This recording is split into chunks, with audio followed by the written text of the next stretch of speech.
Hi everyone, we hope you're doing well. We're hanging in there though honestly, we haven't been getting much sleep lately. Today, we want to answer a question we get a lot: how do we publish our audiobooks? First, we post most audiobooks on Patreon as paid content. They stay paid for a few months. After that, they become free to listen to on Patreon forever. A few weeks later, we post them on other places like YouTube, Facebook, and Twitter, X. Lately, things have been a bit slow in terms of new members. So we'd love your help. Please share our site with your friends or in places like Facebook groups, Twitter, X, Discord, Reddit, or novel forums. Even one share can really help us grow. Thanks so much for your support. Ginkgo's face instantly turned red, and she quickly retracted the grilled fish she had extended. I knew that. I just forgot. Originally, Ginkgo hadn't planned on cooking, as she was somewhat self-aware of her own skills. If a door opens, another must close. However, the reason she prepared these two grilled fish was entirely because of something Hakuto had said by the river earlier. Somehow, by the time Ginkgo came back to her senses, the two fish were already on the grill. There was no turning back now, so Ginkgo proceeded with her cooking without hesitation. As for descaling the fish and removing the guts, Ginkgo actually knew about those steps. She had just forgotten. It's fine. Leave the rest to me. Hearing this, Ginkgo, her face still flushed, nodded in agreement with Hakuto's words. Seeing her nod, Hakuto eagerly disposed of the two glittering grilled fish. Then he turned and placed the freshly prepared fish onto the grill. This is my area of expertise, Hakuto muttered confidently to himself. With over 10 years of experience taking care of customers, his cooking skills had reached a masterful level. Even with the simplest ingredients, Hakuto could make them taste extraordinary with his techniques. For more details, please consult a certain golden-haired loser. While Hakuto was grilling the fish, Ginkgo crouched beside him, quietly watching, as if she wanted to learn his technique. No one knew how much time had passed when Hakuto picked up one of the grilled fish from the rack and handed it to Ginkgo beside him. It's done. Try it? Already? Ginkgo, you were spacing out. Before Hakuto could finish speaking, Ginkgo smacked him on the head with her folding fan before taking the grilled fish from his hand. Hakuto didn't mind the hit. It didn't hurt, and besides, he was already used to it. He took a bottle of seasoning from his bag and placed it in front of Ginkgo. Do you want some sauce? Though I've already used a lot of seasoning, so it's pretty flavorful. Ginkgo's taste preferences were ridiculously strong. Her seasoning usage was often measured by the bottle. I've told you before, haven't I? If it's your cooking, then that kind of thing isn't necessary. Saying that, Ginkgo took a bite of the grilled fish. Come to think of it, this is my first time eating grilled fish made by you. Is it good? If you ever want more, I can always make some for you. Hakuto himself didn't particularly like seafood, and his home pantry was devoid of it. So despite how skilled he seemed at grilling fish, it was all purely experience-based. If he didn't count his past life, this was actually his first time grilling fish. Hearing his words, Ginkgo opened her folding fan with one hand, covering half of her face so that Hakuto wouldn't see her expression. Is there anything else Ginkgo wants to eat? You decide. Alright. And just like that, Hakuto fed Ginkgo at a leisurely pace, almost as if he were feeding a pet. By this time, the sky had gradually darkened. In the deep mountains, visibility was already low, and now it had become almost non-existent. Fortunately, the bonfire Hakuto had built was large enough to illuminate the area around them. After some time, once they had finished their meal, the two sat around the fire. Ginkgo, do you think there are bears on this mountain? Upon hearing this, Ginkgo thought for a moment and was just about to share her opinion when a beastly roar interrupted her. Hearing the roar, Ginkgo instinctively became alert, scanning the surroundings cautiously and unconsciously moving a little closer to Hakuto. Oh, looks like there is one. Hakuto wasn't scared by the roar. On the contrary, he was a bit excited. After all, he had never seen any kind of wild beast up close before, and he was curious about such unknown creatures. Of course, this curiosity was backed by his supercomputing ability. He had no intention of becoming some animal's dinner. At that moment, Ginkgo suddenly spoke. Hakuto. You'll come to my match next week, right? How could I possibly miss such an important match? I'll be waiting to see you shine, Ginkgo. Hakuto's tone was full of confidence in Ginkgo's match next week, as if victory was already assured. Though Hakuto had faith in Ginkgo, she herself frowned slightly. Noticing this, Hakuto gently smoothed out her furrowed brow with his hand and asked softly. What's wrong? Is something on your mind? Ginkgo sighed. Hakuto, do you remember what I told you about professional shogi players? Of course. Shogi professionals are divided into 9 ranks. Players ranked 4th Dan and above are considered professionals, while those from 1st to 4th Dan are part of the Apprentice League. Hearing his response, Ginkgo nodded and continued. In the history of shogi, no woman has ever become a professional player. I know. You've told me that before. So you're worried about your match next week, Ginkgo? Ginkgo smiled wryly. It would be a lie to say she wasn't worried. While she was considered the strongest among female players, that title was only within the women's league. If she were placed in the broader world of shogi, her ranking would drop significantly. But that was just the reality of it. Men had a natural advantage in this field. Shogi was, at its core, a game of calculation. The best players could foresee hundreds or even thousands of moves ahead. Ginkgo knew she couldn't do that. So while she had confidence in herself, she also felt anxious. Ginkgo, are you afraid of losing? That's not like you. Even when playing against me, you always go in with a mindset of certain victory. The number of matches Hakuto and Ginkgo had played against each other could already be counted in the tens of thousands.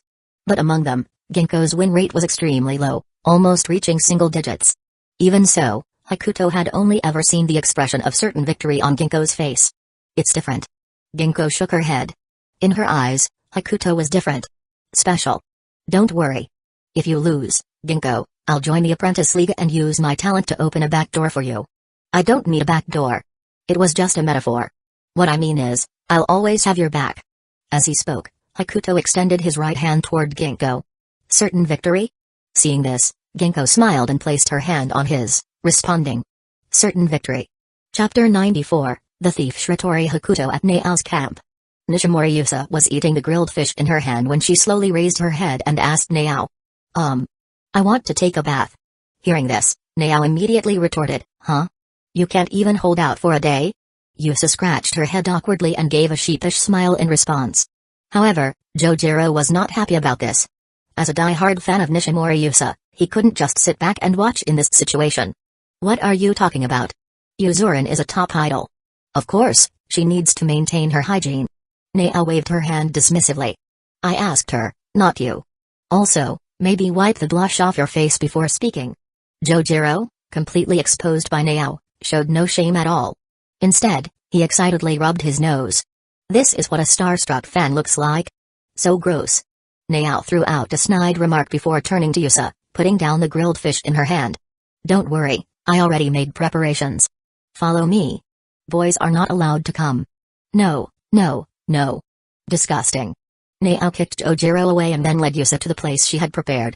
Before long, they arrived at the river bank. Nao pointed her sharp chin toward a large rock by the river and said to Yusa, who stood beside her. There, go ahead.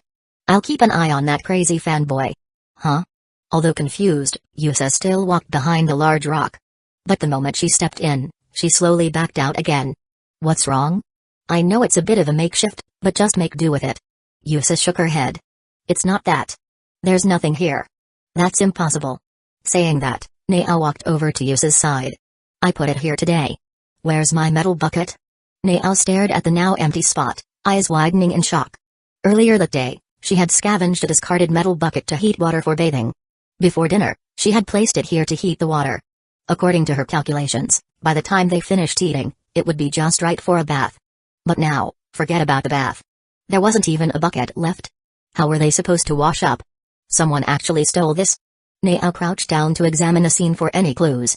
Since no one lived on this mountain, the number of possible suspects was limited. Jojiro, Hakuto, and the guy with flight ability. But Jojiro didn't have time to commit the crime, so he could be ruled out. The one with flight ability wanted to stay as far away from Nao as possible, so he could also be mostly ruled out. Which meant there was only one suspect left. That bastard, Shiratori Hakuto. Huh? Did Nao just say Shiratori's name? He's the one who caught the grilled fish eating. Nao stood up and turned toward Hakuto's camp. Daring to take my things. Without hesitation, she stormed across the narrow bridge toward the other side of the river. Huh? Where are you going? Yusa still hadn't figured out what was going on. She originally wanted to follow, but after glancing at the narrow bridge, she gave up. So annoying. The next second, Kurobane Misa suddenly took over. Possessing Yusa's body, she immediately followed Nao. Meanwhile, Hakuto remained completely unaware that he had been labeled as a thief by Nao. He was still locked in a battle of wills with Ginkgo. Ginkgo. When I said must win. This isn't what I meant. Hakuto looked at the shogi board that Ginkgo had somehow produced, his face filled with helplessness. Sometimes, he seriously suspected that Ginkgo had a four-dimensional pocket just like him. The only difference was that his pocket contained notebooks, while hers contained shogi boards. Either way, you don't have a better solution. Ginkgo sat across the board, casually playing with her folding fan as she motioned for Hakuto to sit down. Seeing this, Hakuto tried to resist one last time. But the uncompromising look on Ginkgo's face made it clear that his struggles were futile. The reason they were suddenly playing shogi was simple. Hakuto had casually mentioned that there was only one tent, so he could sleep on a tree branch. Originally, he had just wanted to see what Ginkgo thought about it, but her reaction was extreme. She immediately pulled out a shogi board and declared that they would settle this with a match. If Ginkgo won, Hakuto had to sleep in the tent with her. If Hakuto won, then he could do as he pleased and sleep wherever he wanted. The moment he heard this proposal, Hakuto's expression froze. He had only said it offhandedly. He hadn't expected Ginkgo to take it so seriously. Is winning here a good thing or a bad thing? The ultimate dilemma for any shogi player. If they played a serious one-on-one match, Hakuto was guaranteed to win. But that would mean losing something else. On the other hand, if he deliberately lost, wouldn't that reveal another truth? Damn. Hakuto felt like he was about to be completely devoured. So what should he do? Winning wasn't an option, but losing wasn't either. Hurry up. Hearing Ginkgo urge him on, Hakuto sighed helplessly and sat down across from her. Looking at Ginkgo, he wondered how he could lose in the most natural way possible. After all, that was his only acceptable option. So he humbly asked Ginkgo, "Do you want to go first? Let's decide randomly." Hearing Ginkgo's reply, Hakuto maintained his smile as he slowly picked up a piece, preparing to determine the first move by flipping it. He didn't plan to cheat. It wasn't his style. In the end, Ginkgo got the first move. However, even with this advantage, she quickly fell behind. Hakuto looked at the board, nearly on the verge of tears. He really didn't want to win. He wanted to lose naturally. But there was no helping it. The skill gap was just too big. No matter how much he tried to hold back, it wasn't enough. And throwing the game too obviously wasn't an option either. Watching Ginkgo hesitate over her next move, Hakuto shook his head and sighed. Forget it, I'm feeling sleepy. Chapter 95, Tamari Nao, the debt collector. Ginkgo, it's just a matter of where I sleep. Do you really have to be this persistent? And I was just saying it as a joke. It's not like I actually want to sleep in a tree. Enough with the nonsense. Take this seriously. Seriously? Seriously hold back? Hakuto looked at Ginkgo, who was falling behind in the match, and swore that he was already going easy on her. At first, he didn't care about the outcome, but since Ginkgo insisted on challenging him, the situation changed. Now, Hakuto was in a dilemma. In the end, to accommodate his client's feelings, he decided to take a loss. Whether he was holding back or being misunderstood, Hakuto didn't mind. After all, in his book, the client always comes first. But judging by how things were unfolding, it seemed that everything was not going as he had expected. What else could he do? He couldn't just surrender outright, could he? Or should he hold back even more? But then, wouldn't that be no different from giving up? Besides, it might even hurt his client's pride. Ginkgo, I'm feeling a bit sleepy. How about we take a bath and go to bed? Are you that eager to go sleep in a tree? If you allow it, I'd much rather sleep in a tent. Hakuto never really cared about these things. It was just that his opponent was too serious about it. Since Plan A, losing naturally, was no longer an option, he had to resort to Plan B. Finding an excuse to back down. Hearing Hakuto's words, Ginkgo paused with her piece in hand. She then silently looked up at Hakuto sitting across from her. Are you really that tired? To emphasize his point, Hakuto even let out a yawn, looking genuinely sleepy. Seeing him like this, Ginkgo put down her piece, thought for a moment, and then spoke. I'm only stopping because you're too tired. Definitely not for any other reason. Watching her act all tsundere, Hakuto nodded. With that, he had successfully backed out of the match. In that case, let's go take a bath. Saying this, Hakuto packed up the board and stored it in his luggage. A bath? Ginkgo glanced around. They were in the middle of the wilderness. There wasn't even a light, let alone hot water. Are we supposed to bathe in cold water? Don't worry. I've already prepared for this. Come with me. Hakuto took Ginkgo's hand and led her to the river bank. There, by the river, a large iron tub filled with steaming hot water sat before Ginkgo's eyes. A bonfire burned beneath it, keeping the water warm. It's a bit makeshift, but at least it's hot water. Where did you even get this? When I was washing vegetables here earlier, I happened to spot it on the other side of the river. Looks like someone abandoned it. Hakuto casually waved his hand, completely unaware that he had just stolen from a certain silver-haired girl. "You can use this, Ginkgo. I'll go bathe over there with cold water. Don't worry, I won't peek." After placing some toiletries on the ground, Hakuto left without looking back before Ginkgo could protest. After all, he was exhausted from the match and didn't want to get dragged into another debate. Left alone, Ginkgo watched Hakuto disappear into the distance. Then, she slowly undressed and sank into the iron tub. Ah! As she soaked in the bath, Ginkgo occasionally glanced in the direction Hakuto had gone, as if expecting something to happen. Meanwhile, Hakuto had chosen a perfect spot. A place where he could quickly rush over if anything happened to Ginkgo, yet not close enough for anyone to accuse him of peeping. After finding the ideal location, Hakuto removed his shirt and stepped into the stream. Good thing it's summer, so it's not too cold. He shivered slightly at the water's touch but soon adjusted. Just then, a faint splash caught his attention. Hakuto froze and listened carefully. But after waiting for a while without hearing anything else, he muttered to himself, "Am I just being paranoid?" Shaking his head, he picked up his towel and prepared to wash himself. But the sound came again. This time, he was certain. It wasn't caused by him. Acting cautiously, Hakuto stopped what he was doing and straightened up, scanning his surroundings. From experience, if I can't find the culprit, it's time to use a special method. With that thought, Hakuto activated his ability. Instantly, the darkness around him became transparent. And at that moment, he spotted a vague human silhouette not far behind him to the right. His advanced computation confirmed it.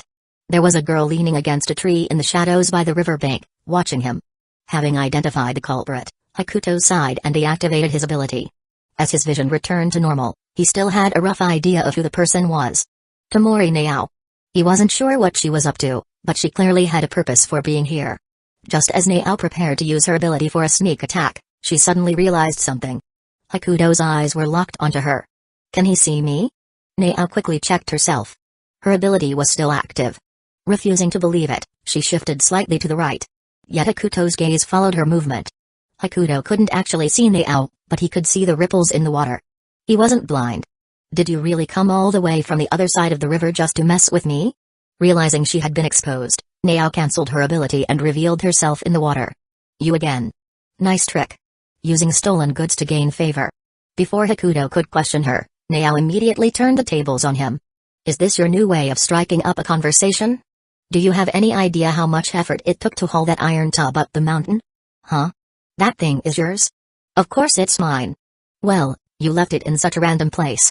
I thought the wind just blew it over here." Turns out it was Naao wind instead. Naao really wanted to kick Hakuto's smug face at that moment.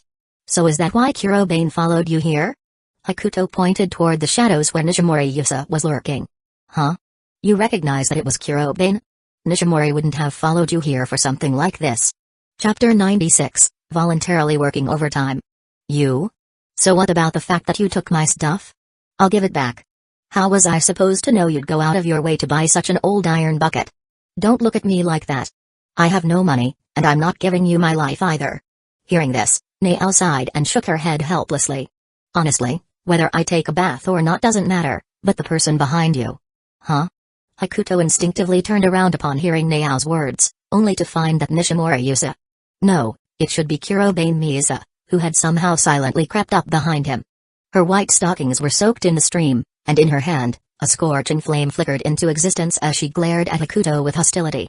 "I've been meaning to ask, isn't it uncomfortable for you two to step into the water without taking off your stockings? And whose fault do you think that is?"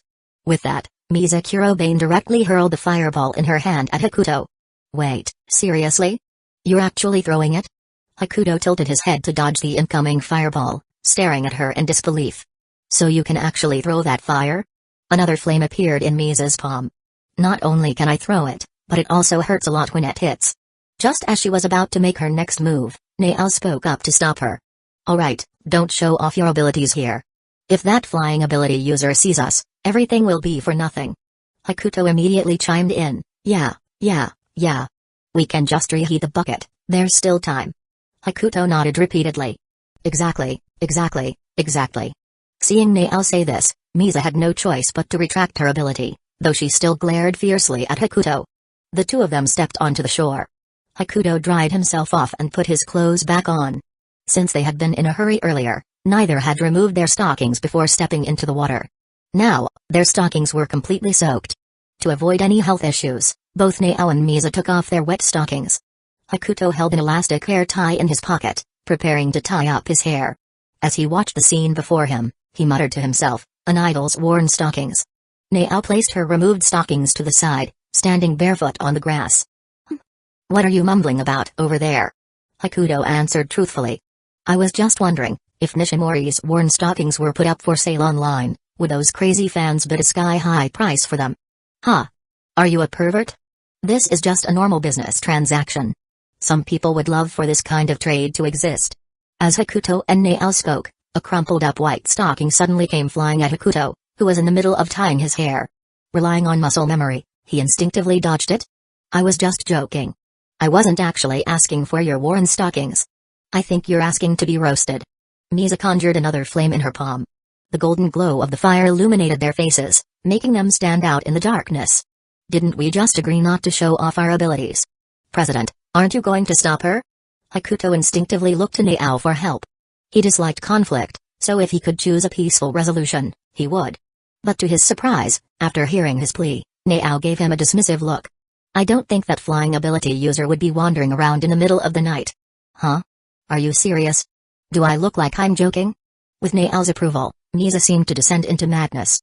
"Hey. You wanted Yusa's stockings, right? Let me roast them a little with my flames, and then they're yours. How about it?" "Wait, I was just joking. And besides, that's not something you have the right to decide, is it?" Hakuto didn't think this deal was worth it. Sure, Nishimori Yusa's worn stockings could probably sell for a high price, but he had no interest in making money that way, even though he loved money. If it were a certain teleporting someone next door, they would probably agree to the trade without hesitation. "If you're really feeling itchy to use your powers, why don't you go find Takajo? He'd probably agree to this deal." Misa didn't say anything, but the flames in her hand burned brighter, illuminating everything around them. Seeing this, Hakuto instinctively glanced in Ginkgo's direction. He wasn't too afraid of the flames themselves. He was more worried about attracting Ginkgo's attention while she was bathing in the distance. If she noticed what was happening, it would be hard to explain. So, he turned to Nao, who was watching the commotion. "If you don't stop her, I'm going to have to step in. Isn't this exactly what you wanted?" Despite her words, Nao still intervened, stopping Misa. Misa retracted her flames, though not because she was particularly obedient to Nao. She had only wanted to scare Hakuto a little, and since she had an excuse to stop now, she took it. "You have all this firepower, why not dry the wet stockings instead?" Hakuto teased. But then, something occurred to him, and he turned to Nao. "By the way, let me see that newspaper again." "Sure. But I don't have it on me right now." "Alright, I'll come find you later. I'll bring the bucket back too." "What are you planning? Using your ability to track that person? But I thought you couldn't calculate locations just from a photo?" Hearing this, Hakuto turned to Nao and flashed a bright smile. "I lied to you." "Huh? Say that again?" "I lied to you." "You actually repeated it?" Even barefoot, Nao instinctively lifted her leg high and kicked at Hakuto's head. Hakuto dodged again, causing her kick to hit empty air. "Alright, I'll come find you later. It's hard to believe someone like you would voluntarily work overtime." "I never work overtime voluntarily. That's a matter of principle. I just happened to take your bucket, so consider this compensation." Chapter 97, Ginkgo passed out in the bath after receiving Hakuto's promise. Nao left the area with Misa. It's worth mentioning that before leaving, Kurobane Misa returned control of the body to Nishimori Yusa. Now back in control, Yusa looked around in confusion, muttering to herself that she must have had another episode.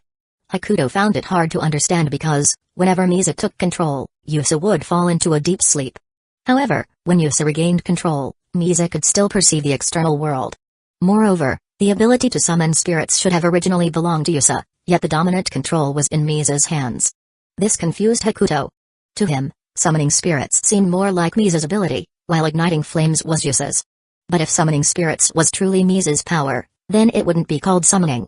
It would be called possession. Regardless, this wasn't something Hakuto needed to worry about. What he cared about more was the point of conflict between his ability and Tosakayu's. Although he had a rough guess, it was still better to ask Nao directly. "By the way, is Ginkgo done washing up?" Since he didn't know whether Ginkgo was finished bathing, Hakuto could only wait here.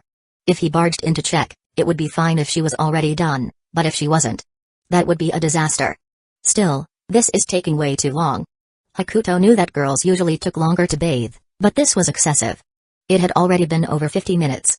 A few more minutes passed, yet Ginkgo still hadn't come looking for him, and he couldn't hear any movement from her either. With no other choice, and out of concern for her safety, Hakuto decided to check on Ginkgo.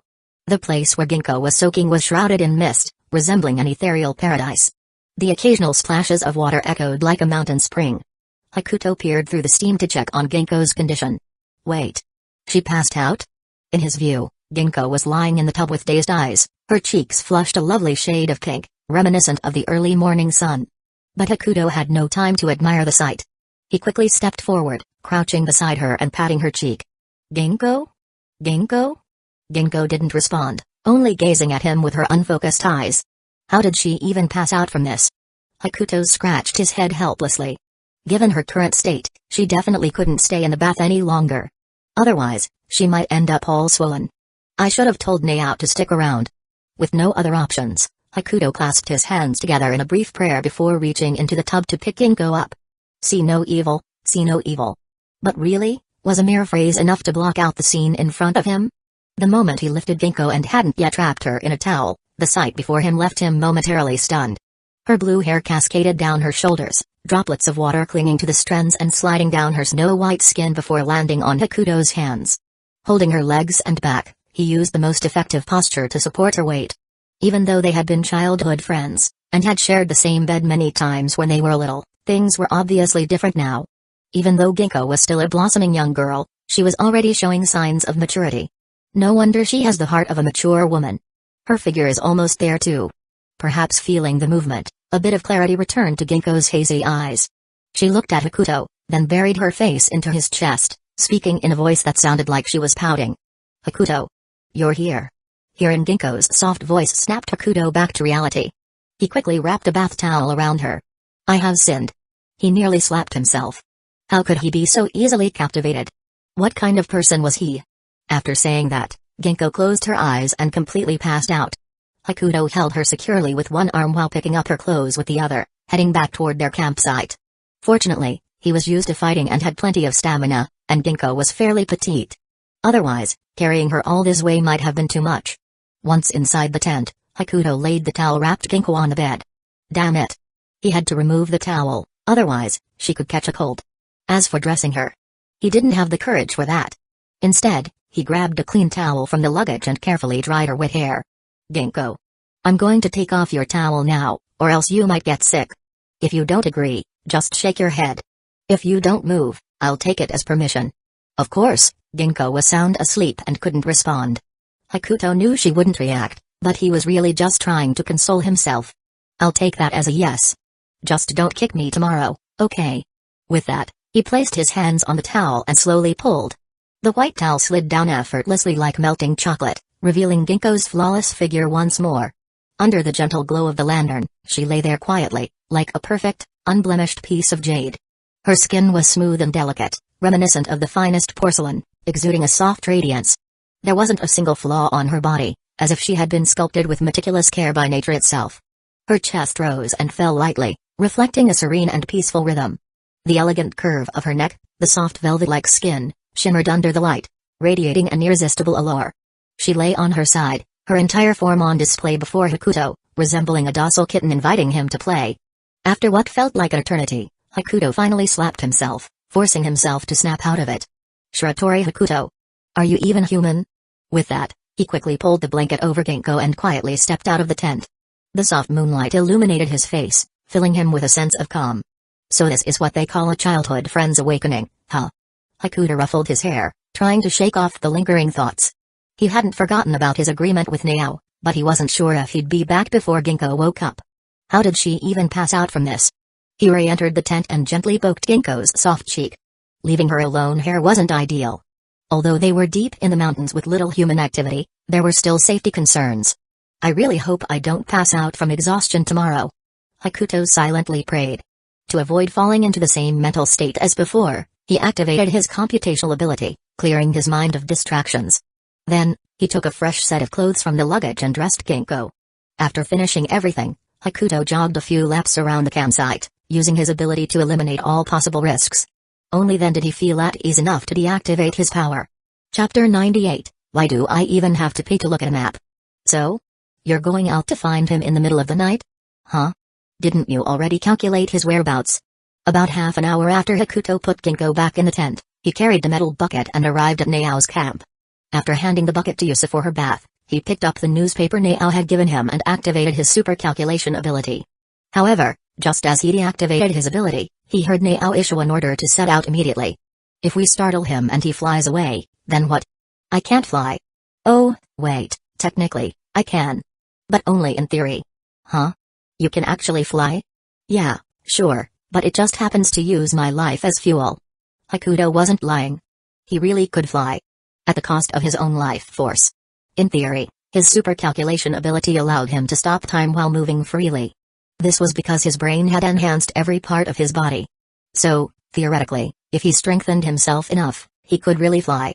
After considering this, Hakuto glanced at Jojiro, pondered for a moment, and added, Dakajo's teleportation can allow for brief moments of flight, right? We can let him go up. Jojiro didn't refuse when he heard Hakuto's suggestion. Instead, he adjusted his glasses and said, I can. But last time, I ended up falling into a lake. Not sure if I'll be that lucky again this time. You're risking your life over a 100,000 yen paycheck. Hakuto rubbed his temples. He had underestimated how determined these two were to find an ability user. A few minutes later, he looked at Nao again and seriously asked, Are you really going? Doesn't your ability stop time when you activate it? Why don't you just use it, find him, and capture him? Hakuto was stunned. He thought he had misheard her. Are you even speaking human language? Oh, right. Your ability must have a major side effect, though I don't know what it is. At this moment, Hakuto was speechless to the extreme. In the beginning, he just didn't want people to know his weaknesses.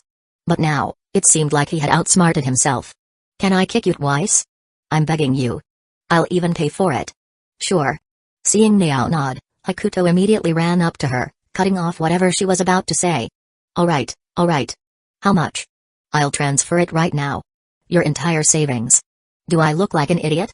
Nao ignored Hakuto and continued, If you agree, I'll squat down right now and let you kick me twice. I promise I won't fight back. Hakuto rolled his eyes. If 2 kicks are worth that much money, you might as well just kick me to death. He shook his head, walked to the side, and squatted down. Right now, he didn't want to see Nao's face. During this time, he glanced at the newspaper again. The ability user in the attached photo occupied only a small portion of the image. Even if Hakuto activated his charm ability, he couldn't extract any useful information from it. However, calculating the target's location was still easy. Of course, he couldn't pinpoint it from a newspaper alone. He had to consider the surrounding environment as well. The mountain wasn't that big. The ability user had to be somewhere in it. And thanks to his super calculation ability, Hakuto's senses had become incredibly sharp. By analyzing slight disturbances in the wind and foliage, he could roughly determine the target's location. Thinking of this, Hakuto instinctively turned his head. Only to find that at some point, Nao had already snuck up behind him, leaning over to watch him. As the student council president, are you really abusing your ability like this? Strange. How did you know I was using my ability? If you weren't using it, do you think you could sneak up behind me without me noticing? Hakuto pushed Nao's face away and called out to Jojiro in the distance. Dakajo. Get me a detailed map. Jojiro nodded and went into the tent, returning with a map. Hakuto took the map and spread it out on his lap. Nao immediately swatted away the hand that had been pushing her face aside and crouched next to him. Did you calculate the ability user's location? I got a rough estimate. Hakuto carefully unfolded the map. Only to be dumbfounded. The map was of Tokyo, and the mountain was merely a small marked section with barely any details. Huh? Didn't I ask for a detailed map? This is the most detailed one available. Even the assistants use this kind of map. This is just a wilderness, not a tourist spot. It's normal that there aren't detailed maps. Hakuto was starting to feel that Hoshino-umi was unreliable. However, he didn't complain. Instead, he took out his phone and checked the map app. Let's hope there's signal here. Muttering to himself, Hakuto opened the app and turned on GPS. After a moment, his current location appeared on the screen. Oh, there really is a signal. Hurry, hurry, zoom in. You don't have to tell me. As he spoke, Hakuto pinched the screen, preparing to zoom in on the map. But just as he was about to get a detailed view of the mountain, a pop-up suddenly appeared on his phone screen. Please recharge. Hakuto instinctively closed the pop-up and tried zooming in again. The next second, the pop-up appeared once more. This time with a line of small text, If you want more detailed location information, please recharge. Are you serious? Hakuto nearly smashed his phone on the ground. He wasn't a cheapskate. He spent money when necessary, but he refused to waste money on pointless things. And this was clearly a pointless expense. What kind of dumb map app was this, demanding money just to zoom in? Ridiculous.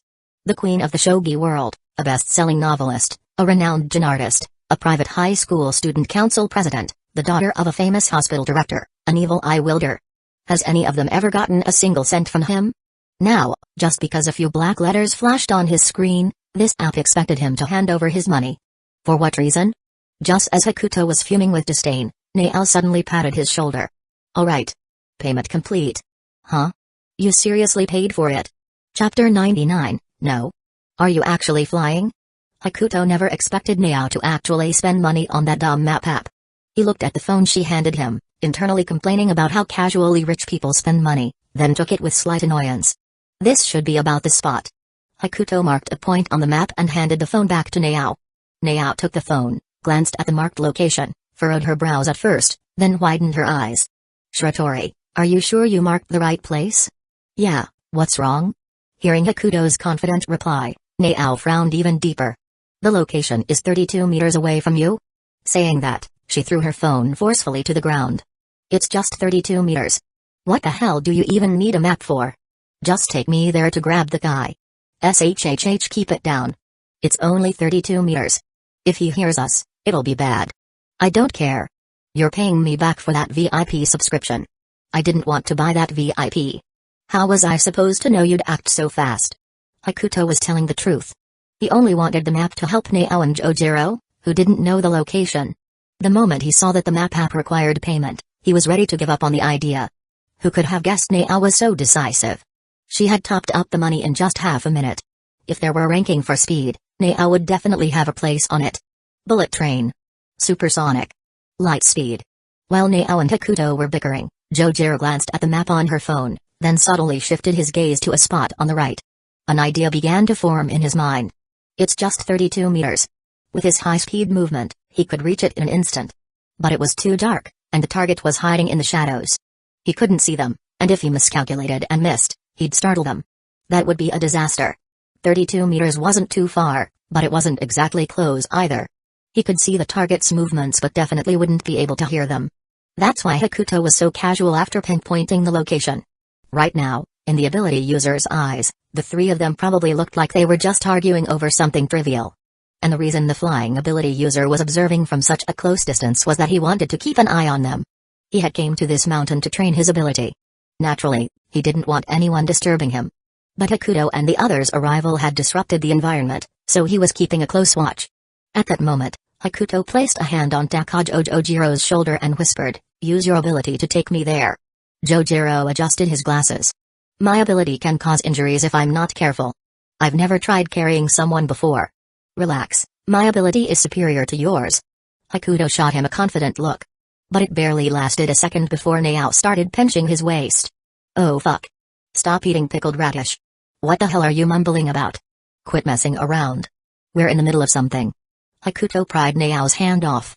Since he was about to move at high speed, he didn't want to risk accidentally hurting her. Seeing Hakuto's confidence, Jojiro hesitated no longer. He adjusted his glasses again and prepared to activate his ability. Turn 90 degrees left, then charge straight ahead. He's hiding behind a tree. Shouldn't be a problem for you. I might get hurt, but that's fine. I'm used to it. I'll call an ambulance for you. The moment Hakuto finished speaking, Jojiro made a sharp left turn and activated his ability. Like arrows released from a bowstring, the two of them shot forward, crashing straight toward their target. A massive cloud of dust erupted in their wake, accompanied by a deafening noise. Whoa! What just happened? Meanwhile, freshly out of the shower, Yusa was utterly startled by the scene before her. She quickly covered her ears and crouched down. Naao remained in place, waving the dust away from her face. Cough, cough. Looks like we can head back to school early. Huh? Before Yusa could even process what Naao meant, she saw her walking straight into the thick dust cloud. Wait for me. At that moment, a figure shot out of the cloud at high speed, soaring into the sky. Did they miss? No, wait. Naao squinted and saw Hakuto hanging on to the flying ability user, barely keeping his grip. You idiot. Are you trying to get yourself killed? You guys were gonna take me to a lab. What the hell do I care about staying alive? Damn it. Why are you so stubborn? Can't you be a little more spineless, like Osaka-yu? A few minutes later, as the dust settled, Jojiro was lying on the ground with blood trickling from his forehead, while Hakuto sat covered in dirt, his clothes tattered. But beneath him was another boy, around the same age, pinned firmly to the ground. Cough, cough. Takajo, you're a real man. Remember to call the ambulance. Hakuto gave Jojiro a thumbs up. Even though he had been prepared for high-speed movement, he still got banged up. He couldn't believe Jojiro had resigned himself to getting hospitalized every time he used his ability. Meanwhile, the boy beneath Hakuto struggled desperately, trying to break free. Who are you? My name is Shiratori Hakuto. What the hell do you want? Why are you pinning me down? Don't play dumb. You're one of the few people in the world who can fly. Of course, I want to capture you for research. The moment Hakuto finished speaking, the boy beneath him suddenly convulsed violently, his body trembling in sheer madness. I'd suggest you cooperate. Otherwise. Having dealt with Osaka-yu before, Hakuto had developed a habit of intimidating people right away. But this time, he might have underestimated his opponent's temper. You better let me go right now, or you're seriously gonna regret it. Chapter 100, huh? I suggest you fly down right now, or you won't like what happens next. If you've got the guts, fly down yourself. You damn. Seeing that this guy was completely unmoved, Hakuto had no choice but to resort to extreme measures. I'll visit you and Takajo in the hospital. The moment he finished speaking, he activated his supercomputing ability. In his eyes, the world fell silent once again. He looked at the flying ability user below him, sighed, and then completely detached himself, hovering midair. Hakuto wasn't actually flying. In reality, he was slowly descending. But so slowly that he wouldn't touch the ground even by next June. For a normal person, falling from 300 meters would take about 7 to 8 seconds. But in Hakuto's perspective, those 7 to 8 seconds stretched into 7 to 8 years. Floating in midair, Hakuto took a deep breath as he looked at the ability user still maintaining a diving posture in flight. This is my first time fighting in the air. The moment he finished speaking, he twisted his body into an extremely awkward position and aimed his heel straight at the flying ability user's neck. However, just as his strike was about to land, Hakuto immediately deactivated his supercomputing ability.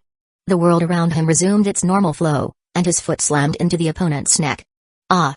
With a miserable scream, the flying ability user rolled his eyes and lost control, plummeting from the sky. At the same time, Hakuto also began to descend under the pull of gravity after deactivating his ability. Hakuto couldn't carry someone while using his ability at full power. The only reason he himself could still move in that state was that his brain controlled his body with enhanced precision. If he moved at his full speed while carrying another person, they'd probably die the moment he deactivated his ability. That was exactly why he chose to knock out the flying ability user instead. So he couldn't struggle. It was also why he deactivated his ability the moment his kick landed. Because if anything went wrong in this process, the consequences would be far worse than just passing out. Alright, explanation over. Hakuto needed to activate his ability again. Because he was about to hit the ground. Supercomputing. Ahem. As soon as Hakuto spoke, the world once again fell silent. In his eyes, the unconscious flying ability user was frozen in midair, mere centimeters from smashing into the ground. Fortunately, Hakuto reactivated his ability in time. He moved like a fish diving into water, slowly landing on the ground. He then walked over to the flying ability user, placed a hand under his chest, and deactivated his ability once more. Oh, smooth landing. Hakuto casually dropped the unconscious ability user onto the ground, dusted off his hands, and wiped away some imaginary sweat from his forehead. At that moment, Nao arrived at the scene, holding a camera. She looked at Hakuto, who was already covered in bruises, shook her head, and sighed in disappointment. I really thought you were dead. Sorry to disappoint you. Do you need me to call an ambulance? Takajo probably needs it more than I do. As for that guy, he'll wake up soon. You can try convincing him to join the academy. Though Hakuto had suggested sending the flying ability user to the hospital, he had actually been careful not to inflict serious injuries. Nishimori already took Takajo to the hospital, so you don't have to worry. If that's the case, he's probably grinning even in his hospital bed. Hakuto had no doubt about Jojiro's obsessive devotion to his idol. Practically one step away from being a full-blown stalker. At that moment, Hakuto finally asked the question he had been meaning to ask. Nao. What is it? You said my ability conflicts with Osaka-yu's. Do you know what exactly the conflict is? Upon hearing this, Nao pointed at the camera in her hand and glanced at Hakuto with a hint of disdain. I thought you would have figured it out already. Supercomputing isn't fortune-telling. I can't just use it whenever I want. Hakuto had some guesses, but he wanted to hear the correct answer from her directly. Nao slowly lowered the camera, smirked, and pulled a chocolate bar from her pocket. Do you know what I saw just now when you were fighting that flying ability user? What else? From your perspective, I must have looked like I was teleporting. Takajo's ability is also called teleportation, but I can still see him move with my naked eye. But you. She picked up the camera again and showed Hakuto the footage on the screen. I slowed this down 5 times, and I still can't see you. 5 times? Hakuto was surprised. Just 5 times wasn't nearly enough. Yeah, 5 times. This camera records at about 25 frames per second, meaning it can only slow things down by a maximum of 8 times. But Nao pulled out her phone and showed him another video. This was taken using the most advanced equipment available at our school. In the video, Hakuto snapped his fingers and then vanished into thin air, appearing in another location the next instant. Hakuto didn't react much to this video since it was something Nao had asked him to record in the first place. So? Did you see my movements? No. We slowed it down nearly 100 times and even had an ability user with enhanced dynamic vision watch it, but they still couldn't see what you did. You've been rambling on forever. What are you trying to say? Hakuto. If you ever accidentally run into someone while using your ability, that person would probably shatter into pieces instantly. I know. Hakuto was well aware of this problem, which was why he always avoided physical contact with others while using his ability. Whenever he needed to touch someone, he would deliberately limit himself. After all, he had no intention of killing anyone. I should take you somewhere. There's someone who wants to meet you? So after all that rambling, you still don't know what the conflict is? Huh? When did I ever say I knew? You. Please, just let me punch you once. Chapter 101, P. Pervert. Please, just let me punch you. I told you, everything is saved up. You're such a damn idiot. Huh? What did you just say? Was that Chinese? It didn't sound very nice. I'm complimenting your looks? Are you serious? While Hakuto and Nao were arguing, the flying ability user lying on the ground slowly opened his eyes and regained consciousness. You're the idiot. Idiot. Nao didn't know what Hakuto meant by idiot, but if it was something bad, then that was all she needed to know. Seeing her reaction, Hakuto rolled his eyes and covered her mouth with his hand. Stop talking. The guy behind you just woke up. Hearing this, Nao instinctively turned her head and found that the ability user behind her had already stood up at some point. The person clutched his head in pain, looking at Hakuto and Nao with a wary expression while slowly retreating. But Hakuto stepped forward, placed a hand on his shoulder, and whispered in his ear. I'd advise you not to make any reckless moves. Otherwise, I wouldn't mind kicking you again. What exactly do you people want? Are you here to experiment on me? But you must have special abilities too, right? Hakuto didn't respond. He simply glanced at Nao and shrugged. Nao stepped forward, holding up her camera and pointing it at the flying ability user. A flight-capable ability user, practicing your powers in this forest. I'm not wrong, am I? Who are you people? I'm the student council president of Hoshino-umi High. Our school exists to protect people like you. Those with special abilities. What do you mean? How am I supposed to believe that? Nao sighed at his words. Looks like Hakuto scared you too much. This has nothing to do with me. Hakuto quickly distanced himself from the issue. I'm not talking to you. Nao waved him off. In that case, how about this? As she spoke, she activated her ability and disappeared from sight. The ability user's eyes widened in shock as he mumbled, that's invisibility. Something like that. Nao couldn't be bothered to explain and continued. Actually, your ability is more like an illness. One that only appears during adolescence. Once you grow out of it, your powers will disappear. Our school's purpose is to protect ability users until that day comes. You wouldn't want your power to suddenly vanish while you're flying high in the sky and end up falling to your death, would you? Hearing Nao's words, the ability user showed a painful expression and dropped to his knees. I thought I was special. I even imagined myself starring in Hollywood blockbusters.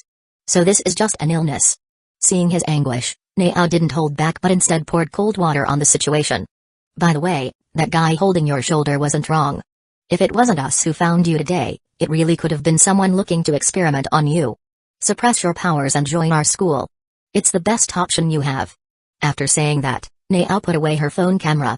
For some reason, she always mentioned the possibility of being experimented on when recruiting ability users. Perhaps she didn't want others to suffer the same fate as her brother. Though she was sharp-tongued and ruthless in action, she was still soft-hearted at her core. The matter is settled. I'm heading off. Seeing everything was done, Hakuto waved at Naao. After all, Ginkgo was still back at the campsite alone. Even though he had used his supercomputing ability to scan for any threats, he still felt uneasy. The sooner he got back, the better. Yeah, just make sure you come to school tomorrow. Sure.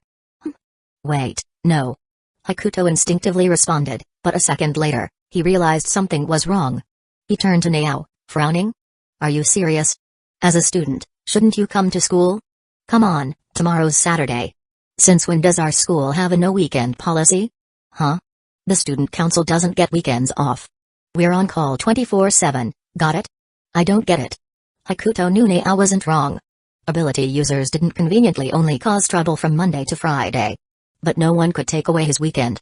Not even Ginkgo. That was because of their childhood bond. As for everyone else, no way. Especially not Naao. Hakuto didn't actually care much about weekends. After all, during his 2-year contract with Sayuri, a lot of his weekends were already taken up. But he had too many things stacked up for weekends. Ginkgo was coming over on Saturday, and Sunday was booked with tutoring the 5 sisters. Not to mention, he had also promised Utaha to go out with her this weekend. Damn. How was he supposed to fit all this in? Maybe he should just hang himself with some noodles. And yet, despite spending 5 out of 7 days at school already, excluding emergencies, Naao still wanted more? Why not give someone else the chance instead? Hakuto. Naao. Fine. If you don't come, whatever. I was just messing with you. Hakuto really wanted to punch Naao right now. He had been working for over 10 years, and he had never met such a shameless boss. The next day, Hakuto sat on a boulder atop a cliff, admiring the rising sun. Oh life. Just as he was sighing sentimentally, a scream from Ginkgo inside the tent snapped him out of his thoughts. What happened? What happened? Hakuto rushed into the tent to check on her. Inside, he found Ginkgo kneeling on the ground with her arms wrapped around her chest. Tears welled up in her eyes, and her flushed face was filled with shame and fury as she glared at him. Although Hakuto had refused to dress Ginkgo the night before, his supercomputing mode had no such reservations. So, he had used his ability to put clothes on her, preventing any embarrassing incidents. Morning, Ginkgo. P. Pervert.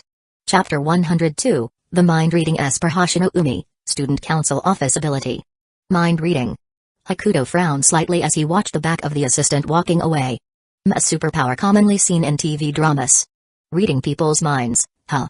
Let me take a look. Huh? What kind of map is this? Hakuto looked at the damp spot on the map on the desk with a puzzled expression. The maps from Japan were pretty bad. Probably because the place was too small, so they didn't bother putting much effort into making them accurate. The damp spot on the map was in an unnamed alleyway. Speaking of which, do people really understand how to read maps? Move aside. Naao directly pushed Hakuto's face away with her hand and then examined the map on her own. An alleyway, huh? Let's go. Wait. How did you even understand that map? About half an hour later, Hakuto and the others arrived at the alleyway marked on the map. And in this nameless alley, there was no one else except for a little girl wearing a knit hat. Huh? This girl looks about 12 years old. Hakuto said as he looked at the little girl squatting on the stairs in the alley. 12 years old is already adolescence, isn't it? Well, that's true. But how do we confirm it? Should I just go up and ask, hey, can you read minds? Originally, Hakuto was just complaining, but to his surprise, Naao took it seriously.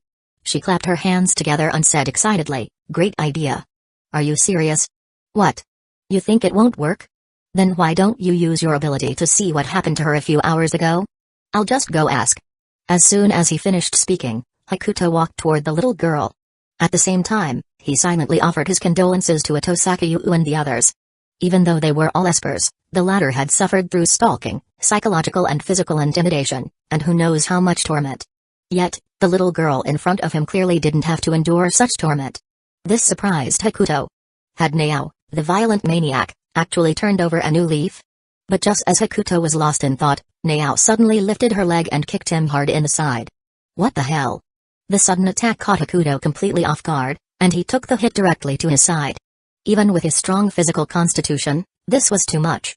The pain made him break out in a cold sweat. Ha. Are you crazy? If you wanted revenge, couldn't you at least pick a better time? Gasping for breath, Hakuto turned to Naao, questioning her angrily. He really hadn't expected her to strike so suddenly, leaving him no time to dodge. Naao slowly lowered her leg and said, "Who are you calling a violent woman? Huh? Are you hallucinating?" Sometimes, Hakuto seriously thought that this crazy white-haired girl in front of him had some serious issues. Major ones. But just then, Yusa raised her hand timidly and said, Just now, I really did hear Shiratori say that Naao was a violent woman. I heard it too." Jojiro adjusted his glasses and nodded in agreement. "This is insane. Insane. Completely nuts." Hearing Yusa and Jojiro's words, Hakuto felt like the whole world had gone mad. He had indeed been thinking that Naao was a violent woman, but that was just in his head. He hadn't said it out loud. But at that moment, a voice in Nao's tone rang in everyone's ears. "If I'm a violent woman, then what are you? An idiot delinquent?" "Idiot? Delinquent?" Hakuto was stunned when he heard those words, then turned his gaze to Naao with an unfriendly expression, as if he was about to tear her apart. Hey, did you all hear that?" Naao instinctively looked at Yusa, trying to confirm. "I heard Naao say that Shiratori was an idiot delinquent." Yusa confirmed. Naao was surprised but quickly grasped what was happening. "Hey. Does idiot really suit someone like me, the top student of our grade? And delinquent? I'm not even a delinquent. Huh? Did I say anything wrong? Shit. Tamari. Do you know how long I've been putting up with you? My last name is Tamari. What? You wanna fight? Come on. I'll even let you use both hands. If anyone uses their ability, they're a dog." Watching the two about to fight, Yusa quickly stepped in to stop them. "Don't fight. Aren't we all friends? Hakuto, go away, air-headed girl, air-headed girl?" Hearing those words, Yusa looked devastated, as if her soul had been sucked out of her body. Seeing his idol being bullied, Jojiro couldn't stay silent. He stepped forward immediately. "That was a bit much. Naao, musclehead, you go away too." Hearing Nao's inner voice, Jojiro's eyes twitched, but he didn't say anything. However, he definitely had thoughts of his own. Musclehead. If I'm a musclehead, then what are you? A Ziend idiot? Always going on about Ziend. Hearing Jojiro insult her favorite band, Nao couldn't take it anymore. She completely abandoned her fight with Hakuto and shifted her attention to Jojiro. "What's wrong with Ziend?" Nao's gaze was dangerously sharp, as if she was about to kill him with just her eyes. And nothing. But just then, the little girl squatting on the stairs in the alley suddenly turned toward them. "As I thought. As long as I'm around, people always argue and fight. I should just disappear." Hearing the girl's anguished cry, Hakuto finally calmed down. He quickly grabbed the hands of the other three and led them away from the alley. "Can you still hear my thoughts?" he asked. "No." Hearing Yusa's confirmation, Hakuto nodded and voiced his conclusion. "I think I get it. It's not just simple mind reading. It's more like granting everyone within a certain range the ability to read minds." Chapter 103, Best? No. The worst combination. Nao nodded in agreement. That's probably the case. And judging by that little girl's condition, she must have gone through something really terrible. But her serious demeanor didn't last even 2 seconds before she grabbed Jojiro by the collar and questioned him. "And what about Ziend? Do you have a problem with him? Cut it out. You're still thinking about that in this situation? Who's the real student council president here, you or me?" Hakuto stepped in between their arguments. Right now, the bigger picture was more important. Petty quarrels could wait. "Huh? You delinquent idiot, we still have unfinished business. Violent girl, are you looking for a fight? Weren't you just saying you'd put the little squabbles behind you? Why are you arguing again?" After a long while, the situation finally got back on track. Nao looked at the little girl sitting on the stairs, clutching her head, and shared her thoughts. Having this kind of ability must be tough on her. A person's outward appearance and their inner thoughts can be completely different. Many so-called gentlemen, warm and refined on the outside, are actually disgustingly filthy inside. And from the way she looked just now, she's obviously struggling with the burden of her ability. So, what do you plan to do? Be a kind, big sister and comfort her? Stay by her side? Something like that. But we can't have too many people around her. We don't want what just happened to repeat itself. Saying this, Nao glanced at Jojiro. Receiving her gaze, Jojiro quickly responded, "I'm great at comforting people." "Huh. I really don't want to hear your filthy thoughts." Then, Nao turned to Yusa. "Nishimori. You should probably sit this one out." "Yeah, I was thinking the same." As a popular idol, Yusa clearly wasn't suited for this task. Wherever she went, fans would gather in droves.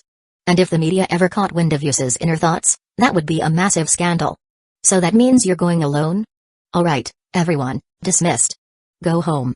Hakuto said excitedly. If he didn't have to be part of this mission, it was practically like getting a day off. And he loved days off. But Nao quickly threw cold water on his excitement. You're coming with me. You're joking, right? Hearing Nao's words, Hakuto thought he must have misheard. After all, the two of them were born incompatible, destined to clash no matter the situation.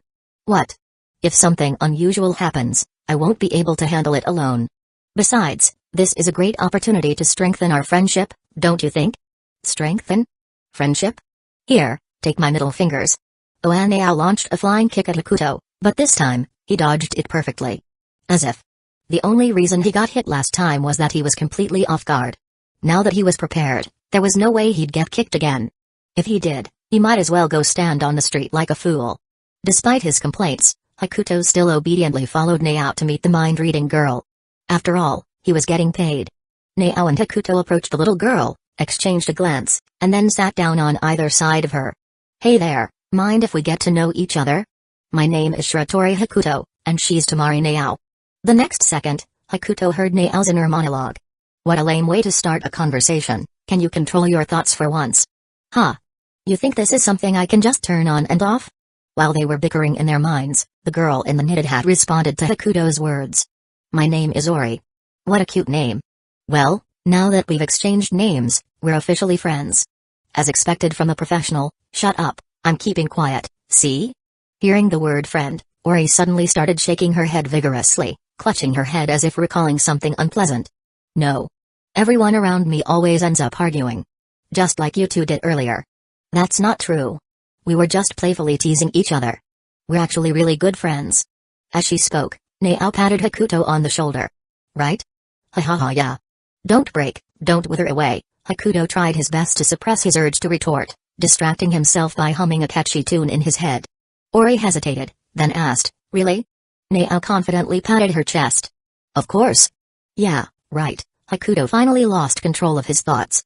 Naturally, Nao caught onto this slip. The next second, she took action in her own way. Ada. Again?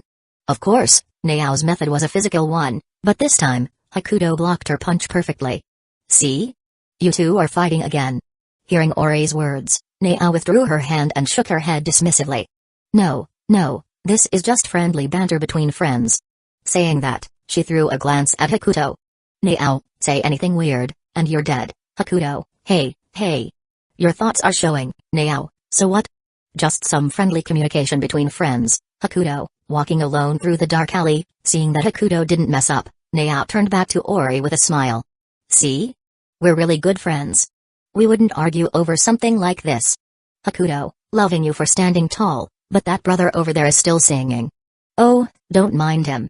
It's just a little hobby of his. Yeah, just a small hobby. Hakuto quickly agreed. At this point, just singing wasn't enough to suppress his urge to roast everything. He needed something else to do. Chapter 104, A Pair of Natural Enemies. Alright, just sitting here isn't getting us anywhere. Let's find something to do. God knows how many times Hakuto would keep replaying those brainwashing songs in his head if he stayed here any longer. With that, he slowly got up from the ground. Just then, the rumbling sound from Mori's stomach caught his attention. I'm feeling a little hungry. Want to grab a meal together? As he spoke, Hakuto extended his hand toward Ori, who was still on the ground. Out of habit, Hakuto never liked putting girls in awkward situations. So whenever something like this happened, he would always use himself as the excuse to help meet their needs. Of course. Except for Nao, that damn bee. Ori hesitated for a moment as she looked at Hakuto's outstretched hand before gently placing her small hand in his. If you two really won't argue, then I'll come along with you, big brother and big sister. How cute. Hakuto couldn't resist patting Ori on the head.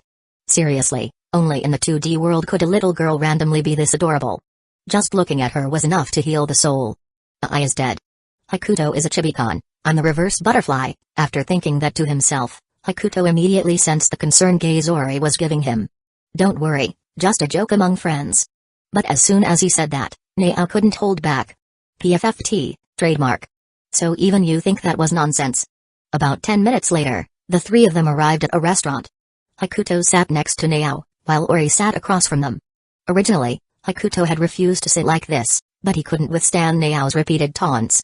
Hakuto is a chibi-con. As soon as the food arrived, Ori started eating her pasta like she hadn't had a meal in 2 days. If you don't mind me asking, when was the last time you ate? Probably 2 nights ago. So you ran away from home? Well, I figured as much. Tamarine, did Mom ask you to come find me? I don't know your mother, but hurry up and eat. We have a lot to do today. A lot to do? While they were talking, Hakuto was devouring his food like a starving ghost, shoveling it into his mouth non-stop. MD. I'm going to eat them broke, following the principle of if you can't fight, just eat. Hakuto never paused for a second. You can't eat them broke. This is school funding. No matter how much you eat, it has nothing to do with me, huh? You could have said that earlier.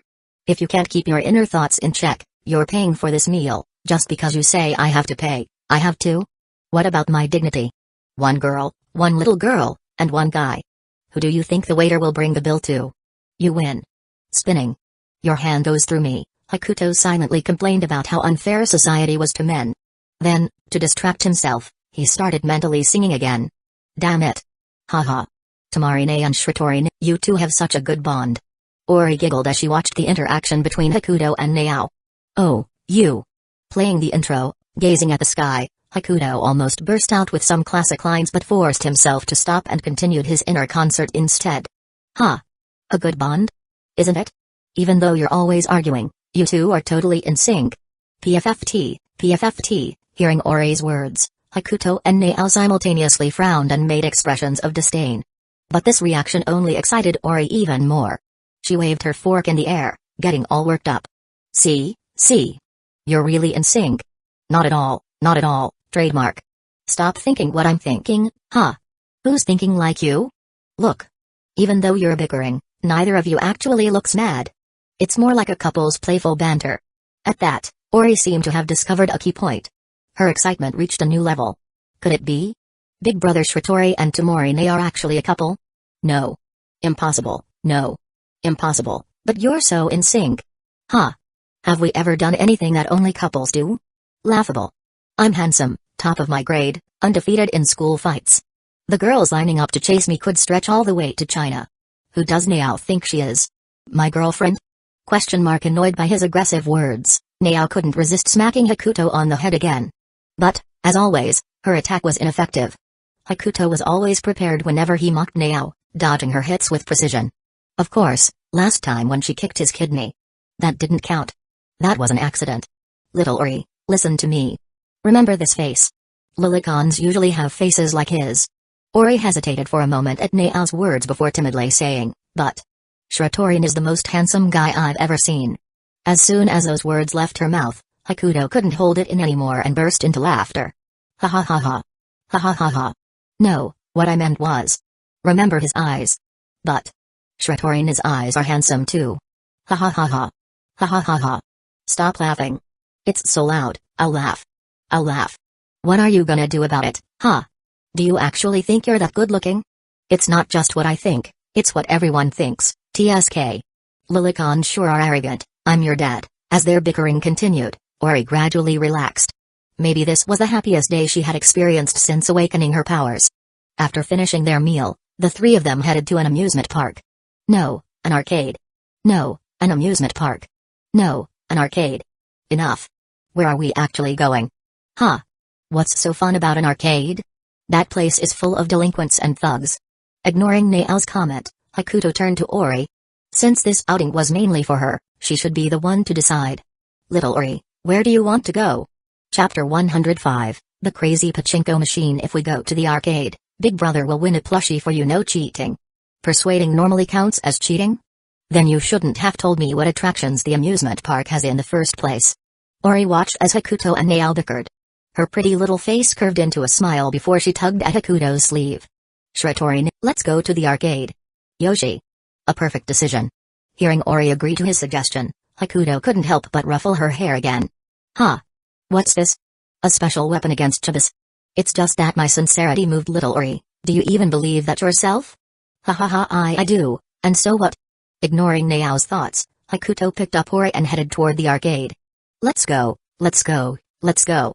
Oh, let's go. Nao rolled her eyes at Hakuto's smug expression.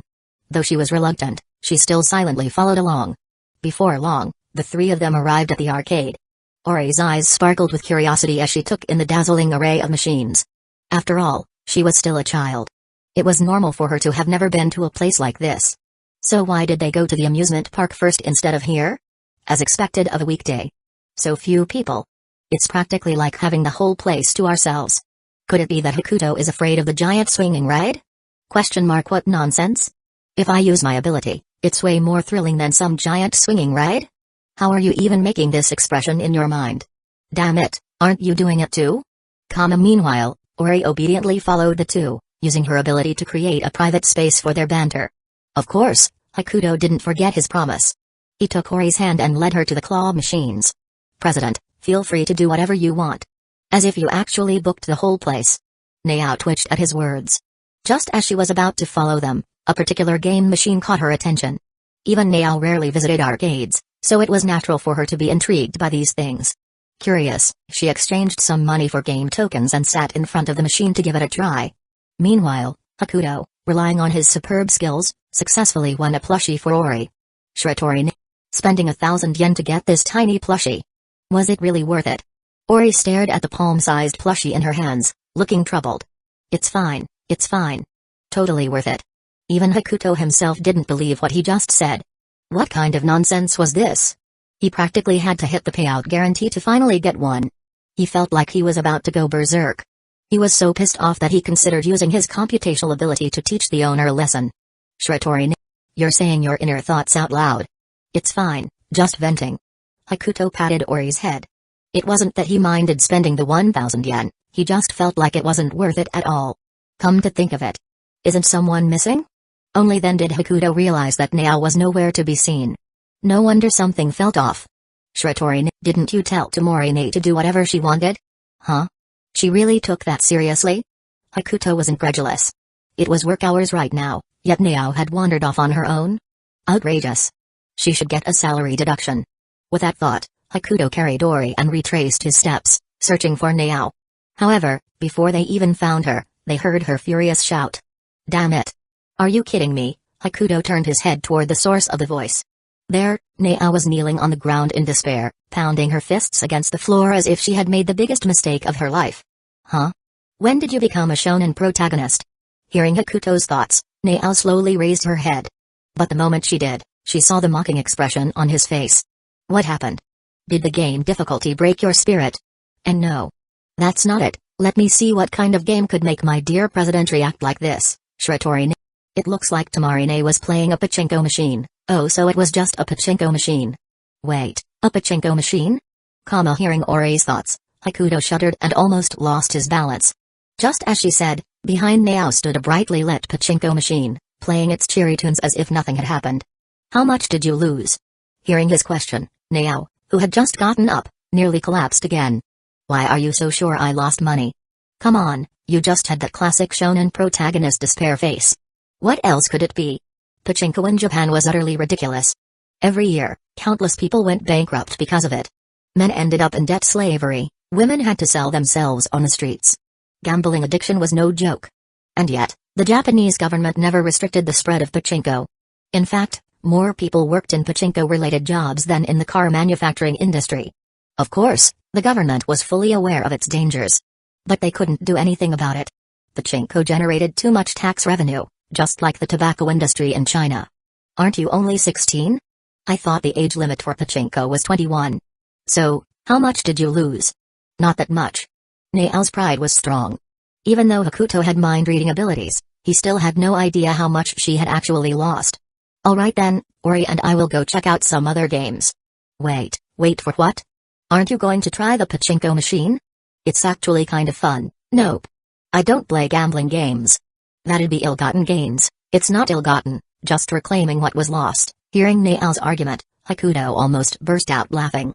So you want me to win your money back for you? That's exactly what I mean, but I don't feel like moving right now. What should we do about that? Oh dear, what should we do indeed? Nao glared at Hakuto's smug face, itching to tear him apart on the spot. Chapter 106, Hakuto and Nao getting wrecked. Oh no, what should we do now? Huh? What do you mean, what should we do? Beg you? Yes, if you want to get back the money you lost to the pachinko machine. Hakuto's expression at this moment was utterly smug, but also incredibly excited. He had been waiting to see Nao like this for a long time. So long. Nao looked at Hakuto's face and felt utterly defeated. She hesitated for a long time but still couldn't bring herself to say those 3 words. What's wrong? Is it too hard to say? You could also just praise me, you know. Hakuto didn't actually care whether Nao begged him or not. He just wanted to see her struggle.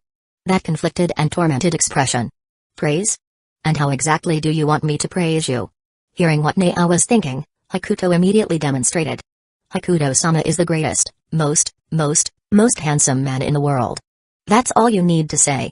Nao instinctively rolled her eyes after hearing Hakuto's thoughts, her expression reaching peak exasperation. Ah, Hakuto is the greatest in the world.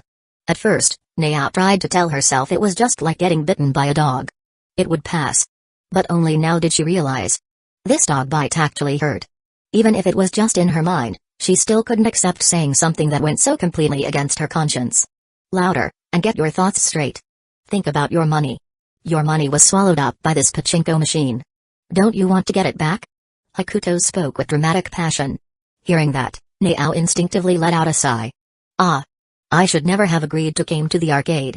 After complaining, Nao still went against her better judgment and, following Hakuto's template, forced the words out of her mouth. Hakuto is the greatest. Most handsome. The last word, handsome, was practically squeezed out through gritted teeth. She looked like she was about to pounce on Hakuto and bite him to death. Huh? I can't hear you. Bakayuru. Even though Hakuto kept teasing her, he had promised to help Nao, so he had to follow through. Sitting down in front of the pachinko machine, he clicked his tongue. TSK, how can someone even lose money on something like this? You're asking for it. Nao aimed another punch at Hakuto's face, but once again, he dodged it effortlessly. You keep missing, yet you still keep trying. You remind me of a saying. Nao pulled back her fist. What saying? Knowing you can't win, but still fighting to the end. That is.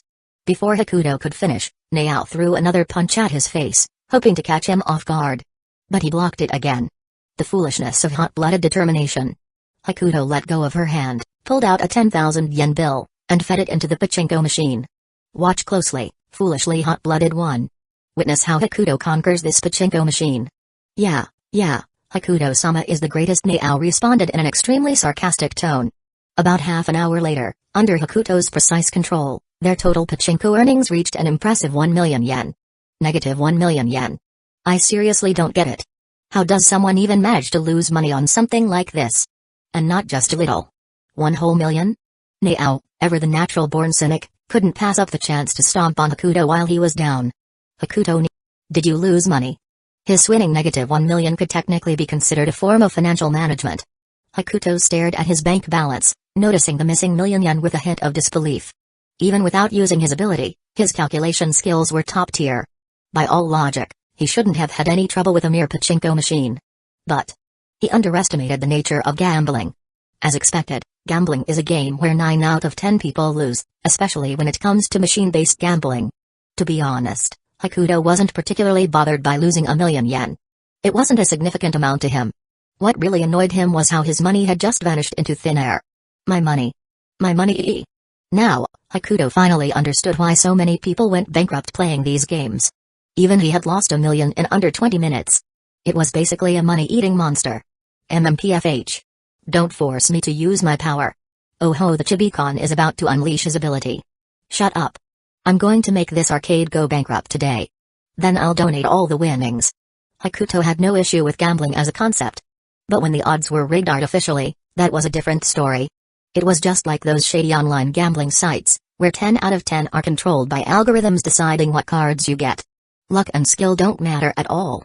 If they won't play fair, then I'll just break their rules.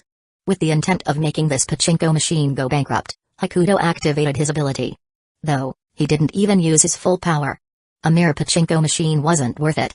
Under the influence of his supercomputer-like calculations, countless metal balls flowed out of the machine like a cascading waterfall. Oh Hakuto, you're amazing. Kids shouldn't watch this. Hakuto didn't want Ori to develop an interest in gambling. After all, people gamble not just for fun but mostly because they want to win money. With his ability in full effect, it took less than half an hour for Hakuto to recover his losses.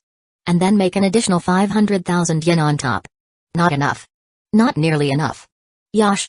Today, I'm treating the kids at the orphanage to a feast. Oh, feast time. Nao was getting hyped too. After all, this pachinko machine had made her suffer, so she had no reason to oppose Hakuto's actions. In the end, Hakuto won nearly 10 million yen from the machine. If the arcade staff hadn't cut the power, he could have kept going indefinitely. Hakuto, we won so much money. Won't the Yakuza come after us? Hearing Ori's concern, Nao casually waved her hand. Huh? The Yakuza? He basically is the Yakuza. TSK, I just don't like delinquents, that's all. I'm actually a strong advocate for peace. Chapter 107, Tamari Nao's emotional breakdown. After leaving the arcade, Hakuto kept his promise. After taking out the money he and Nao had spent, he sent almost all the remaining money to the director of the orphanage where he had stayed as a child. On a park bench by the river, Hakuto and Nao sat together, with Ori sitting between them. The crimson sunset cast its glow on the three of them, creating a peaceful atmosphere. When did little Ori awaken this mind-reading ability? A few days ago, I think. My childhood best friend started distancing herself from me and playing with others. This must be my fault. Even when I asked her, she wouldn't tell me anything. At that time, I wished I could hear her inner thoughts. And then I got this ability. As Ori recounted her experience, her face was full of sadness and pain. If your ability manifested because of a wish, then you should be able to control it. To at least reach a state where you can turn it on and off at will. Your Naone is right. Abilities are a part of oneself. Everyone can control them, just like controlling their own arms. Hearing Hakuto's words, Ori looked slightly surprised. Shretorina seems to know a lot about these things. Because I have a special ability too. But now's not the time to show it. Look behind you. Huh? What's behind me? Ori instinctively turned her head upon hearing Hakuto's words, only to find that, at some point, Nao, who had been sitting behind her, had suddenly disappeared. Huh? Where did Naone go? I'm right here. As soon as the words fell, Nao's figure reappeared in front of Ori. Huh? She disappeared? And then reappeared? Is this invisibility? Something like that. So, little Ori, you can definitely control your ability. But for now, just stay at my place. Just as Nao finished speaking, Hakuto pulled a stack of cash from his pocket and handed it to Ori. Here, little Ori, take this 50,000 yen. Huh? Why is Shretorina giving me money? You're still running away from home, aren't you? Hakuto smiled, then patted Ori's head and continued. Your ability has been troubling you all this time. I don't know how much longer you'll be away from home, and I won't force you to go back. But at the very least, we need to solve the issue of food. You can't go 2 days without eating like today. Before Ori could refuse, Hakuto placed the 50,000 yen directly on her lap. This. Shretorina. This is too much. For a 12-year-old girl, pocket money usually ranged from a few hundred to a few thousand yen.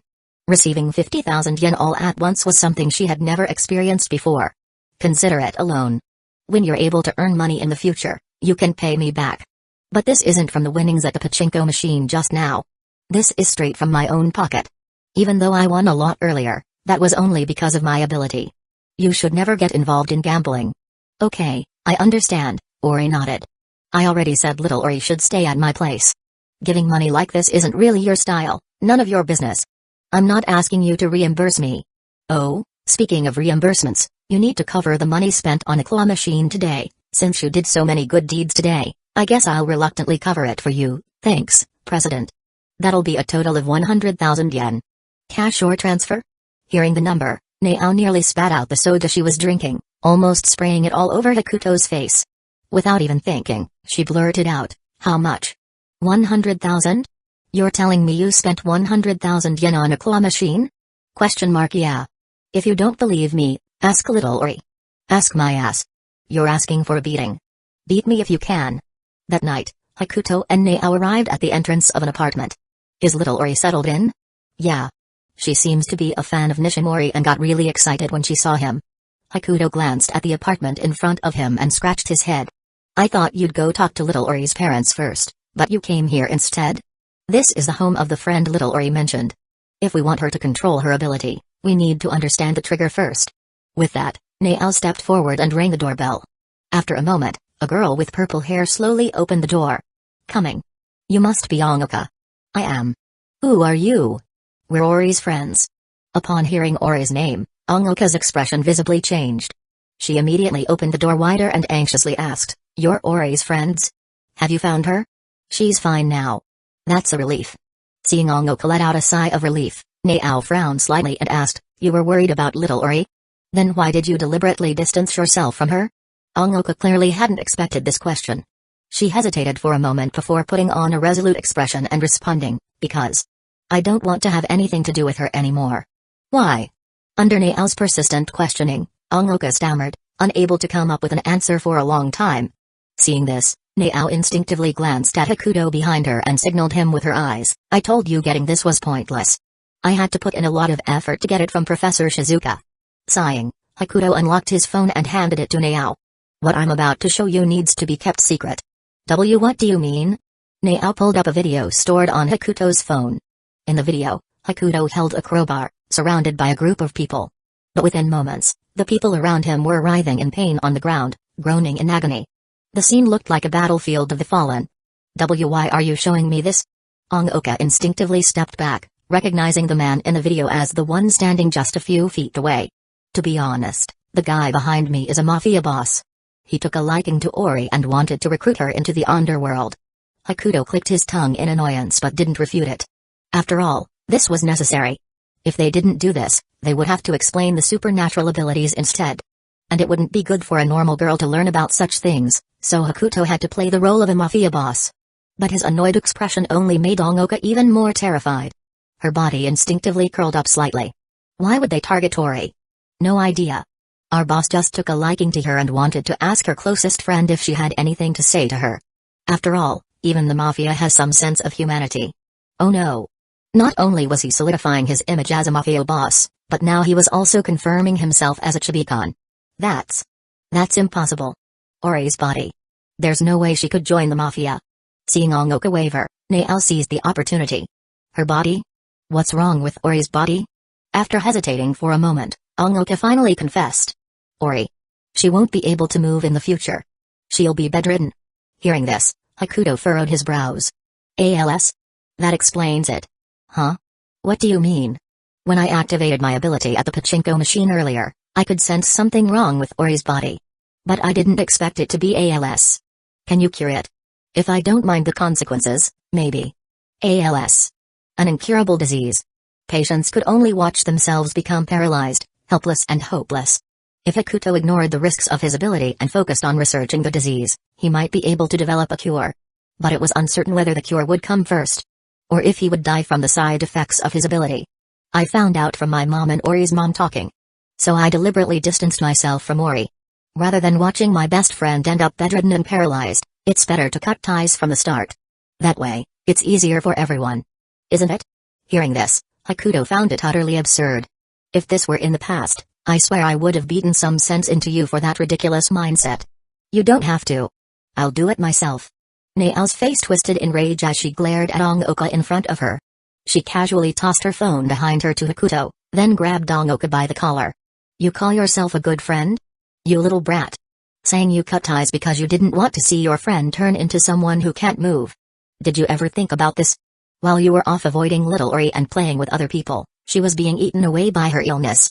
A double attack on both her body and mind. Can you even imagine the pain she went through? You bastard. And now, after all this time, you tell me she's more important to you than anyone else? Don't you think that's hypocritical? With that, Nao exerted force, and Ongoka, still in her grasp, was thrown straight to the ground. Nao roared in fury, as if she were venting all of Ori's suppressed pain on her behalf. You talk big, but in the end, you just ran away. If you were really her best friend, there were things you should have done instead. You're going to regret this for the rest of your life. Mark my words. Chapter 108, A Heart-to-Heart Under the Moonlight. What are you doing? At that moment, Ongoka's parents rushed out, pushing Nao off Ongoka and checking on her condition. But Ongoka paid no attention to her mother. She simply wiped her tears over and over, murmuring to herself. I didn't. Watching from the sidelines, Hakuto stepped forward and helped Nao up from the ground. He didn't say anything, because he knew this wasn't the place for words. If you still consider Ori your friend, go find her and make up with her. Otherwise, you'll truly regret it. After saying this, Hakuto didn't care whether Ongoka heard him or not. He simply supported Nao and quickly left the scene. Before long, the two of them returned to the park they had been in that afternoon. Same park, same scene. Only now, someone's heart was restless. I've never seen you like that before. What's wrong? Did something suddenly come to mind? Nao looked at Hakuto and, for some reason, smiled. Strange. I thought you'd take this opportunity to mock me mercilessly. I do have some sense, you know. Saying that, Hakuto handed Nao a drink he had just bought from a vending machine. Nao looked at the drink in his hand, slowly reached out to take it, hesitated for a moment, and then spoke. Hakuto, you probably know that I have an older brother, right? You've mentioned him before.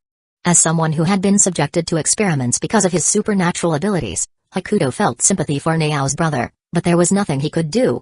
I never really said this before. Actually, my brother and I were sold to those scientists by our mother. You can tell me more if you want. I might be a good listener. Yeah, I suppose that is one of your specialties. This isn't the time to tease me, is it? Nao glanced at Hakuto beside her, then started her story. My family was poor, not much better off than at Osaka. My mom raised me and my brother alone. Life was tough, but we were happy. It all started when I got accepted into a national university-affiliated high school. I was so excited to share the news with my brother and mom. Don't be fooled by how I bicker with you all the time now. Back then, I might have even managed to get that 50,000 yen out of you. She smiled as she spoke, but it wasn't a smile of joy. It was more like an attempt to dispel the heavy atmosphere. Hakuto didn't say anything. He simply listened quietly. It's a pity I didn't meet you back then. My brother was a great guitarist. A record label had taken an interest in his band, and he was about to start earning money. Our financial situation was improving, and everything seemed to be heading in a good direction. I thought things would keep getting better. But, in the end, I never went to that university-affiliated school. Instead, I was sent to a fully residential academy. It was my mother's decision. She wanted both my brother and me to attend that school. My brother didn't understand why. He had no academic talent at all. His only skill was playing the guitar. He was completely against it. To him, studying was pointless when he could just start earning money right away. But in the end, he still went. Because that was the first time I saw our mother kneel before us.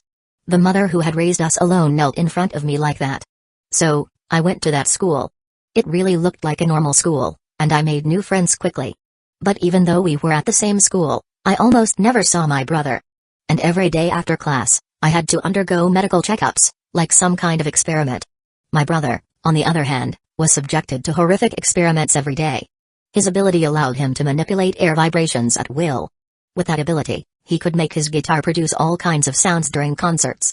Maybe it wasn't as powerful as your computational abilities, but for someone who loved music, it was the perfect ability. And that's exactly why the scientists targeted him. They believed his ability could disrupt communications and even hijack radio signals. They had all sorts of ideas and performed countless experiments on him. Nao let out a sigh. Though she had only spoken a few sentences, it seemed to have drained all her energy. But after a brief pause, she continued. The next time I saw my brother was about a year later. He was no longer the brother I remembered. He didn't even recognize me. That was when I realized. The friends I had made at that school were all fake, planted by the scientists. The daily checkups I received were just because I had a higher chance of developing supernatural abilities. I was lucky enough to escape from that school. I joined Hashinoumi and met someone I could trust. A memory-jumping ability user. Hakuto couldn't even remember his name anymore. Even though his computational power could infinitely enhance his brain, he hadn't had that ability in his previous life. My brother is now in a psychiatric hospital far away. If you have time, I'll take you to see him. Okay. Hakuto didn't say much. He simply responded softly and stayed quietly by Nao's side. Oh, right. Nao reached into her pocket and pulled out a Walkman, handing it to Hakuto. Zen's music. My brother's favorite band. Give it a listen. Alright. Hakuto took the Walkman, inserted the earphones, and let the music wash over him. The moment the sound played, a melody that resonated deep in his soul made him pause. He felt as if he were standing in an open grassland, the breeze brushing against him, filling him with serenity. It's really good. It feels like it pierces straight through me. You get it? Want to go to Zen's concert with me? I heard they'll be performing in Tokyo soon. Hakuto looked at Nao's smiling face.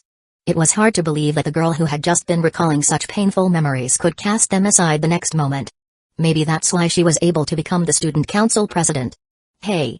I'm asking you a question. Are you coming or not? Hearing her question, Hakuto smiled. Are you asking me out on a date? Huh? Are you joking? Eh? Isn't it? I got excited for nothing. Huh? If you don't want to go, Just say so. No need to make excuses. I never said I wasn't going. I'll just think of it as overtime. You never work overtime. The student council president is a special case. Huh? Are you saying you like me? For real? For real. Nice. Nao gave him a thumbs up. Hakuto didn't say anything. He just handed the Walkman back to her. But she didn't take it. Instead, she stood up and dusted off her clothes. Keep it. I have a few more. What's this? A token of love?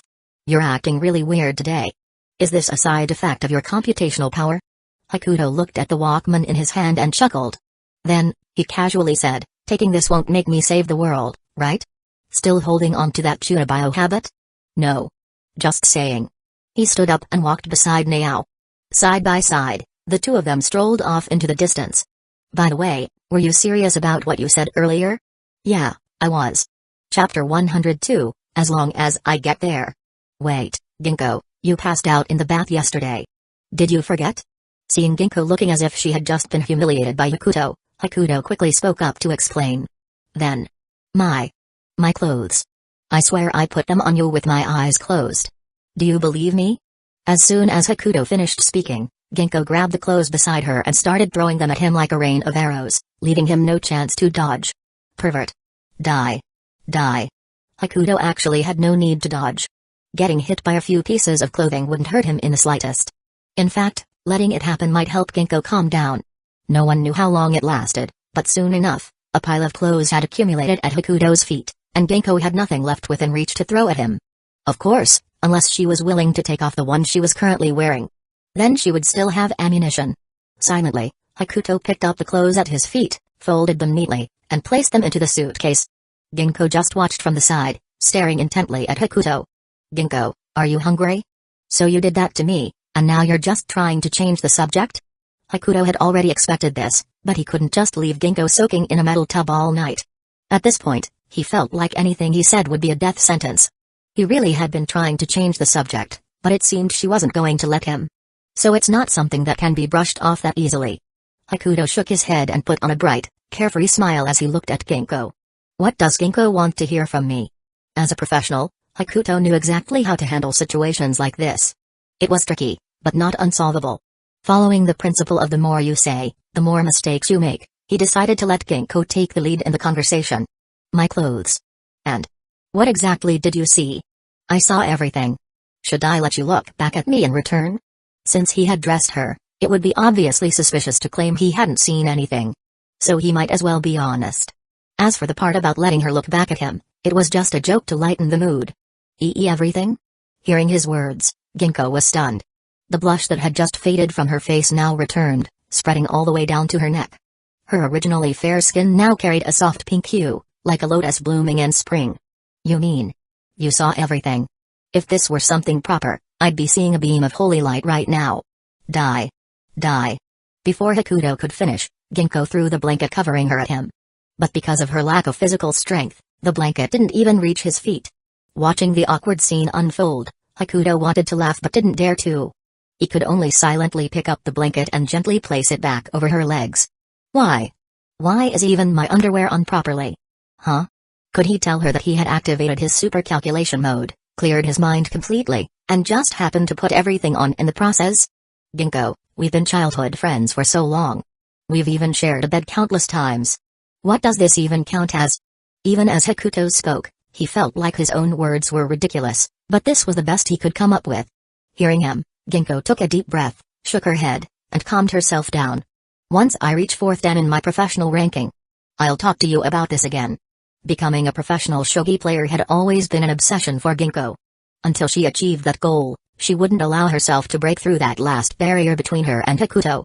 This was her goal and the promise she and Hakuto had made long ago. She didn't think what had happened was particularly wrong. She was just embarrassed, which was why her reaction had been so strong. So Ginkgo still doesn't plan to let me off the hook, huh? Shouldn't it be after reaching 9th dan instead? Seeing her relent a little, Hakuto took the opportunity to joke. Don't be ridiculous. 9th dan. There are barely enough to count on 2 hands in the entire shogi world. She wasn't wrong. There were only about 10 9th dan professionals in the entire shogi world, and without exception, all of them were men. There weren't even any female professionals above 4th dan, let alone 9th dan. The absolute peak. There was simply too big a difference in talent. Just like in sports, men had an inherent advantage in this field. Then do you think I could become a 9th dan professional if I joined the prize tournaments? Ginkgo didn't answer. Instead, she unfolded her folding fan and showed him the side with the word certain victory written on it. If you need money, joining the prize tournaments wouldn't be a bad choice. She had never given up on persuading Hakuto to enter those tournaments. In fact, she was quite persistent about it. But Hakuto shook his head again. He did have an obsession with money, but it also depended on how he earned it. If he really just wanted money, then professional shogi was far from the best option. He could go to Macau, Las Vegas, or even manipulate the stock market. He had no experience in those areas, but with his super calculation ability, he didn't need any. So yes, he liked money. But only if he earned it in the right way. Seeing his response, Ginkgo sighed. She had already expected this. After all, she had brought this up at least 100 times before.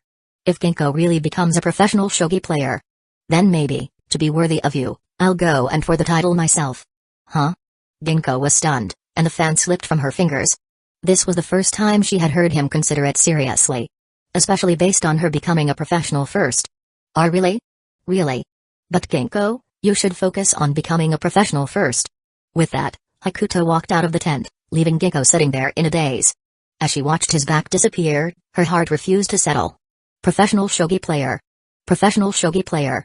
Her desire for that title had never burned as fiercely as it did at this moment. As long as I get there, then I will have everything. Her wish, her goal, her obsession, her promise. Everything would be there. Nothing would be missing. Chapter 103, Sayuri's request. Just like that, Ginkgo, who had originally planned to take a break, immediately started an intense training regimen after hearing Hakuto's words, all in preparation for next week's promotion match. However, the coach for this devilish training was not Hakuto. Although Hakuto was incredibly skilled at shogi, his strength came purely from his own calculating ability. Playing against him might offer some experience at first, but after a while, there wouldn't be much left to learn. For geniuses like Ginkgo, studying different strategies was the best way to improve, so everything had to be left to her master to handle. It's worth mentioning that even though Hakuto had only worked for a single day, Ginkgo still paid him for 2. In other words, Hakuto had taken Friday off, yet he still received his full salary from Hashinoumi while also getting paid by Ginkgo, effectively giving him an extra day off. Holy crap. This was an absolute steal. Ginkgo. I love you. On his way home, Hakuto instinctively wiped at the non-existent tears in the corners of his eyes. How long has it been since I last enjoyed a proper Saturday? It was around 10 in the morning, meaning Hakuto had plenty of time to fully enjoy his weekend. However, after a brief moment of joy, he suddenly sank into a deep sense of melancholy, as if a dark cloud had settled over his head. Can I tell Miss Shizuka that I don't want to be a tutor anymore? No, wait. Why am I even thinking this? I'm here to make money. Hakuto felt like he was getting a little too complacent. This was a sign of impending poverty. In a panic, he slapped himself twice, snapping back to his senses. Just as he was about to send a message to the Nikano quintuplets while walking down the street, his phone suddenly rang. Big boss. Who's that? Looking at the contact name, Hakuto frowned, unable to recall who it was for a moment. Oh. Sayuri. How could I forget? Hakuto instinctively scratched his head, realizing his memory had been slipping lately. After patting his face and adjusting his mindset, he answered the call. After all, Sawamura Sayuri was one of his biggest clients. Even if that was in the past. So he still treated her with basic respect. Hello, Sayuri-san, good morning. Good morning, Hakuto. Is there something you need, Sayuri-san? Hakuto knew that Sayuri wouldn't call just to say good morning. A little small talk was fine, but he preferred to get straight to the point. On the other end of the call, Sayuri glanced up at Ariri's room, hesitated for a moment, then spoke. Hakuto, do you have time today? I need your help with something. Sayuri-san, you should know I'm busy on Saturdays. Although Ginkgo had gone back to her intense training, Hakuto still had other obligations, so he couldn't just agree to whatever Sayuri wanted. What about tomorrow? Sorry, Sayuri-san. I'd love to help, but if it's something urgent, you can tell me over the phone. I'll see if I can free up some time. Sigh. It's a bit hard to explain over the phone. I'll just get straight to the point. It's about Ariri. Did something happen to Ariri? Hakuto had already guessed that Sayuri was calling about her daughter. After all, she had no other reason to contact him. However, he couldn't figure out what had happened to Ariri that required his help. This isn't something I can explain in a few words. It won't take long, Hakuto. Just stop by after school one day.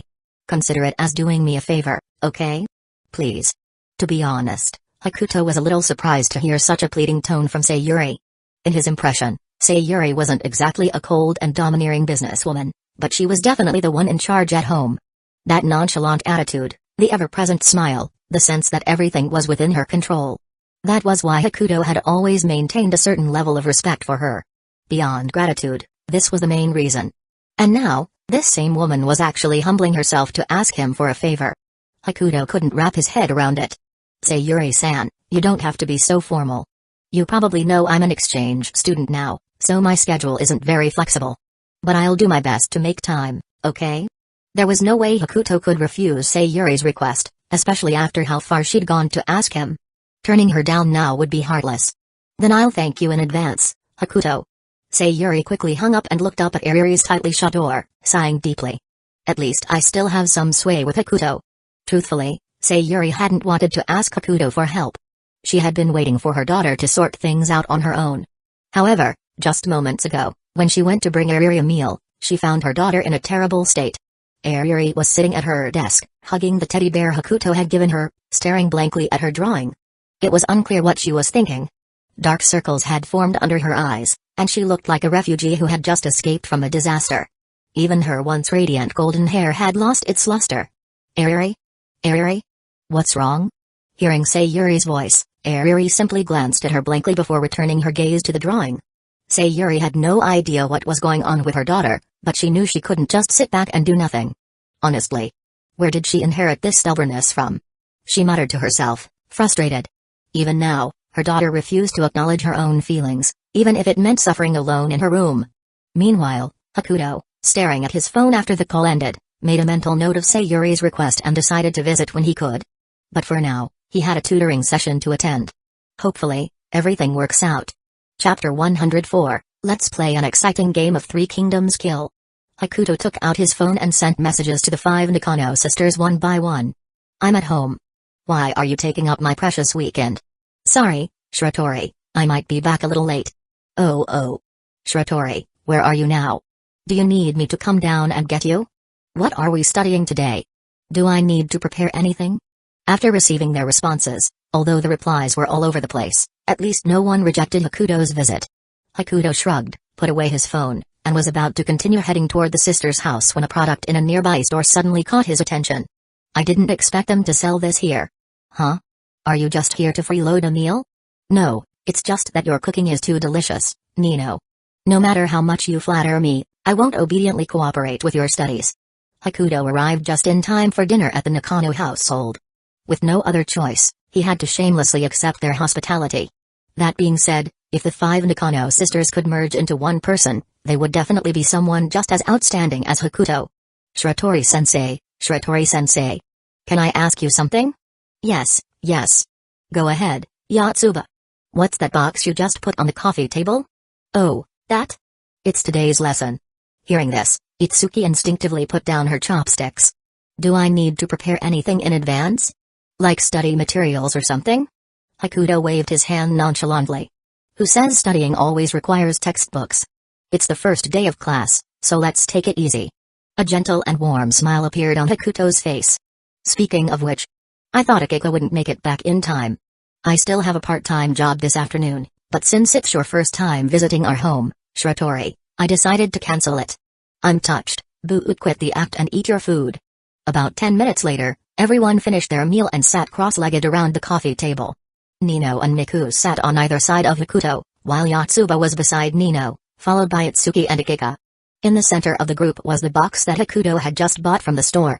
Looking at him, Itsuki raised her question once again.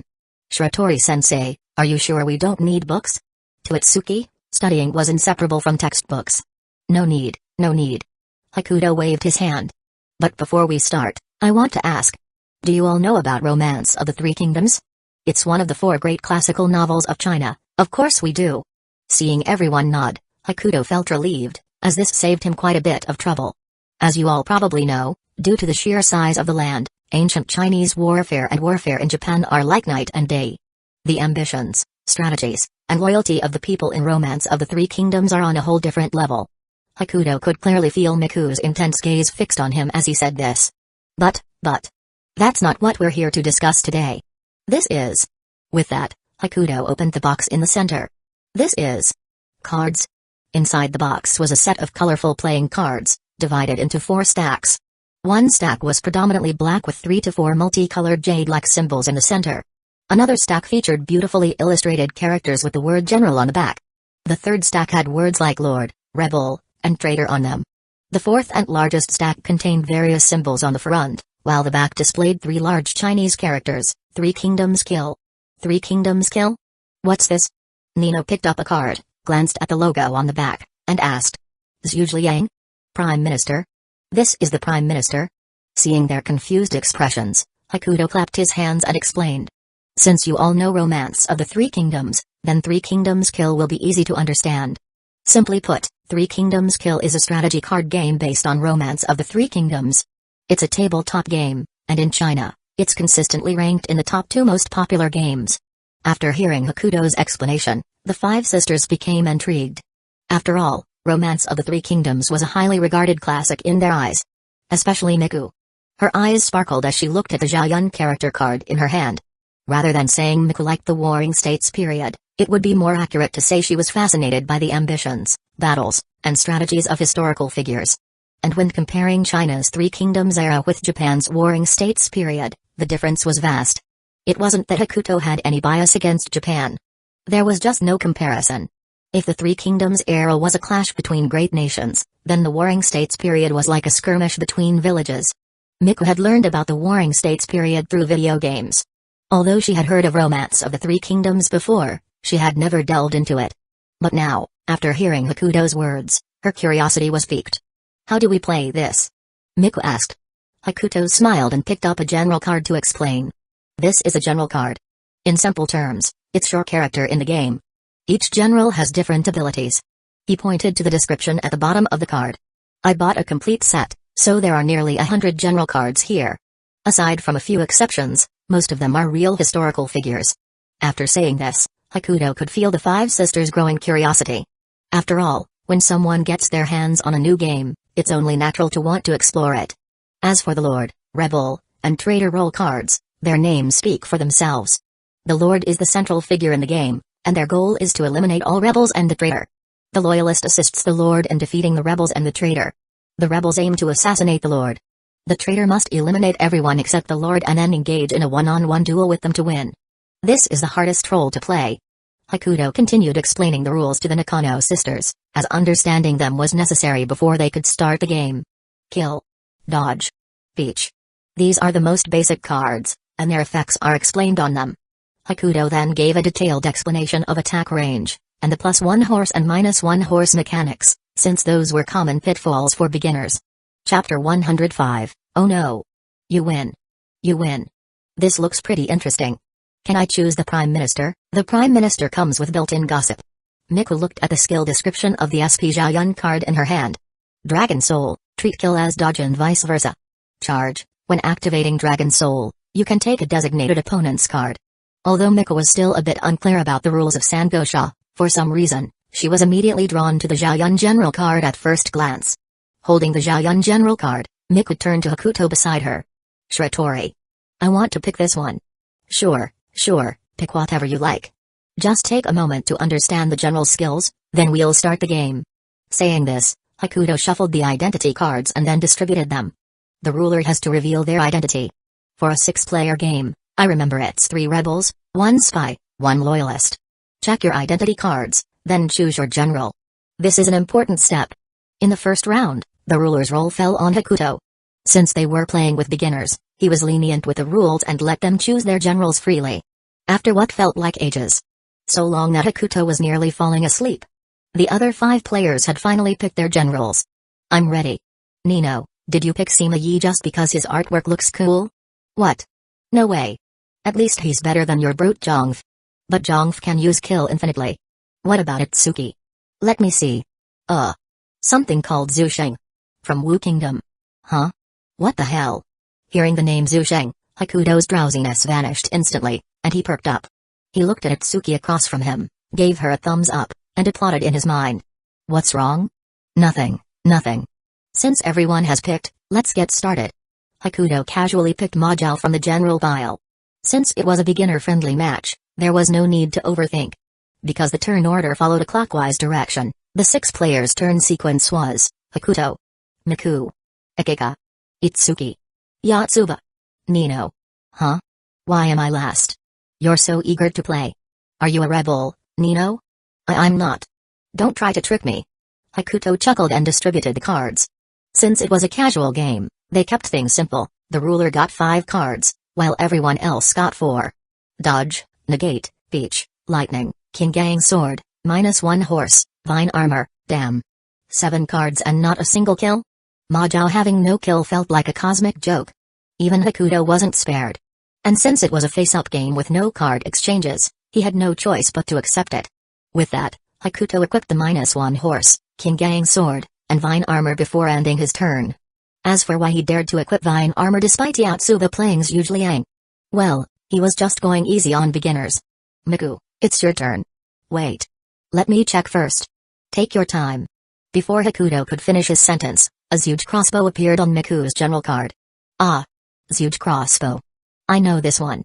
It lets you use kill infinitely. My Zhongf comes with a built-in Zhuge crossbow, but my hand is trash. Ignoring the murmurs around her, Miku played a dodge card against Hakuto. Miku, I have vine armor. That doesn't work on me. You should choose someone else.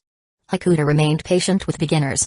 After all, even he used to overlook armor effects sometimes. But to his surprise, Miku nodded. I know, but I still want to attack you. With that, she extended her hand toward Hakuto. A clear demand, hand over your cards. Left with no choice, Hakuto reluctantly held out his hand. I'm doomed. Miku drew a dodge from his hand. The one card he least wanted to lose, as it meant he'd have to discard another card. Sure enough, the next second, another dodge landed in front of him. Alright, take them. Thus, Hakuto lost another card. This time lightning, the least useful one. Forget it, this is too much trouble. What do you mean? The next moment, Miku casually tossed 3 more dodges onto the table? Hakuto was utterly stunned.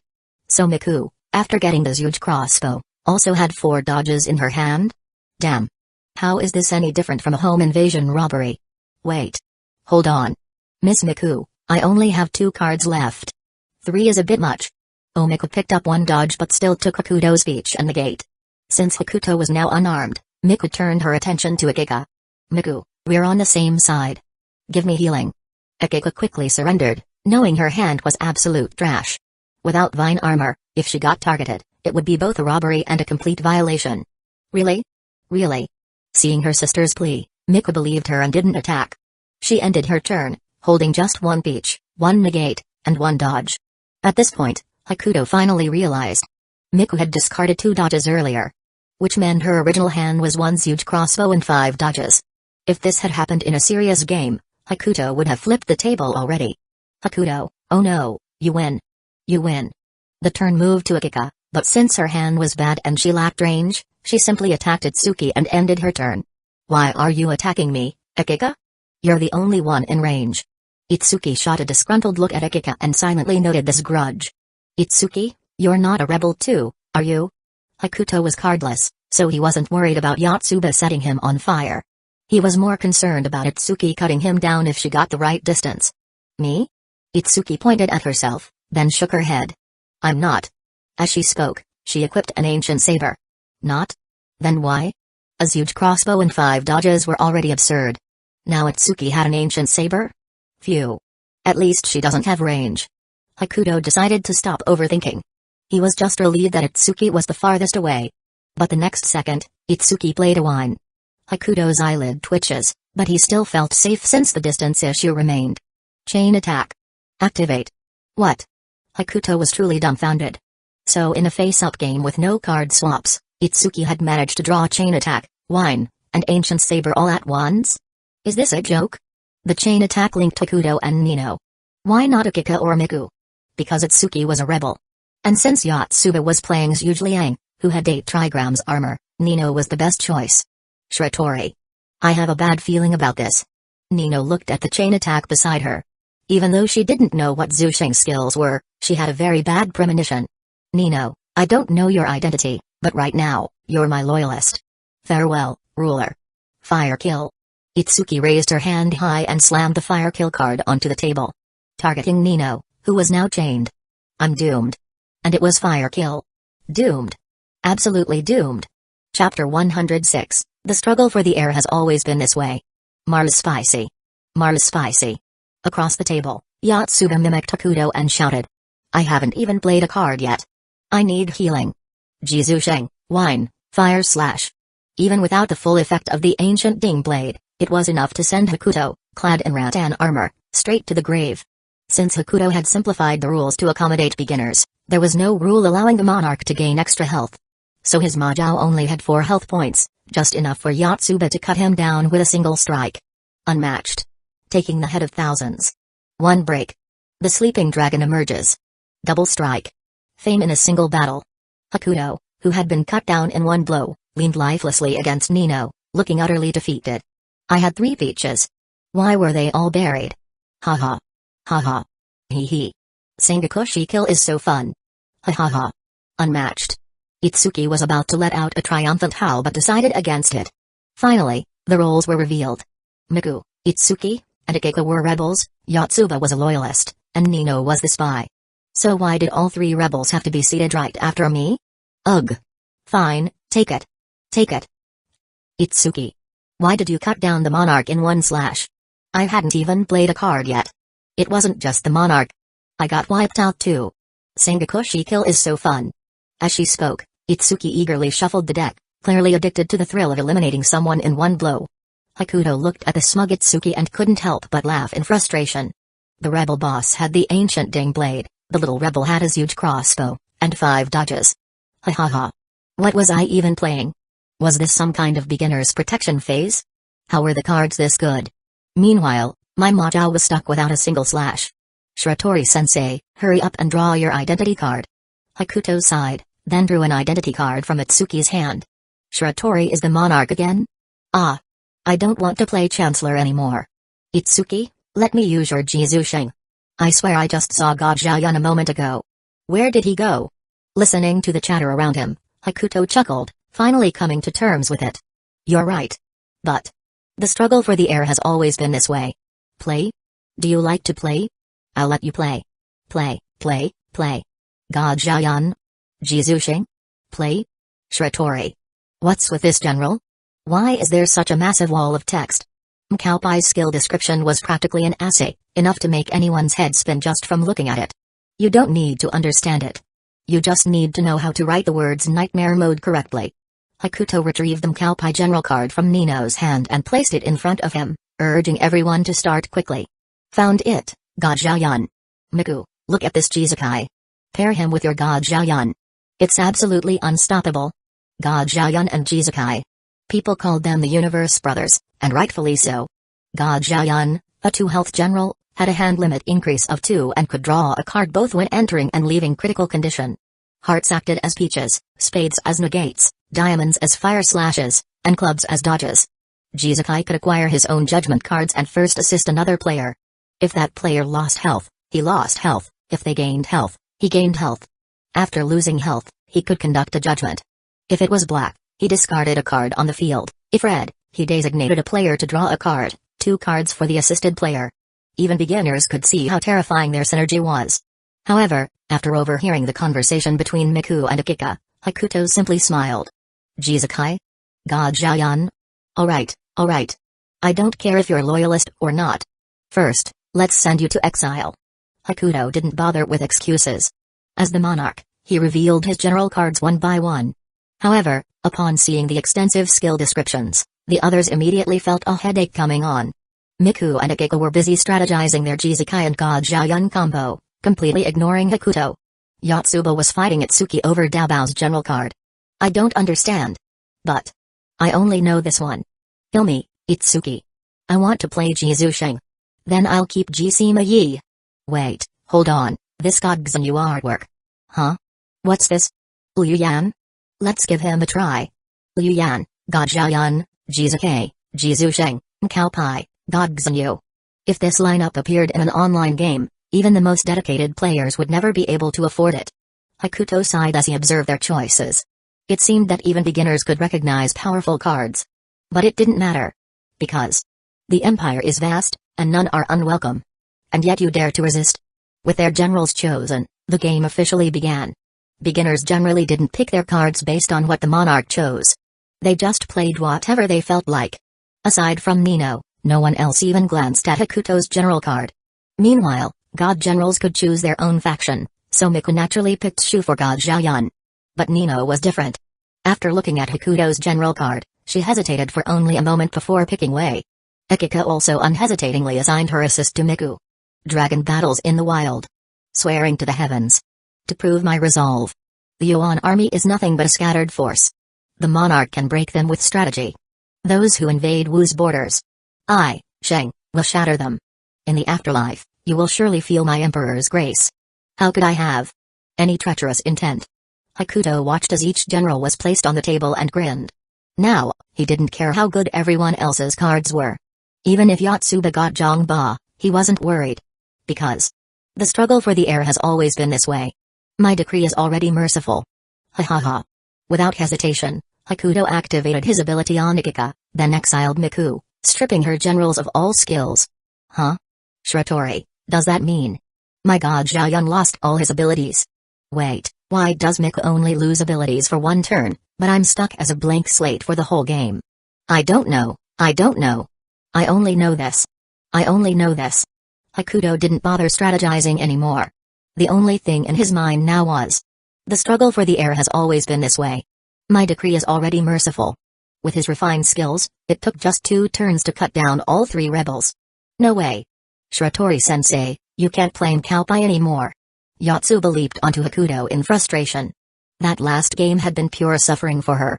She had even researched Liu Yan online to play him properly and miraculously drew Zhongba. Zhongba, Nanman. She was set to be the governor of Yi province. But then she looked up and saw herself instantly exiled. Hey. Yotsuba, don't grab at me.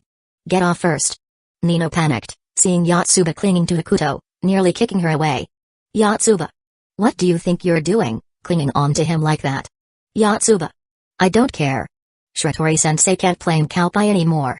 Fine, I won't. But just 10 minutes later. You can't play Peizayu either.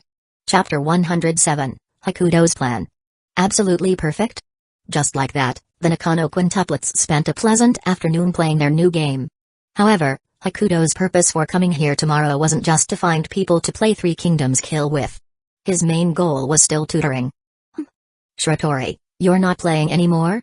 Miku, sitting beside him, looked at Hakuto as he stood up and asked. Hearing this, Hakuto waved his hand nonchalantly and said, Nah, you guys are still beginners.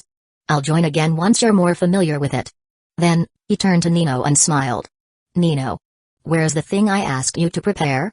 I know, it's in the drawer of the coffee table. Now stop bothering me, I'm playing as the Divine Xanyu. Hearing this, Itsuki also put down her card and looked at Hakuto, who was walking toward the coffee table. She then asked Nino curiously, Nino, what did Shiratori-sensei ask you to prepare? Our entrance exam papers. Itsuki had already expected something like this to end up in Hakuto's hands sooner or later. But thinking about her own entrance exam scores, she still felt a little embarrassed. Oh. I'm definitely taking the role of governor of Yaizu? Yotsuba, did you draw Zhongba again? Meanwhile, Hakuto sighed helplessly as he looked at the test papers on the coffee table. Although he already knew the quintuplets' grades weren't great, seeing them firsthand was another matter entirely. That said, it wasn't all bad. For example, Nino was decent at English, and Mika wasn't too bad at history.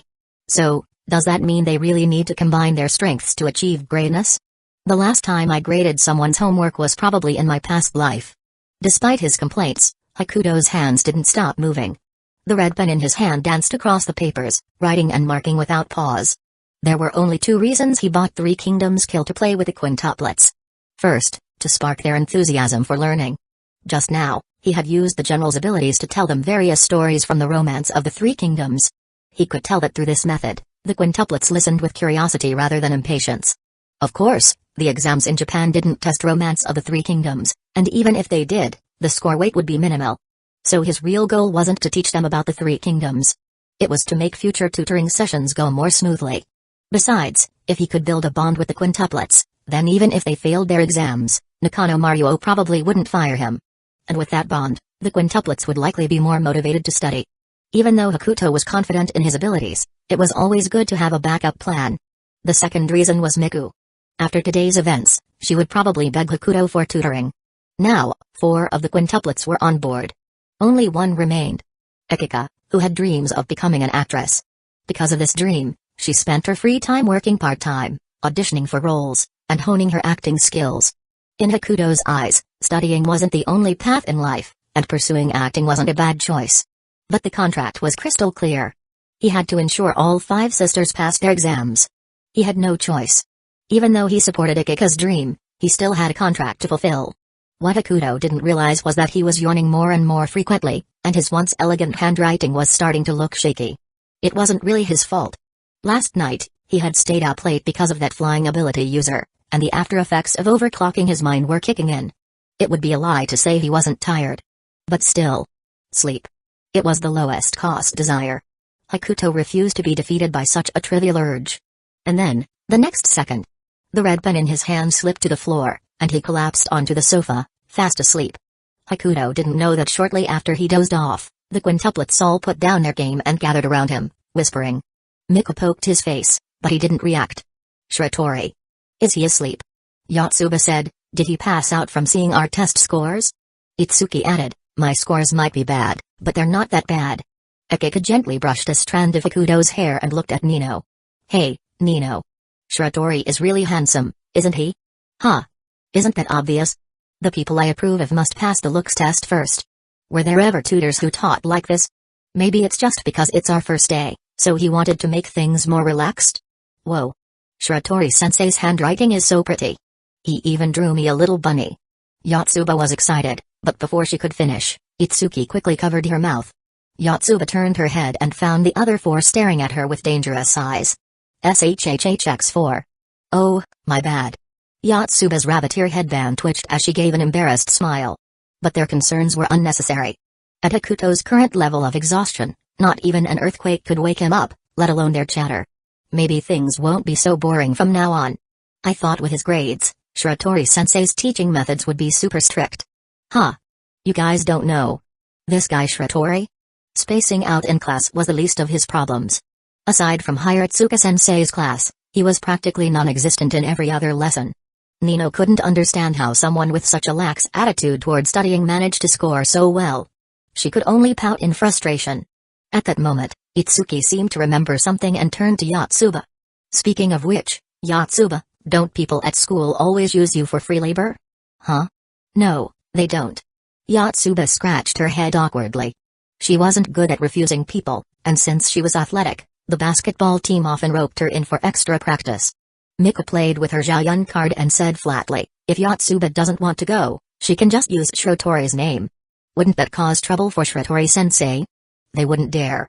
Even someone as indifferent to outside matters as Miku knew. Those guys on the basketball team wouldn't dare mess with Hakuto. Chapter 108, Nino, Doomed. At night, the 5 sisters gathered around the sofa, looking at Hakuto, who was sound asleep. Wow. Shiratori-sensei has been in the same position for 5 or 6 hours straight. He looks way too comfortable sleeping like that. Maybe I should tell Dad and have them dock a day's pay from him. The moment Nino said this, Hakuto on the sofa twitched slightly, as if trying to open his eyes, but they wouldn't budge. Looks like Shiratori is reacting. Miku poked his cheek with her finger. She thought she had seen his eyelids move just now. No way. I called him earlier when we were eating, and he didn't even flinch. Since we don't know when he'll wake up, I'll head to bed first. You guys can keep watch. Huh? Akika, you're going to sleep this early again? You slept for so long in the morning. Beauty sleep, you know. Alright, Shiratori is in your hands now. The 4 remaining sisters watched Akika's back as she went upstairs. No one said a word, but they instinctively glanced at each other, as if trying to find some hidden meaning in one another's faces. Yotsuba suddenly suggested, should we shake Shiratori-sensei awake? Hearing this, Itsuki shook her head. It's best not to disturb deep sleep, or he'll wake up with a headache. Besides, Yotsuba, are you really sure Shiratori-sensei doesn't have a bad temper when woken up? You've seen what he's capable of. It's terrifying. Yikes. At Itsuki's words, Yotsuba flinched like a frightened rabbit and quickly waved her hands in denial. Shiratori-sensei. I wasn't actually planning to wake you up, I was just joking. You idiot, Yotsuba. If he heard you, that'd be the real mystery. Sometimes, Nino couldn't help but admire her sister's way of thinking. Was this what they called all brawn and no brain? Should we carry Shiratori upstairs? Can you even lift him, Miku?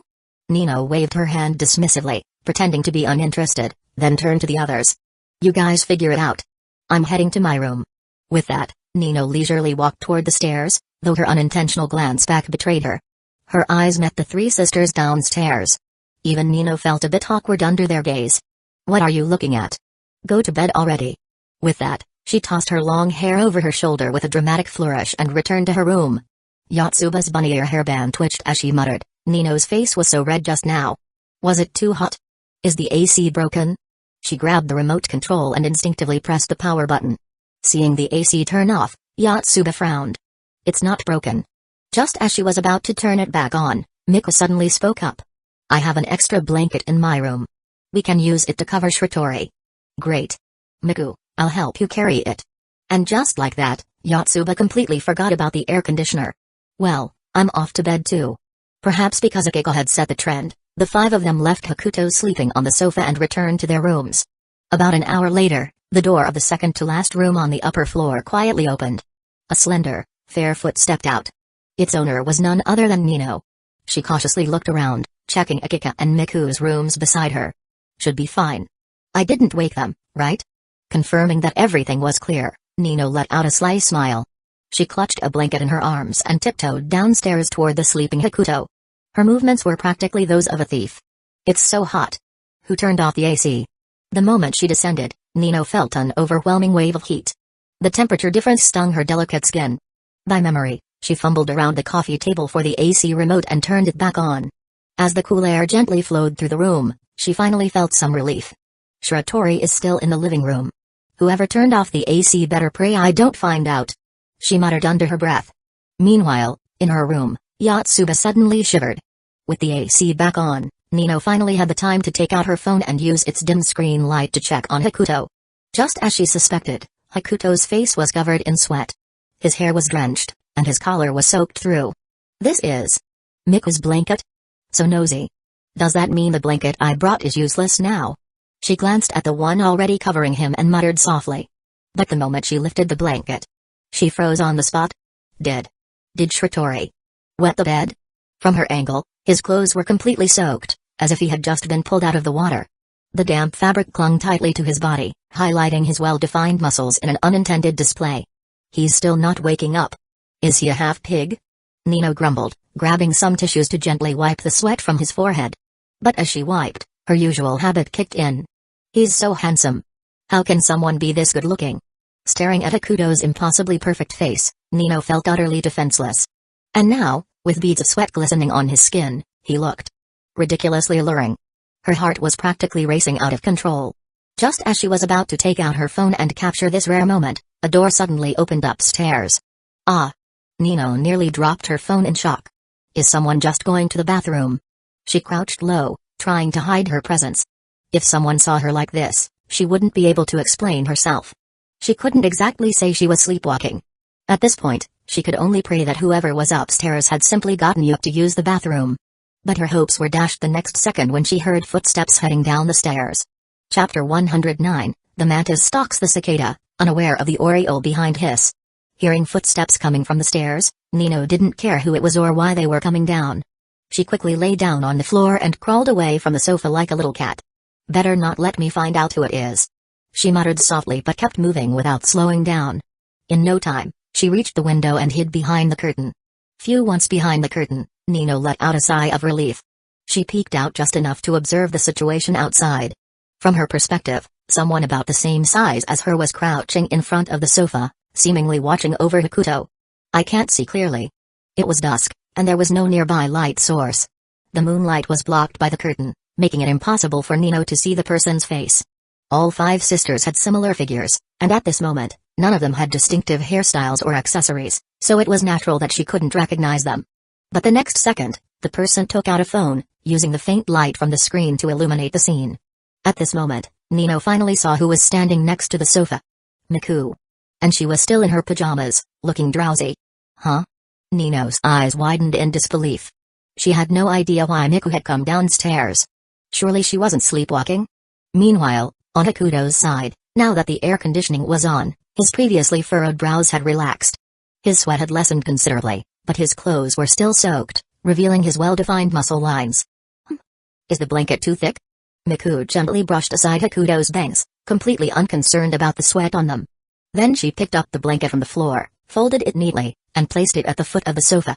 She didn't think too much of it. After all, it was easy to understand how someone could unconsciously kick off their blanket if they were feeling too hot. Speaking of which, Hakuto's shoes had actually been taken off earlier by Yotsuba, that airheaded girl. At this moment, Miku noticed something. A blanket under the sofa. Nino was here. She instinctively glanced upstairs, unaware that the person she was talking about was hiding right behind the curtain. As sisters, Miku naturally recognized that the extra blanket under the sofa belonged to Nino. Judging by its condition, it was clearly the one Nino always used, not a spare or a new one. Miku picked up Nino's blanket, folded it just as neatly, and placed it next to Hakuto's feet. After finishing that, she crouched beside Hakuto again, propping her chin on her hand and staring at his face under the dim glow of her phone. Oda Nobunaga. Miku murmured.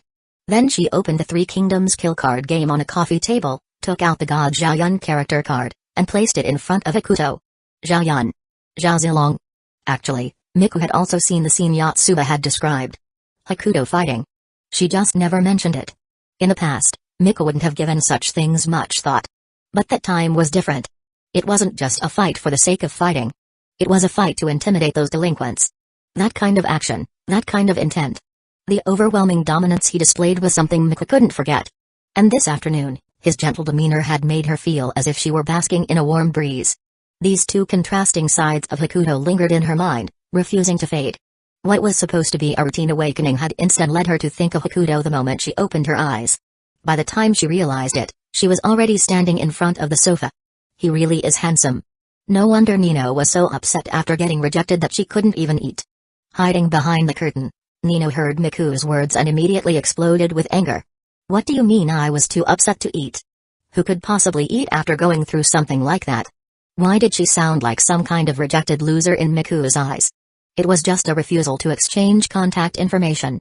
Nino clenched her fists. Damn it. Just wait. Once I win over Hakuto, I'll make him change his contact method every single day and send it to me in a different way each time. Wait. What is Miku still doing here? If she had only come to check on Hakuto, why was she staying so long? It was too dark for Nino to see Miku's exact actions. She only knew that her sister was crouched in front of Hakuto, doing something. Could it be? Miku is interested in Hakuto too? What the hell? I thought she said personality was more important. Nino had no idea that Miku was drawn to something else about Hakuto. She simply assumed that, like herself, Miku had fallen for his looks. As the runaway train of romance, there was no way Nino would just sit by and watch Miku act recklessly.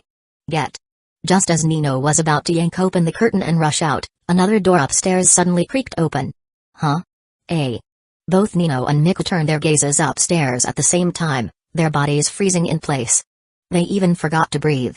As the person upstairs stepped onto the staircase, just like Miku had earlier, both Nino and Miku sprang into action.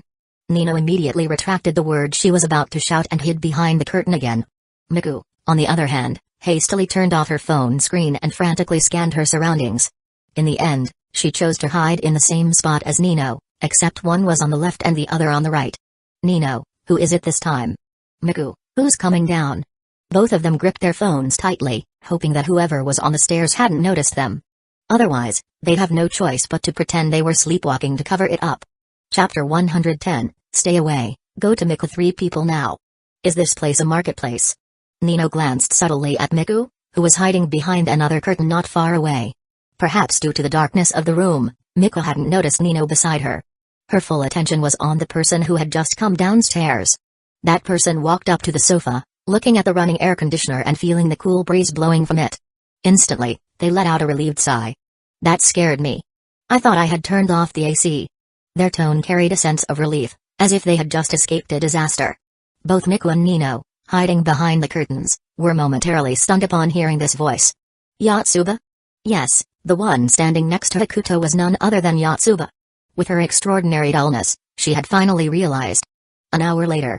that she had turned off the air conditioner. The realization had jolted her awake from her sleep, prompting her to rush downstairs to check on Hakuto. The AC was turned off by Yotsuba? Nino sometimes really felt the urge to call the police. Meanwhile, Yotsuba, still in the aftershock of realizing her mistake, quickly snapped back to reality. After all, she didn't want to wake up in the morning just to get pinned down by Hakuto in retaliation. Not that Hakuto would actually do that. Huh? Why is Shiratori-sensei sweating so much? Now fully aware, Yotsuba, like the other two, used her phone's dim screen light to check on Hakuto's condition. But she didn't understand why he was sweating so much. Huh? Why are there two blankets? Seeing the two neatly folded blankets at Hakuto's feet, Yotsuba was momentarily puzzled. After all, she distinctly remembered giving him only one, yet now there were two. Geez, in this summer heat, someone gave Shiratori-sensei two blankets. Hearing Yotsuba's words, Nino, hiding behind the curtain, nearly lost it. What? How was she playing the victim here? And with such confidence, too? Nino's whole body trembled. She wanted nothing more than to rush out and teach her sister a lesson. Miku felt the same way, immediately blaming Nino for Hakuto sweating so much. If Nino knew about this, she'd probably break down and shout, "I was here first." Just then, Yotsuba, completely unaware, suddenly realized something. Why were the two blankets folded so neatly at his feet? Shiratori-sensei? Shiratori-sensei? Yotsuba leaned in and called out softly near his ear, then poked his face with her finger. He's not waking up. She had assumed Hakuto had woken up from the heat and folded the blankets himself. But now, it seemed that wasn't the case. After thinking it over, Yotsuba came to a conclusion. Wow! As expected of Shiratori-sensei. Even while sleepwalking, he can still neatly fold his blankets. Miku and Nino behind the curtain. Huh? Nino sometimes seriously wondered what kind of spell Hakuto had cast on her sister to make her admire him so much. Since bright light might wake a sleeping person, none of them had turned on the room lights or their phone flashlights, using only the faint glow from their screens. Sweet dreams, Shiratori-sensei. I'm going back to sleep now. Yotsuba whispered in his ear, since she had only come downstairs to check whether the air conditioner was on. Now that her mission was complete, it was time to go back to bed. But just as she was about to leave, she noticed something. The temperature of the air conditioner seemed a bit too low. Even standing here in her pajamas, she was shivering. 16 degrees? Did I really set it to 16 degrees? Looking at the AC display, Yotsuba hugged herself and started searching for the remote on the coffee table. Huh? I swear I left it here. She rummaged around, even nearly flipping Hakuto over in her search, but still couldn't find it. Did I lose the AC remote? Nino, hiding behind the curtain, froze as she watched Yotsuba searching and muttering to herself. Because she suddenly realized. She was holding something in both hands. If one hand was holding her phone, then the other. Acting as naturally as possible, Nino reached out and felt the object in her other hand. Just as she suspected. It was the very air conditioner remote Yotsuba was desperately looking for. Nino raised an eyebrow in disbelief. She couldn't believe such a cliché scenario was happening to her. Now, she could only pray that Yotsuba would give up searching or go bother Miku instead. Meanwhile, Miku still hadn't realized that Nino was hiding right next to her. All she wanted was for Yotsuba to leave as soon as possible. Huh? Where's the remote? Yotsuba turned up her phone's brightness and began crawling on the floor, slowly searching for the missing remote. At that moment, both Nino and Miku tensed up. Because Yotsuba was crawling straight toward them. Practically pressing her face against the floor, Yotsuba was determined not to miss a single inch of space. She reached the window, preparing to lift the curtain slightly and check if the remote was behind it. Seeing Yotsuba getting closer, Nino frowned. Just as Yotsuba was about to lift the curtain and have a fateful nighttime encounter with her, Nino shook her head, tightened her grip on the remote, and, without thinking twice, flung it away. What was that noise? Still crawling on the floor, Yotsuba didn't notice Nino's action. She only heard a dull thud. But Miku saw it clearly. She couldn't make out exactly what Nino had done, but she definitely saw someone behind the curtain. What was that sound just now? Chapter 111, Who the hell turned off the air conditioning? Nino's plan successfully stopped Yotsuba in her tracks, but something about that voice felt off to her. Yotsuba turned around upon hearing the sound, then slowly stood up. And what she saw nearly scared the soul out of her. Because she realized that Hakuto had woken up at some point and was sitting on the sofa, facing in her direction. Hakuto didn't expect that sleep deprivation combined with the after effects of his supercomputer-like calculations would hit him this hard. During those past few hours, he had tried multiple times to force himself awake through sheer willpower, but each attempt failed. Even opening his eyes was impossible. He wanted to wake up, but his body simply wouldn't allow it. It was like being drugged with a powerful sedative. Your body succumbs to the effects, sinking into deep sleep, but external stimuli make you want to wake up. Yet, you just can't. That was exactly what Hakuto had been experiencing. But the worst part wasn't even that. Fine, if he couldn't wake up, then he couldn't wake up. A deep sleep wasn't the worst thing in the world.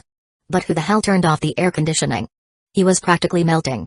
Fortunately, someone later turned it back on and even removed the blanket covering him. Hakuto, still sound asleep, had no idea who had done all this, but he was immensely grateful to them. Just as he thought he could finally sleep in peace, someone beside him seemed to lean in and whisper something in his ear. Hakuto couldn't process the words, but it didn't matter. As long as they didn't disturb his sleep. However, at that moment, in his dream, he was happily swimming through a sea of gold coins. Until a blunt object suddenly smacked him on the head with a loud thud. That impact shocked Hakuto awake in an instant. He sat up straight, scanning his surroundings. Where's my sea of gold coins? Awoken so abruptly, Hakuto was gasping for breath, one hand covering his eye, still in a dazed state. Shiratori-sensei. You're awake. Hearing Yotsuba's voice by the window, Hakuto finally snapped back to reality and focused on her. Shiratori-sensei? Seeing that Hakuto wasn't responding for a long time, Yotsuba took a step closer and waved her hand in front of his face. I'm fine. Hakuto grabbed Yotsuba's hand. Right now, his head was pounding, and even his reaction speed felt sluggish. What time is it? It was the classic question asked by someone who had just woken up. It's 3 in the morning. Sunday? Yeah. Why? Yotsuba found Hakuto's behavior a little odd. He had only slept for a few hours, yet he was asking if today was Sunday. And judging by his expression, he didn't seem to be in a groggy, half-asleep state. If anything, he was incredibly alert. Hearing Yotsuba's response, Hakuto sighed in relief. He had worried that he might have slept through all of Sunday again. Then, letting go of Yotsuba's hand, he looked down at the object that had just hit his head. Huh? Isn't his the air conditioning remote I've been looking for? The air conditioning remote? Who threw it? Hakuto and Yotsuba exchanged glances, then simultaneously turned their eyes toward the ceiling. Meanwhile, the true culprit was hiding behind the curtains, avoiding Hakuto's gaze. Nino hadn't expected her casual toss to land so precisely on Hakuto's head, waking him up in the process. Miku, too, was hiding. She was afraid Hakuto would notice her. Staring at the remote in his hand, an unexplainable fury began to rise within Hakuto. He had suffered enough because of this damn thing today. First, some idiot turned off the air conditioning, practically cooking him alive. Then, another idiot, or maybe the same one, decided to chuck the remote at his head. By the way, Yotsuba, why are you here? I thought I had turned off the air conditioning but wasn't sure, so I came down to check. But looking at things now, I guess my worries were unnecessary. Yotsuba scratched her head, smiling innocently. But Hakuto had a very different reaction to what she just said. Wait. So you were the one who turned off my air conditioning? Clenching the remote tightly in his hand, Hakuto's grip tightened even more, veins appearing on his forehead. His expression was like someone experiencing severe constipation. At first, he had assumed that Yotsuba was the one who turned the AC back on and removed his blanket. But now, it was clear that wasn't the case. Shiratori-sensei, you're about to break the remote. Oh, you noticed? Well, if I don't squeeze the remote, the one getting squeezed might just be you, Yotsuba. Huh? What do you mean? Remote, is nobody going to stand up for me? After a while, Hakuto let out a deep sigh and tossed the remote to Yotsuba. I caught it. I caught it. Seeing Yotsuba's bright and cheerful expression, Hakuto couldn't even muster the energy to blame her. He was just frustrated. Yotsuba. I need a shower. After sweating so much, Hakuto felt utterly gross. A shower was non-negotiable. Okay. I'll go run the hot water for you, Shiratori-sensei. With that, Yotsuba hopped happily toward the bathroom. Watching her enthusiasm, Hakuto felt a sudden wave of emotion. If only his clients could be this obedient. Sob. Wait. Yotsuba. Stop right there. Yotsuba. Huh? What's happening? Still caught up in Yotsuba's unexpectedly considerate behavior, Hakuto hadn't fully processed what was happening when two pink blurs shot out from behind the curtains, racing straight toward the bathroom. What the hell? A pink-haired girl gang? What? Nino? Miku? Where did you two come from? Nino and Miku each grabbed one of Yotsuba's arms, lifting her out of the bathroom before she could even react. Hakuto stared at the utterly nonsensical scene before him, beginning to wonder if he was actually still dreaming. Nino, Miku, why are you dragging me? Yotsuba, still confused, was carried right in front of Hakuto. Ow, that hurt. So I'm not dreaming, huh? Hakuto gave himself a slap and confirmed the pain was real. Meaning he was, in fact, awake. But I still need to run the hot water for Shiratori-sensei. Forget the hot water for now. Hakuto stepped forward, separating the three of them, then smiled slightly. Now then. Would someone care to explain? Chapter 112, Hakuto, still half asleep. Hakuto sat on the couch, looking at the three girls kneeling in front of him. He then shook the remote control in his hand and spoke. Yotsuba, I know. You came to check if my air conditioner was on, right? Speaking of this, Hakuto couldn't help but get irritated. He subconsciously tightened his grip on the air conditioner remote. Shiratori-sensei. Shiratori-sensei. It's really going to break. Remote, I'm done for. I'm done for. But despite his annoyance, Hakuto shifted his focus to Nino and Miku. Nino, Miku, why were you girls hiding behind the curtains? Sleepwalking? Hearing this, Nino and Miku simultaneously turned their heads to the side, avoiding eye contact with Hakuto. However, a second later, Nino realized. Wait, this was her house. And why was she acting like some guilty child who did something wrong? Realizing this, Nino immediately stood up and met Hakuto's gaze. Huh? This is my house. What's wrong with me hiding behind my own curtains? Beside her, Yotsuba was surprised by Nino's boldness.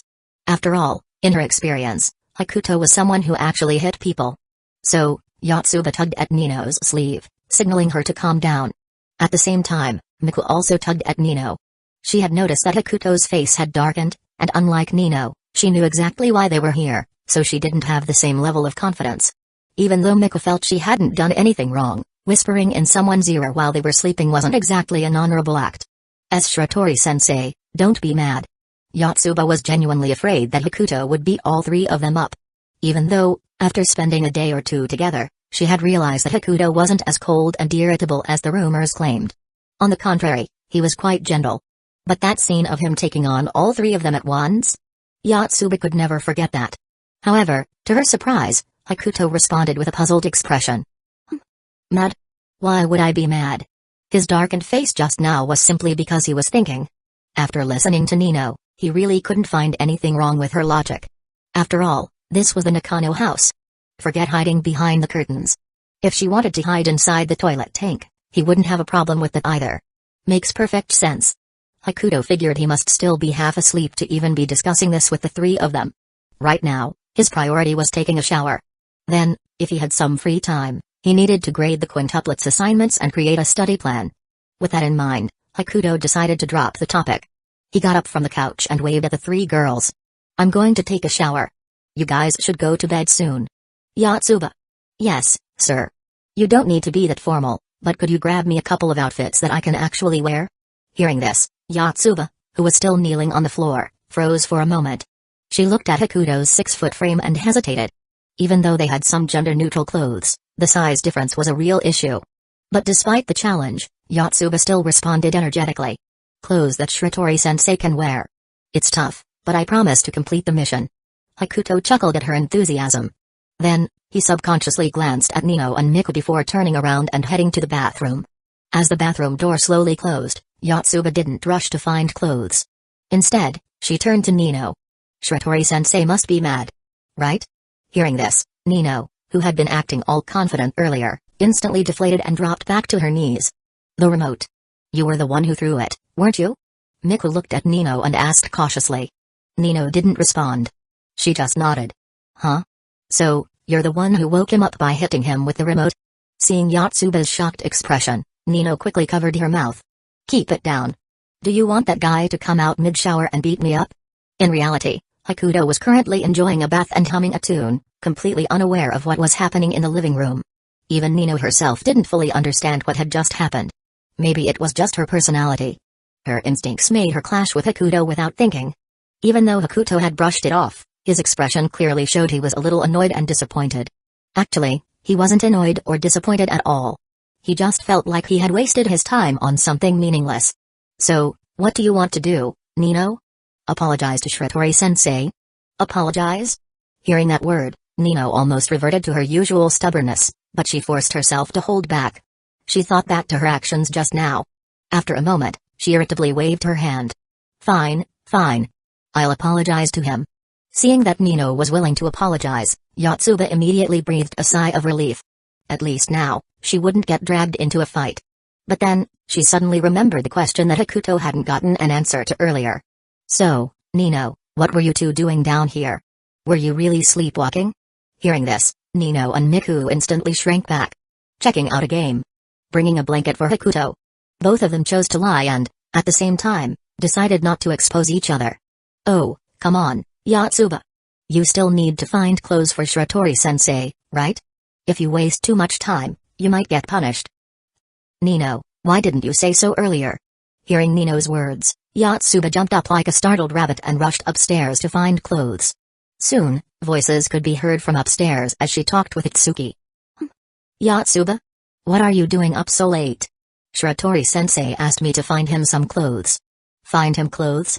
Then why are you in my room? Because your clothes are one size bigger than mine. Itsuki. Chapter 113, Want to see my tattoo? In the end, Yotsuba couldn't find any suitable clothes for Hakuto. She could only get a thin jacket for him, barely covering his upper body. Sorry, Shiratori-sensei, I couldn't find any clothes that fit you. It's fine, better than nothing. Hakuto didn't really mind. After all, as a grown man, he didn't have a strong opinion about these things. Besides, he wasn't completely shirtless. At least he had a jacket on. Though, this jacket was a bit on the girly side. But it was pure white, which actually fit Hakuto's aesthetic quite well. But Yotsuba, you really didn't have to go into Itsuki's room just to find me some clothes. Yotsuba didn't say anything in response, just gave an awkward laugh. Hee hee. When Hakuto stepped out of the bathroom, he saw that Miku had already gone back to her room to sleep, but Nino was still sitting on the sofa in her pajamas, seemingly waiting for something. Just as Hakuto was about to ask why Nino wasn't asleep yet, Yotsuba suddenly spoke up. I'm so sleepy. I'm going back to my room now. Hakuto was a little surprised. Just a moment ago, Yotsuba had been full of energy. Why was she suddenly sleepy? But he didn't dwell on it.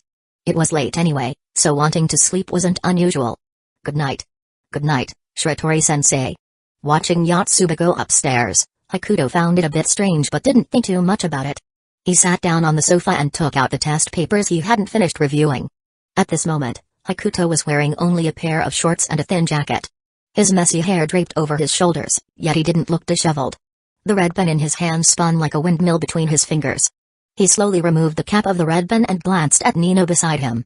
Nino, you're still not going to sleep? I'm not tired yet. Are you suddenly in the mood to study? Want to go over the test papers with me? Hakuto teased her with a deliberately puzzled look. After all, sitting here, there wasn't much else for Nino to do. PFFT.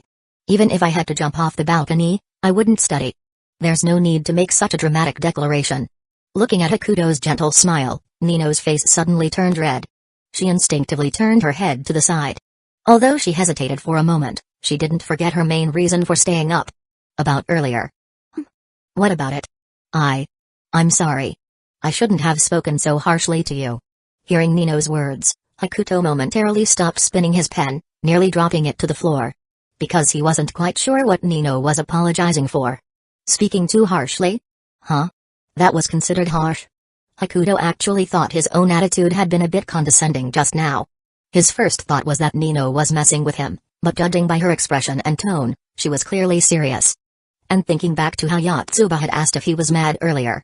Do girls really think people would get angry over something like this? Even though Hakuto had no idea why Nino would think he was mad over such a trivial thing, he usually just went along with the conversation. No need to apologize, Nino. So you really are mad, huh? Well, I guess it makes sense. I did throw the remote at your head, after all. That was pretty rude. Hearing this, Hakuto immediately fell into deep thought. Wait.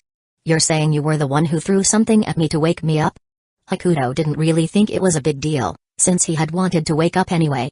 Seeing that he didn't respond, Nino continued. But I only came downstairs because I was worried about you. I was the one who brought down the blanket and turned on the air conditioner for you, you know. Wait. Hold on a second.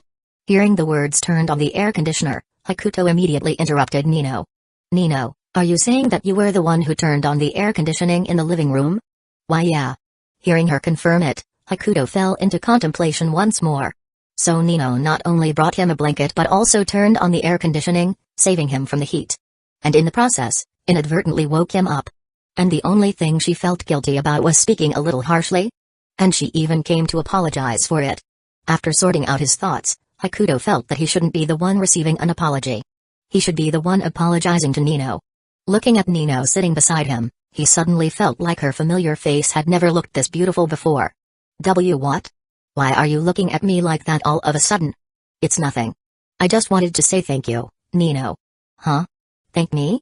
Nino was momentarily confused as to why Hakuto was thanking her, but in the next second, he continued speaking. Nino, what do you think about tattoos? Though the conversation shift was sudden, Nino still answered seriously. I think they're fine.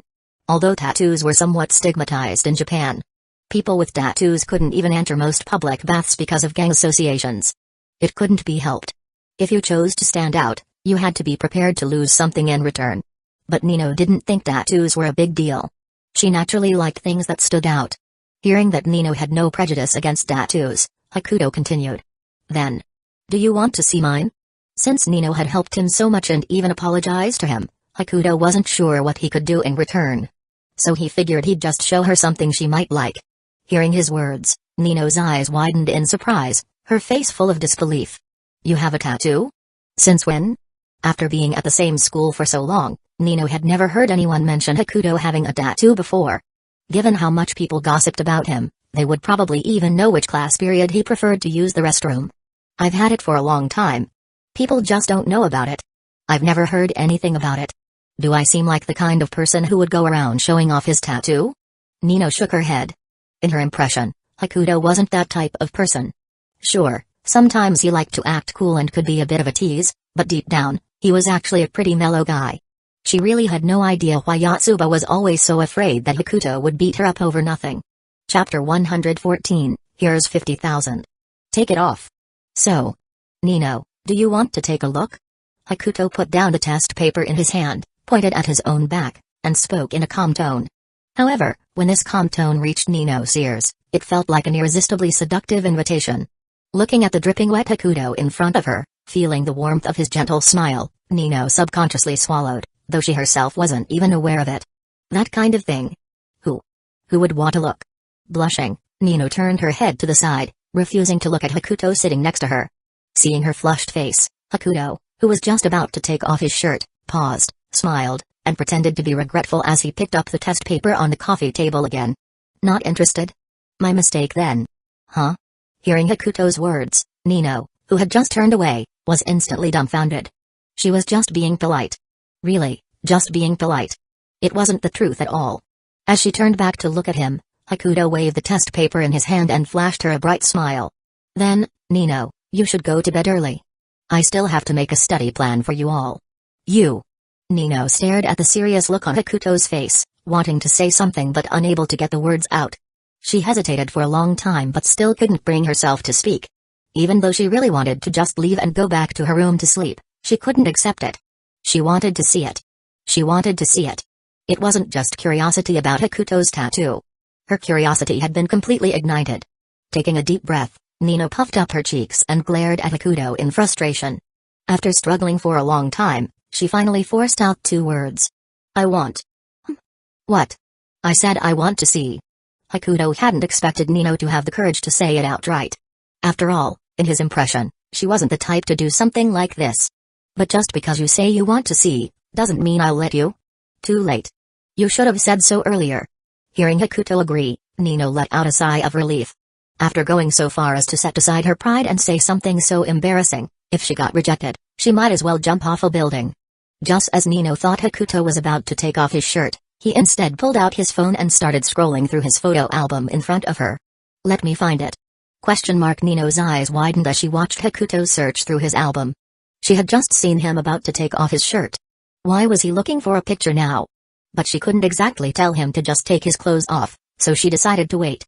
However, after a while, when she saw that Hakuto had practically scrolled through his entire phone without finding a picture, she started getting impatient. Without hesitation, she snatched the phone from his hand. What are you doing? I was about to find it. Did you erase the tattoo? No. Then why are you looking for a picture? Just take off your shirt. That's a different price. Hakuto blurted it out instinctively. But the moment he said it, he realized that Nino's expression seemed a little off. Huh? Money? Do you have a side job like this? Normally, when Hakuto made a joke like this, most people would just laugh it off. For example, if he said it to Naao or Shizuka-sensei, the next second, he'd probably get punched in the head. But now, he realized there were people who didn't take it as a joke. Though, in some sense, it wasn't entirely a joke either. Looking at Nino, Hakuto figured she wouldn't take it seriously, so he decided to keep messing around. Yeah, what about it? Are you going to pay me, Nino? Nino gave Hakuto a strange look. The next second, she pulled open the drawer of the coffee table beside her, took out a stack of cash, and slammed it onto Hakuto's head. Here's 50,000. Take it off. Hakuto was momentarily stunned, either because he had just been smacked in the head with 50,000 yen in cash or because of what Nino had just said. 50,000? What kind of concept was that? Even when Utaha paid him to go ghost hunting, she only offered 30,000. And after that, seeing the tattoo was a free service. No, an additional service. But now Nino was willing to pay 50,000 just to see the tattoo? Just to look at it? He was even going to let her see for free, considering she had brought a blanket, turned off the AC, and woken him up. But now, things are getting interesting. Wait, Nino, you're serious? What do you mean serious? What, 50,000 isn't enough? Saying that, Nino pulled out another 30,000 yen from somewhere and slammed it onto Hakuto's face again. With another 30,000 now piled onto him, Hakuto's mind went completely blank. He swore to never joke around like this again. But first, he had to deal with the situation at hand. If it were the old him, he would have just pocketed the 80,000 yen. But now, he still took the money. He just had to maintain his dignity a little. Ah, come on. No need for this formality.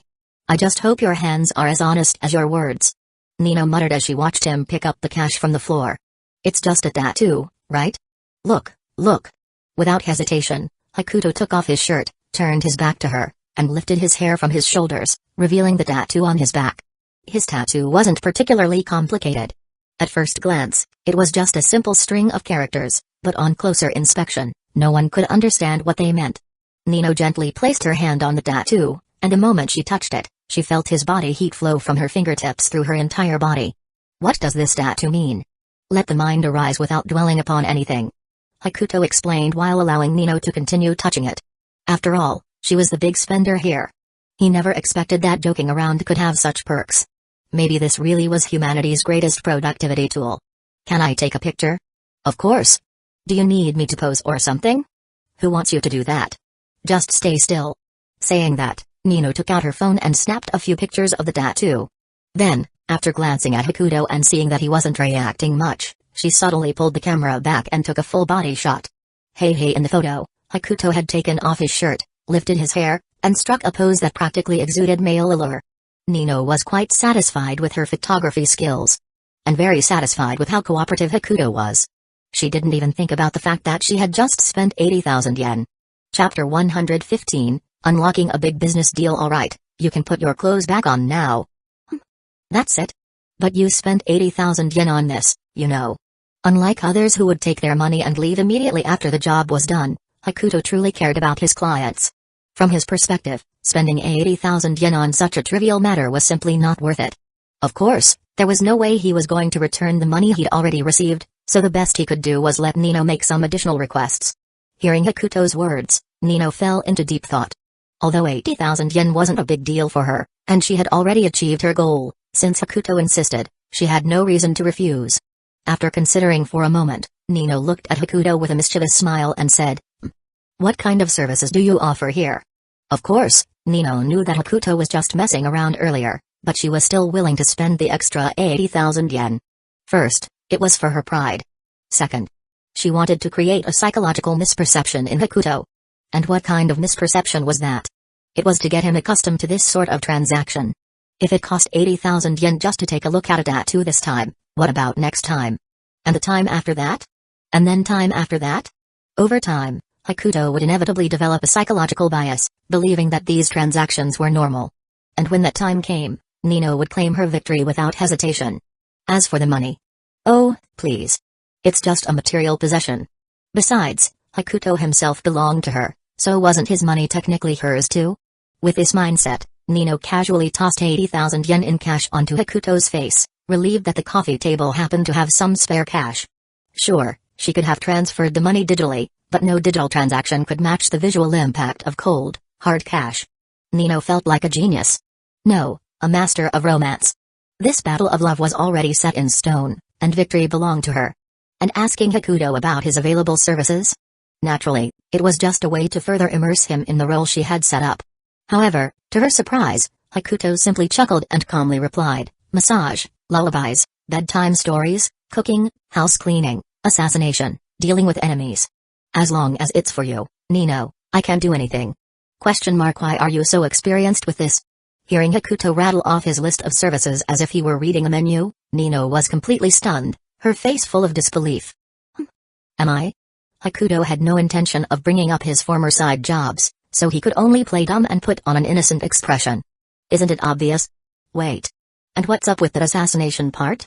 I was just trying to say I can do anything. At those words, Nino fell into thought again. She couldn't think of any extra services she needed at the moment. Wait a second. Wasn't the whole point to get Hakuto accustomed to this? Why did she feel like she was actually ordering a male host? Shaking her head, Nino stared at Hakuto for a moment, hesitated, then finally spoke. Alright, let me ask you a few questions. Do I have to answer truthfully? Of course. Why would I want to hear lies?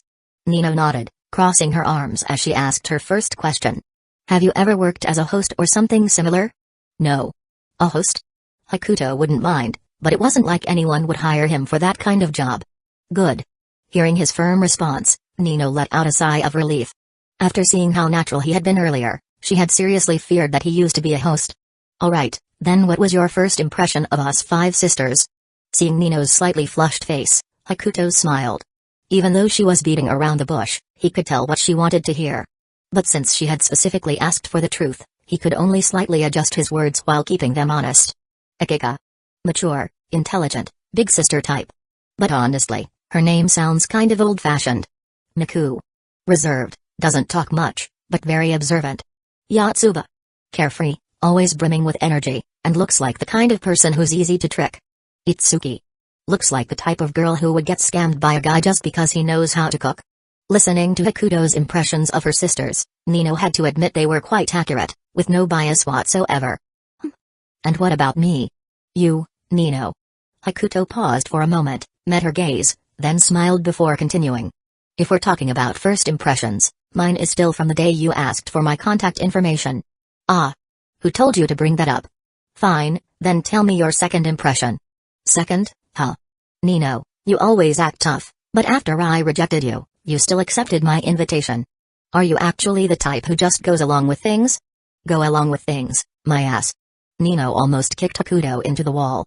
If it weren't for his good-looking face, she wouldn't even be talking to him. Alright, let's move on to the next question. Nino waved her hand, not wanting to dwell on this any longer. If she listened any further, she might actually get mad. Or worse, embarrassed. She looked at Hakuto, resting her chin on her hand. You really know everything? Of course. I'm all-knowing, all-seeing, and will answer anything. Then. Nino's lips curled into a devious smile. Shiratori. You just said you'd answer anything truthfully, right? Of course. Then. Chapter 116, Love Runaway Locomotive. Alright. Now for the final question. Nino glanced at Hakuto before the corners of her lips curved into a slight smile. Hakuto smiled indifferently. He never had any secrets to begin with. Unless Nino decided to ask why he was so devoted to Ariri. What exactly do you like about Sawamura? Not the sisters. You're really asking that? Hakuto, who had been yawning just moments ago, instantly perked up, his eyes suddenly clear. What do I like about her? Does money count? Wait. Does having a rich mom count? But due to the contract, there was no way Hakuto could say that. Plus, he couldn't afford to let Nino see through him. He had to be honest. I should have left right after seeing the tattoo. Hakuto complained silently. But complaints aside, he still had to answer Nino's question. Seeing the constipated look on Hakuto's face, Nino waved her hand dismissively and added, of course, if you don't want to answer, you could just calculate 36,954 into 14,411 for me instead. Nino felt like a saint. Giving Hakuto multiple choices so he wouldn't feel embarrassed. And honestly, she really was a saint, at least in Hakuto's eyes. Forget 5-digit multiplication. Hakuto could solve a 100-digit equation in a second. Hakuto looked at Nino, who had her arms crossed and was watching him with a teasing smile. He didn't understand why she always seemed to jump headfirst into a trap. After hesitating for a while, Hakuto sighed. 532,544,094. Huh? What are you doing? Saying your bank card PIN? Nothing, just talking to myself. Originally, Hakuto planned to answer the second question to dodge the first one. But on second thought, he gave up on that idea. He couldn't let his boss down. Well, if I had to say, Sawamura is good-looking? Huh? That's it? Just because she's good-looking? Nino's reaction was understandable. Who in their right mind would devote themselves for 2 years just because of someone's looks? There had to be some deeper reason, right? What? That doesn't count? Hakuto asked cautiously. Ariri was indeed pretty, and he genuinely couldn't think of a better reason. Based on everything she had shown him, her appearance seemed like the only factor. What else could it be? Her drawing skills? Or the fact that she's good at drawing? Certain types of content? But she never showed that side to him, so it didn't count. Is that really the only reason? If you insist. Then I guess I'll add her ability to draw? Huh. You sound like you're just making stuff up. Didn't you say you'd be honest? Haha. Honesty. That depended on the topic. This wasn't just about him, so Hakuto had to keep it a secret. Unless Sayuri agreed to let him talk about it, he would take this to his grave. One promise clashing against another. What a contradiction. Believe it or not, those are the only 2 reasons. Hearing this, Nino feigned a look of realization. Oh, so you do talk bad about people behind their backs. Hakuto sighed and shook his head. I'm not bad-mouthing her. From Nino's perspective, for Ariri to captivate Hakuto for 2 years, she must have some outstanding qualities. There was no way it was just her looks and her drawing skills. But Hakuto insisted. Those were the only 2 reasons. What else could it be? Personality? Habits? Personality? You mean that almost numbing level of tsundere? Or the way she had ignored Hakuto like he was invisible for the past 2 years? Habits? Not even worth mentioning. So, in the end, Hakuto had no real reason to like Ariri. It wasn't like she ever saved his life. And even so, he still had to come up with a decent reason. What a hassle. What a waste of effort. Yeah, those are really the only 2 reasons. Hakuto genuinely couldn't think of anything else. Was he supposed to say, feelings grow over time? That would probably make Kinko cry in the bathroom. Really? I swear. And I have no reason to lie to you. Who knows if you're telling the truth? Nino waved her hand, dropping the topic. Since you half-assed that answer, it doesn't count. Ask me another one. Fine.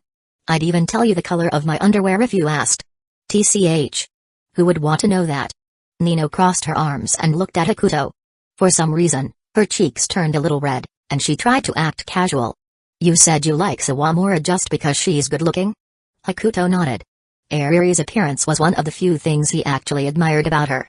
Then, who's prettier, me or her? Nino's voice was calm, but Hakuto could hear the expectation in her tone. Girls. They really love asking these kinds of questions. Are you asking about the past, the present, or the future? Huh. Isn't it obvious? Of course, I mean right now. This very moment? Ugh, you're so annoying. Yes, this very moment. Seeing that Nino had walked straight into his verbal trap, Hakuto no longer hesitated. Then there's no problem. At this very moment, if I were to rank all the girls I've ever met, you would definitely be number 1. Hakuto spoke with absolute seriousness, his eyes unwavering, showing no hesitation or any other emotion. The moment she heard those words, Nino's ears turned bright red. After all, who wouldn't blush if the person they liked called them the most beautiful girl in their eyes? But Nino didn't show any excitement on the surface. Still, her flushed face betrayed her inner turmoil. Then, who's second place? She asked, trying to hide her emotions. You from a minute ago. Chapter 117, Morning is the best time for solving problems. Critical hit. Absolute critical hit. If there were live commentary, it would definitely announce that Nino had been defeated. Nino never expected Hakuto to say that the second place ranking belonged to her from 1 minute ago. If he had said Miko or someone else, she might have accepted it, but this answer was completely beyond her expectations. What kind of answer is that? There's no difference between me from a minute ago and me now. That's just what you think, Nino. Hakuto's smile remained as gentle and sincere as ever. Come on. At this moment, after spending so much money, how could she not be at the top? Hearing Hakuto's words, Nino's brain went into standby mode. She looked at him, slightly opened her mouth, but couldn't utter a single word for a long time. At this point, she had already started fantasizing about what name their future child would have. Hakuto, though unaware of what was going on in Nino's mind, didn't disturb her. Since he had completed his 80,000 yen job, it was time to move on to the next task. No one knew how much time had passed. The sky had begun to brighten, and Hakuto had finished his test papers, preparing a study plan for the 5 sisters. Meanwhile, Nino had somehow fallen asleep beside him, hugging the blanket she had just pulled down. Hakuto sometimes felt that Nino was truly something else. Choosing to sleep on the sofa instead of a perfectly fine bed. Wasn't a bed more comfortable? At least there was no risk of someone else turning off the heater. He gathered the papers from the coffee table and put them back in the drawer. Then, he looked at Nino beside him. She was lying on the sofa with a faint smile on her face, as if she were having a sweet dream. Alright. This time, the customer feedback is definitely going to be a 5-star rating. As he spoke, Hakuto pulled out his notebook from his 4th-dimensional pocket and jotted down Nino's name. An unexpected windfall. What was once just 1/5 of a customer had now turned into a full-fledged one. It's already 7 o'clock. Looking at his phone, Hakuto carefully got up from the sofa without disturbing Nino. Even so, he could still hear her giggling in her sleep. He could only assume that blowing 80,000 yen in one night had made her lose her mind. Of course, returning the money was out of the question. Hakuto picked up the keys on the coffee table and headed downstairs to buy 2 sets of test papers for the sisters. It wasn't that he didn't want to create his own questions. It was just too much hassle. Besides, he didn't believe his questions would be any better than those made by professional exam writers. Finding test papers suitable for the 5 sisters might be a bit tricky, but if he really couldn't find any, he could always write his own later. For students in Japan who just wanted to pass, it was fairly easy. At least, it wasn't hard. The same 100-point test in China had a strict 60-point passing mark. But in Japan, the passing grade was 60% of the average score, which usually meant around 30 points. For Hakuto, getting that score with his eyes closed would be no problem. But for the 5 sisters, it was a different story. History, history, history. Hakuto's hand moved across the bookshelf, but no matter how much he searched, he couldn't find the test paper he wanted. Sigh. I guess I'll have to make my own questions after all. Shaking his head, he randomly picked 2 sets of basic-level test papers from the shelf, checked out, and left. By the time he returned to the sisters' home, Itsuki and Yotsuba were already awake. They were crouched beside the sofa, staring at the sleeping Nino. Huh? I thought Shiratori-sensei was the one sleeping on the sofa. Did Nino give up her room? Since Itsuki hadn't woken up last night, she had no idea what had happened. All she knew was that Yotsuba had barged into her room looking for clothes, mumbling about how her clothes were a size bigger. Huh? But Shiratori-sensei just came back. Yotsuba pointed behind Itsuki, where Hakuto stood less than a meter away, holding 2 sets of test papers. Good morning, you two. What a beautiful morning. How about doing a test paper? Hakuto waved the papers in his hand, smiling at Itsuki and Yotsuba. Huh? A test paper? That's right, I just bought it. It's still warm. Had she known that waking up early would lead to this, Yotsuba would have stayed in bed. Hakuto was relieved that the first 2 to wake up were the most studious ones. It saved him a lot of trouble. Itsuki sat at the table, looking at the test paper in front of her, and instinctively asked, are there any requirements? Like, do we have to pass? Nope. Just do as much as you can. The score doesn't matter. The important thing is to see your true level. Since the study plan hadn't started yet, Hakuto didn't expect them to pass. Hearing that there were no requirements, Yotsuba, who had been slouching, immediately perked up. She had thought that failing would result in a severe beating or something. You two focus on the test. I'll make breakfast. With that, Hakuto headed into the kitchen. Cooking was an easy task for him. He had just never cooked for 6 people before. Yotsuba turned her head to glance at the kitchen, then subconsciously shifted her gaze to Itsuki's test paper. But the next second, Hakuto's voice came from the kitchen. Do your own work. Hearing that, Yotsuba's rabbit ear headband instantly stood up, and she reflexively stood on her chair. Understood. Itsuki sighed, watching her sister's foolish reaction. She quickly pulled Yotsuba down and whispered, Yotsuba. Sit down. Shiratori-sensei was just testing you. Huh? What? Testing me? Only then did Yotsuba realize what had happened, but it was already too late. The moment she heard Hakuto's voice, she instinctively jumped up like a conditioned reflex. Chapter 118, Ha ha ha. Being a teacher is so much fun. Although the kitchen in the Nakano household was an open-concept design, the spot where Itsuki and the others were sitting was a complete blind spot. There was no way Hakuto could see what was happening there, let alone call them out on it. Just as Itsuki was lamenting her sister's intelligence, Hakuto's voice rang out from the kitchen once again. "She didn't say it was you, right?"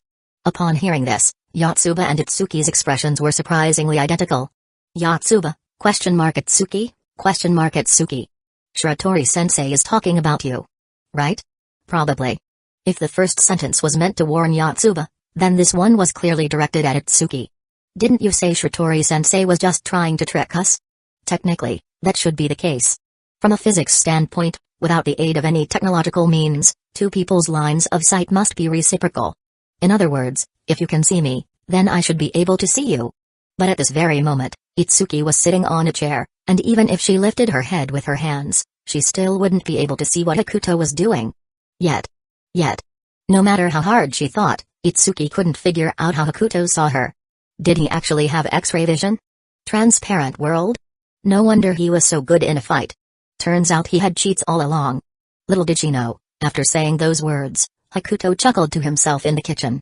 He hadn't actually seen or noticed anything. He had simply used an old trick from China. Back in his school days, this trick had scared him plenty. Now that he was a teacher, he finally understood why teachers love to use it on students. Thanks to Hakuto's move, Yotsuba and Itsuki exchanged glances in the living room, no longer daring to make any small movements. Time passed, and eventually, Miku and Nino slowly woke up. As Nino groggily sat up from the couch, she noticed Yotsuba and Itsuki sitting at the table, working on their test papers. Her face instantly filled with confusion. Am I still dreaming? Where did my daughter go? Nino thought she was still in a dream, but she didn't like this one. She much preferred the one where she was a mother. At that moment, a completely emotionless voice suddenly came from beside her. What daughter? Miku's sudden outburst startled Nino. The issue wasn't the volume. It was the content. Nino had already thought that this dream of hers was something she couldn't let others know about. But now that her murmuring had been overheard by Miku, how could she not be scared?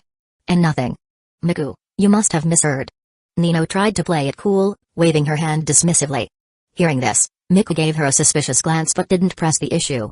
Instead, she picked up a test paper from the table and walked over to Yotsuba. Huh? Miku, what are you doing? Shiratori prepared test papers for everyone. As she spoke, Miku pointed to two other test papers on the table, clearly meant for Nino and Akika. Huh? Test papers? Nino looked at the test papers on the table with great disdain and waved her hand dismissively. When it came to studying, she had zero interest. However, as she recalled what had happened a few hours ago, she hesitated for a moment, then sighed and picked up her test paper. Ugh. Guess I have no choice. I'll just do it half-heartedly. Nino thought to herself that if she wanted to win over Hakuto, being a good student wasn't such a bad idea. And so, the original test paper duo expanded into a quartet, with only Akika, the resident sleepyhead, still lying in her room.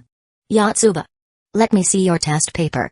Since this was her first time showcasing her academic performance in front of Hakuto, Nino actually cared about it. However, looking at the test questions, she realized she could answer some of the English ones, but the rest were completely blank. Wanting to leave a good impression, Nino instinctively turned to Yotsuba, who was almost done with her test. No way. Shiratori-sensei will scold me. Huh? Nino was dumbfounded. She might never understand why Yotsuba held Hakuto in such high regard. But Nino wasn't interested in figuring that out. Yotsuba had her own reasons, and nothing Nino said would change that. Just don't let Shiratori find out. But, just as Yotsuba was about to say something, a sudden clattering sound came from the kitchen. See?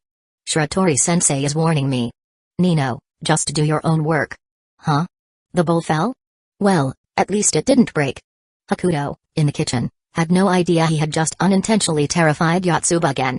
Meanwhile, in the living room, Nino stared at Yotsuba, completely at a loss for words. Shiratori is in the kitchen? After hearing Yotsuba's words, Nino instinctively turned to glance at the kitchen. From this angle, no way in hell could Hakuto see them cheating. And yet, Yotsuba was still scared by the smallest disturbance. That sound earlier was clearly just two porcelain dishes clanking together. How did Yotsuba interpret that as a warning? Sometimes, Nino really felt like calling the police. But in the next second, something happened that made her even more inclined to do so. Because Hakuto's voice rang out from the kitchen once again. Do your own work. Nino, ? He's not talking about me, right? Or is he trying to bait me? Nino instinctively glanced around, clearly spooked by Hakuto's sudden shout. Stop looking. I'm talking about you. Nino, ? Now, she was absolutely certain. Hakuto was talking about her. She had no idea how he saw her, but it was undeniably directed at her. See? I told you Shiratori-sensei knows exactly what we're doing. Who was Shiratori talking about just now? Nino. Did he install surveillance on me? Ha ha ha. Being a teacher is so much fun. Chapter 119, Reward Motivation Method. And so, Hakuto thoroughly enjoyed the fun of being a teacher. But according to the law of conservation of happiness, the greater the joy at the beginning, the greater the sorrow in the end. Hakuto stood in the middle of the living room, while the 5 sisters sat neatly on the sofa, exchanging glances with each other in silence. Looking at the 5 test papers in his hand, Hakuto shook his head helplessly. All 5 of you. How did you manage to score only 15 points when the passing mark is right there? Hearing Hakuto's question, the 5 sisters all turned their heads away, avoiding his gaze. A poet's grip. As expected, Itsuki got the highest score. Hakuto had selected the most basic questions, so naturally, someone with a proper learning attitude like Itsuki ended up with the highest score. So, why is your score a single digit, Yotsuba? Saying that, Hakuto grabbed Yotsuba's bunny ear headband and pulled her to his side as if lifting a little rabbit. Shiratori-sensei. I really did try my best. Even if you copied, you shouldn't have ended up with a single-digit score. Wasn't Itsuki right next to you? But Shiratori-sensei told me to do it on my own. You. Hakuto didn't even know what expression to make in this situation. He never expected that someone as straightforward as Yotsuba would actually be intimidated by him. In fact, it wasn't just Yotsuba. Hakuto's words had put all 5 sisters under pressure, though he himself was unaware of it. Nino, who had been planning to look at Yotsuba's test paper, couldn't hold back and ended up laughing instead. Seeing Yotsuba in such a predicament, Akiko quickly tried to lighten the mood. Don't be so serious. How about a round of 3 kingdoms kill? Originally keeping a serious expression, Hakuto instantly lost his composure upon hearing those 3 words. So it's all the fault of 3 kingdoms kill. But Hakuto didn't accept Akiko's invitation.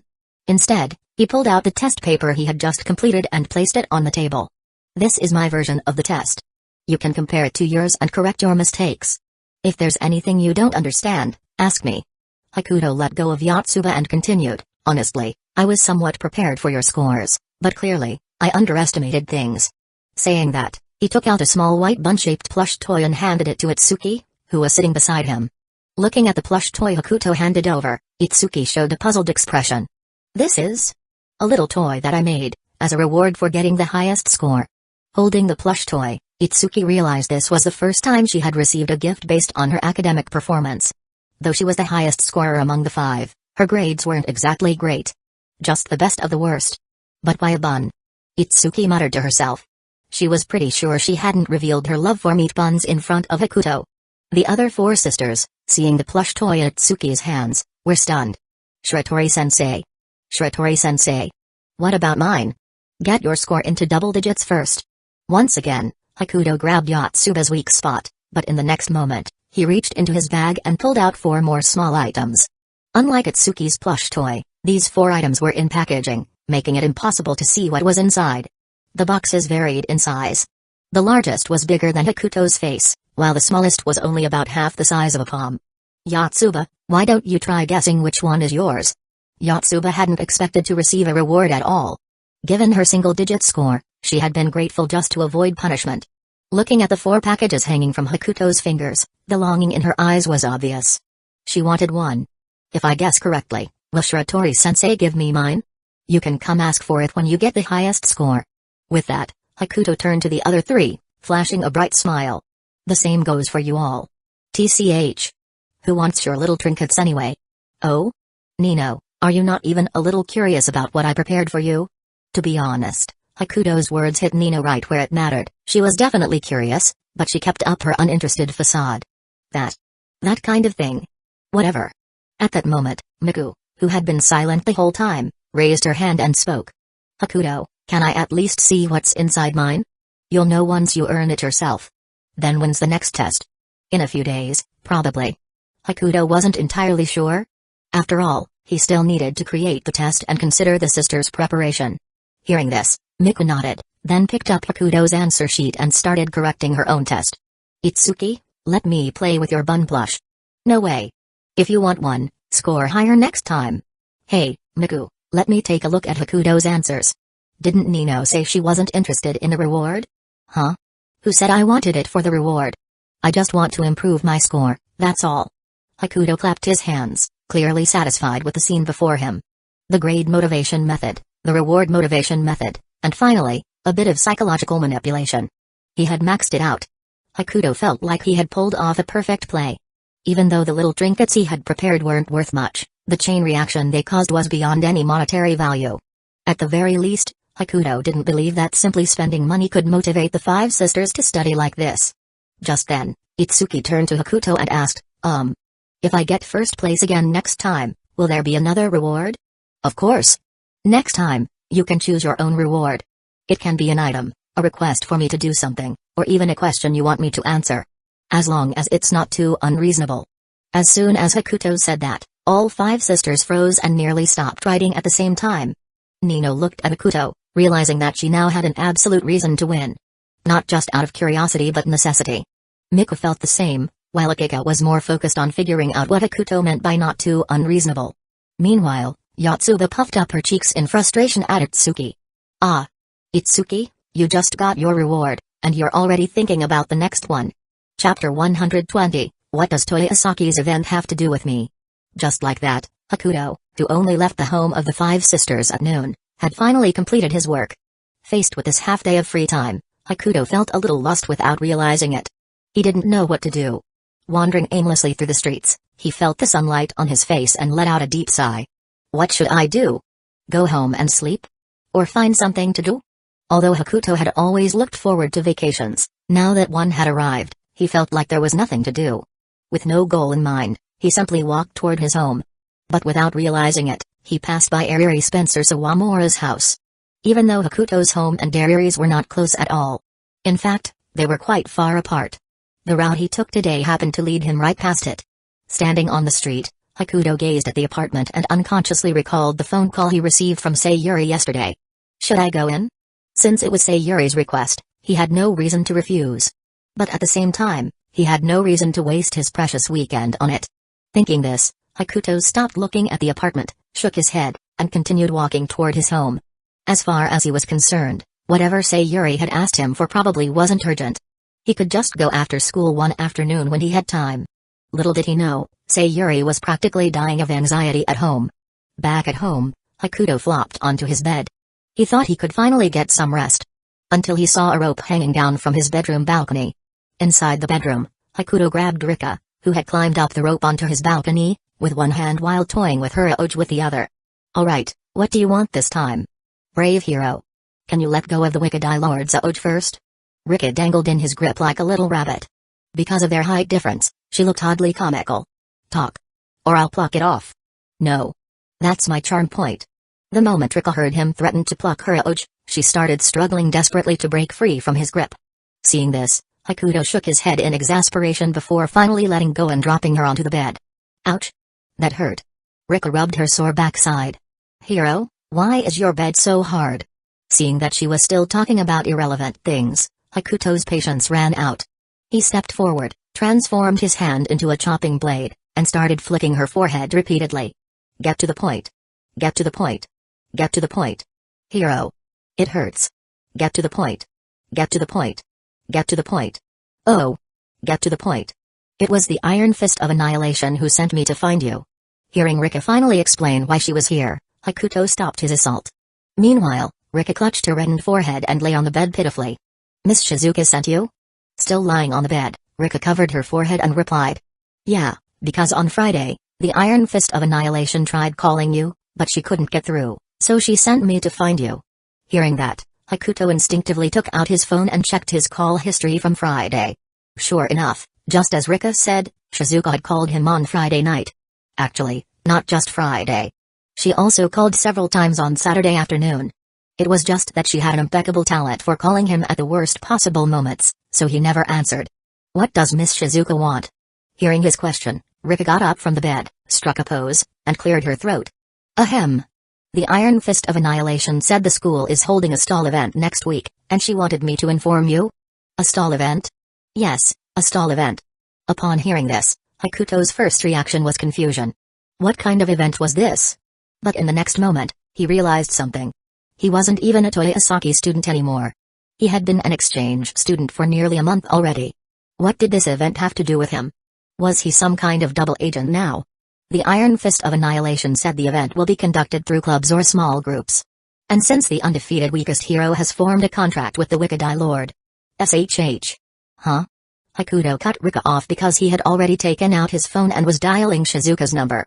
After a few rings, the call connected, and her voice came through. Yo. Our big shot finally has time to call me back? Miss Shizuka, I've been busy the past 2 days. Not picking up your calls was purely unintentional. Fine, fine. Rika should have already told you about the school event, right? Yeah. Hakuto glanced at Rika beside him. A stall event. If I were the principal, I'd fire the teacher who came up with such a name. It's not that bad.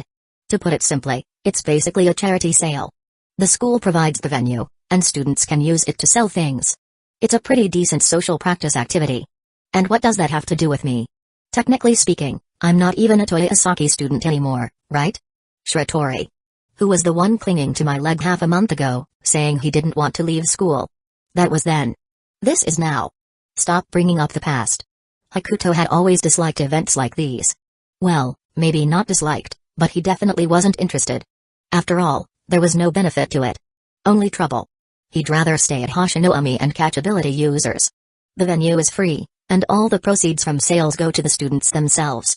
Oh, and? Wait.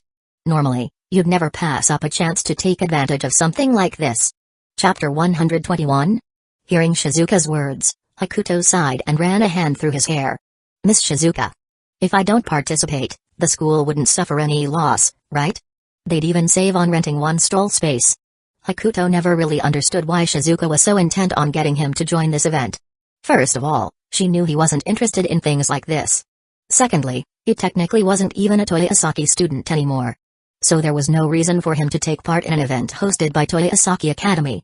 As expected, after hearing his words, Shizuka fell silent for a few seconds before speaking again. Shiratori.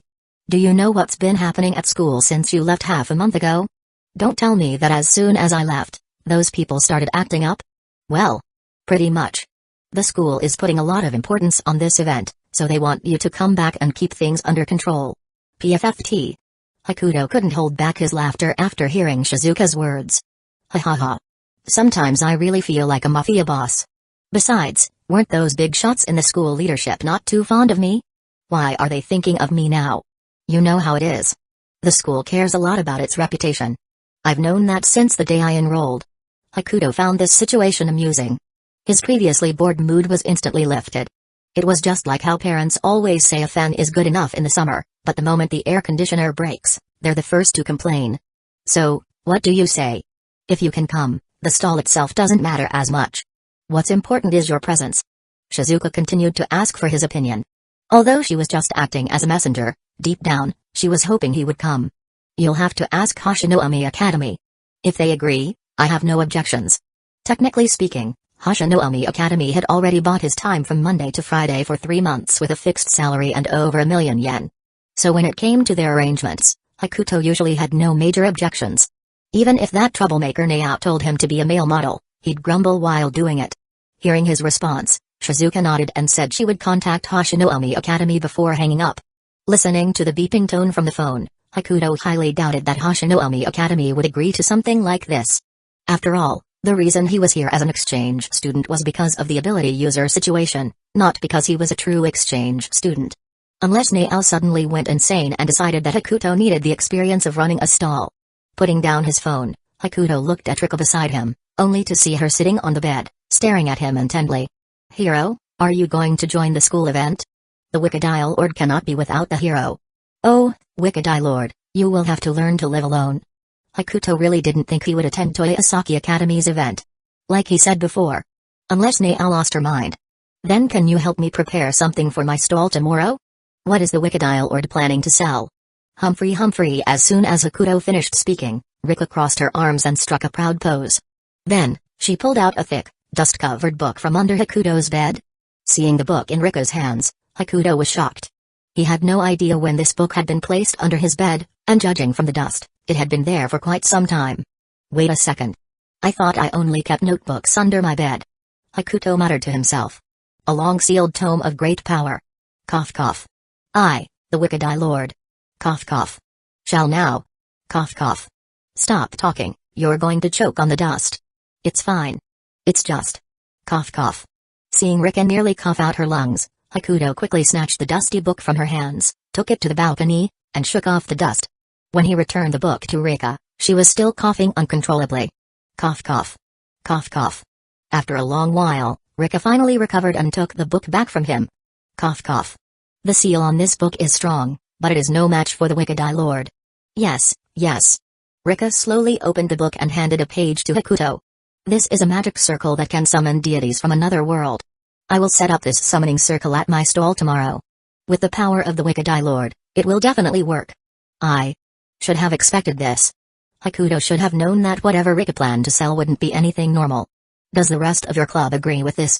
He figured that Hakumen and Hataru wouldn't care either way, but Utaha would never approve of this nonsense. And sure enough, his guess was right. Utaha-senpai said she will sell something else. Hakuto nodded and then lifted Rika up in the same pose she had started with. Hero, what are you doing? Without answering, Hakuto slowly walked out of the room while speaking. Is Tuka at home? The holy disciplinarian? Yeah, she's home. Then go find her and ask her to make some sweets for you to sell at your stall tomorrow. But the magic circle. Use it as entertainment. With that, Hakuto walked to Rika's house, then executed a perfect overhead throw, sending her straight onto the sofa. Oh. That hurt. Remember what I said? Hakuto clapped the dust off his hands, shut the door, and went back home. Finally, he flopped onto his bed. This time, no one came to disturb him, and he could rest in peace. The next morning, at 6 o'clock, inside the Hashinoumi Academy Student Council office. Hey, Bakamori, have you lost your mind? Are you seriously going to participate in this stall event? Huh. My surname is Tamari. And besides, the Toyosaki Academy leadership personally called me. Do you think I could refuse? Is there anything you would refuse? Hakuto truly didn't expect Nao to accept Toyosaki Academy's proposal, let alone take it a step further.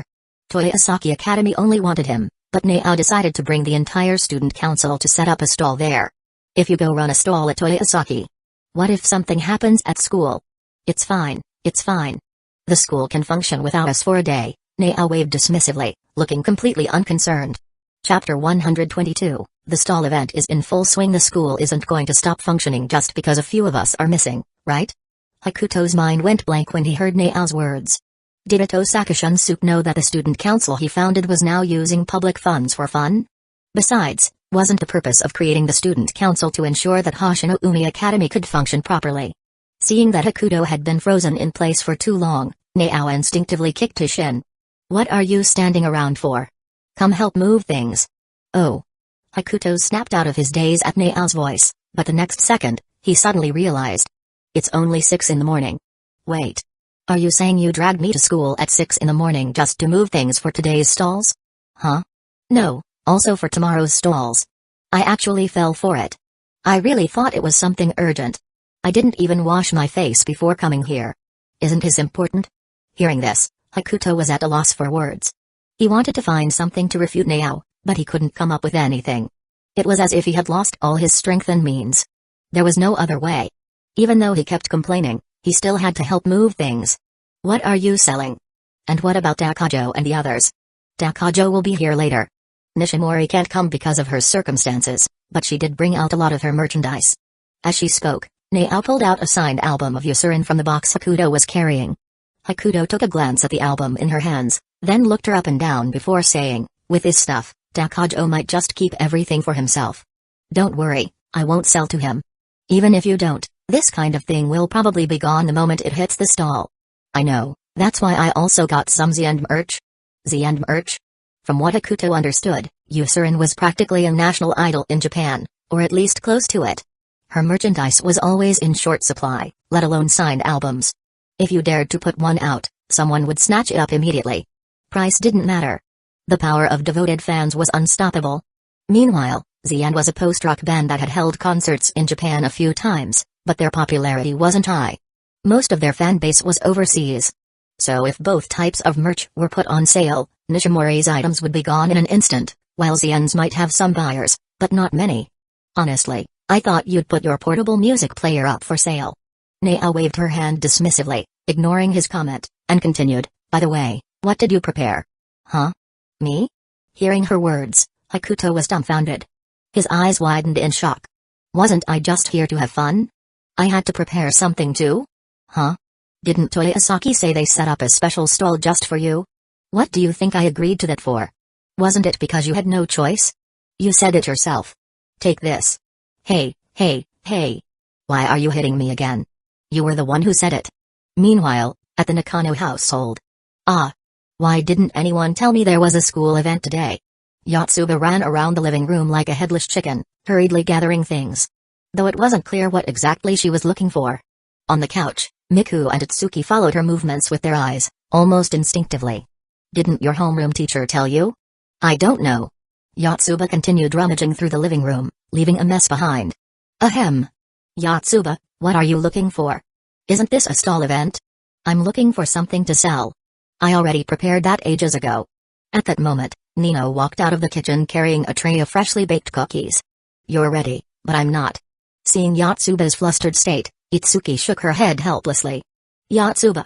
The school rules say each group must have at least 3 members, so what Nino prepared is also for us. Oh, I see. Itsuki picked up a cookie from the tray and popped it into her mouth.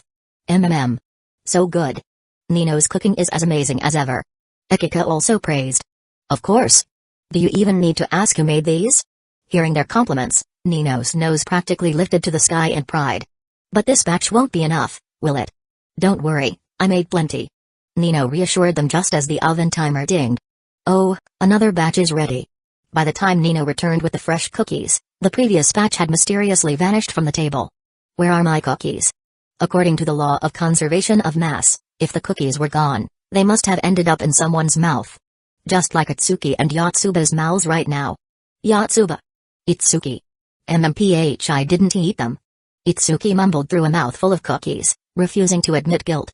Miku, watch the oven for me. Wait, Nino, I was wrong. I won't eat them again. Seeing Nino roll up her sleeves, Yotsuba and Itsuki immediately fled. But just then, Akika shook her phone and said to the others, everyone. I just asked Shiratori, and he said he's coming to this event too. As soon as she said that, Nino, who had just been about to chase down Yotsuba and Itsuki, froze in place. She turned around in an exaggerated manner and walked back to Akika. Wasn't Shiratori studying in another school? Miku asked. He said the school specifically allowed him to come back for the event. He even asked where our stall is. He said he'd come help us later. The stall? I think we were assigned stall number 16. Nino thought for a moment before answering. What? What? Shiratori-sensei is coming? Yotsuba's excitement skyrocketed. After all, she had a very high opinion of Hakuto. Yotsuba. You still dare to show your face in front of me? Chapter 123, Ayuri's Change of Heart Tokyo. Inside the Sawamura family's apartment, Sayuri walked up the stairs, carefully opening her daughter's room door to check on her. Still no change. Even though it was broad daylight, Ayuri's room remained completely dark. The air inside was damp and stifling, making it hard to breathe. Sayuri stepped inside, looking at Ayuri lying on the bed, and softly called out. Ayuri. Ayuri. I'm awake. With her mother's call, Ayuri immediately sat up from the bed. Ayuri. Are you going to school today? I heard your school is holding some kind of event. My friend already told me about it. Then do you want to go? Staying at home all day must be boring. Ayuri hadn't gone out for over a week. As her mother, Sayuri was both worried and anxious. She knew her daughter was a hardcore otaku, so staying indoors for a week or two wasn't unusual. But not like this. Ayuri looked lifeless, as if she were on the verge of death. Hearing her mother's words, Ayuri shook her head and lay back down on the bed. I don't want to go. Just call in sick. Sayuri had expected her daughter to refuse, but she still tried to persuade her. Not going? It's a school event, after all. What if Hakuto is going? At the mention of Hakuto's name, Ayuri's body trembled uncontrollably. She sat up again and looked at her mother. But the next second, she let out a hopeless laugh and shook her head. He's studying in another school as an exchange student. He won't be there. Hearing her daughter's response, Sayuri almost wanted to slap her on the spot. How could someone be this much of a loser? Who said he's not going? I'll ask him for you. Sayuri pulled Ariri up and took out her phone, opening Hakuto's contact. Hakuto, are you going to today's school event? The moment she sent the message, she regretted it. Hakuto most likely wouldn't be attending. But she couldn't stand watching her daughter like this any longer. Then she realized. If Ariri saw Hakuto's response saying he wasn't going, wouldn't that just hurt her even more? Sayuri instinctively wanted to put her phone away, but Ariri stopped her. It was clear. Ariri wanted to know if Hakuto would be there, even if it was unlikely. The next second, Sayuri's phone vibrated. Hakuto had replied. Mom. What did Shiratori say? There was hesitation and worry in Ariri's voice. It was obvious she hoped he would go. Sayuri smiled at the message and handed the phone to her daughter. See for yourself. Of course I'm going. Why? Is Sayuri-san coming to check on my business? Ariri trembled as she read the message, nearly fainting on the spot. He's going. He's really going. Sayuri gently patted Ariri's head and spoke softly. Get ready. There's still time. Your art club should have a place at the event. Ariri didn't respond. She just stared blankly at her mother. Sayuri could tell her daughter was hesitating, so she continued.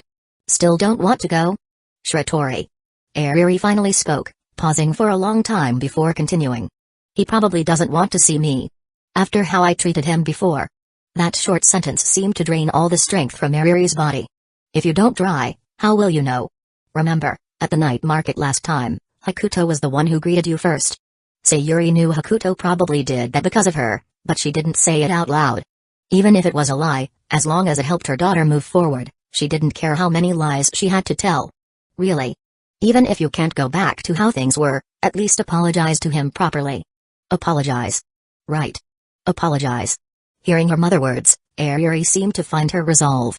Sayuri didn't care what Ariri was thinking anymore. As long as she got her to face Hakuto, she would understand her own feelings. Looking at Ariri now, Sayuri couldn't help but feel a little regret. Was it really the right decision to find Hakuto 2 years ago? She glanced at the contract still hidden in her drawer, then at her daughter in her arms. If Ariri ever found out that Hakuto had been doing everything purely as a business deal, Sayuri had no idea how much it would hurt her. That's why she planned to take this secret to the grave. There was no benefit in revealing it. Meanwhile, on Hakuto's side, he had just finished moving things when he heard a familiar voice nearby. Yo. Shiratori, you're here early. Oh, long time no see, Shizuka-sensei. Shizuka casually draped an arm over Hakuto's shoulder, completely ignoring the concept of personal space between men and women. I thought you'd show up right on time. What's this? Are Hoshino-umi Academy's rules too strict for you to slack off? Hakuto shook his head. Not really. I just got dragged here by a certain idiot. To be honest, when Nao called him at 6 in the morning, he thought it was something urgent. He even worried that Ito Sakayu had figured out his power to steal abilities and was about to start saving the world. Idiot? Shizuka looked puzzled. After all, there were very few people who could boss Hakuto around. Hakuto pointed to Nao, who was setting up the event nearby. Oh, that one over there. The student council president of Hoshino-umi Academy. Shizuka glanced at Nao, already aware that Hakuto had joined the student council. What surprised her was that he actually listened to his president's orders. You've changed a lot. Now I'm really looking forward to when you return to Toyosaki. She ruffled Hakuto's hair, messing it up completely. Don't look forward to it. Just pray I don't get into too many fights. I hope you get into more fights. Hey, you're a teacher. That's not very professional of you. Class hasn't started yet. Chapter 124, Wait, did I just become the one who rips off acquaintances? Shizuka glanced at the busy Nao on the field, then at Hakuto beside her. She had only come by to take a look, happened to run into Hakuto, and just stopped for a quick greeting. Now that the greeting was done, she was about to head off to do her own thing. Alright, Shiratori, you do your thing. Call me if you need anything. Shizuka waved at Hakuto before turning to leave. However, just as she was about to go, Hakuto suddenly grabbed her. Since you're already here, sensei, why not make a purchase? Shizuka had just turned her head when she heard Hakuto's words, and her face instantly darkened. I see you as my student, and you see me as a customer? You haven't even finished setting up, and you're already pulling in customers? Well, you know, I'm a bit short on cash lately, sensei. Think of it as helping me out. Hakuto's smile was bright and reassuring as he pulled Shizuka along to where Nao was busy. Though surprised by the way Hakuto was roping in acquaintances, Shizuka didn't say much. After all, She figured a student wouldn't be selling anything too expensive. Since Hakuto brought it up, buying something wasn't a big deal. It could even serve as a little souvenir. Just as she was pondering how to neatly arrange the merchandise, Hakuto had already pulled Shizuka to Nao's side. "President, I brought a customer."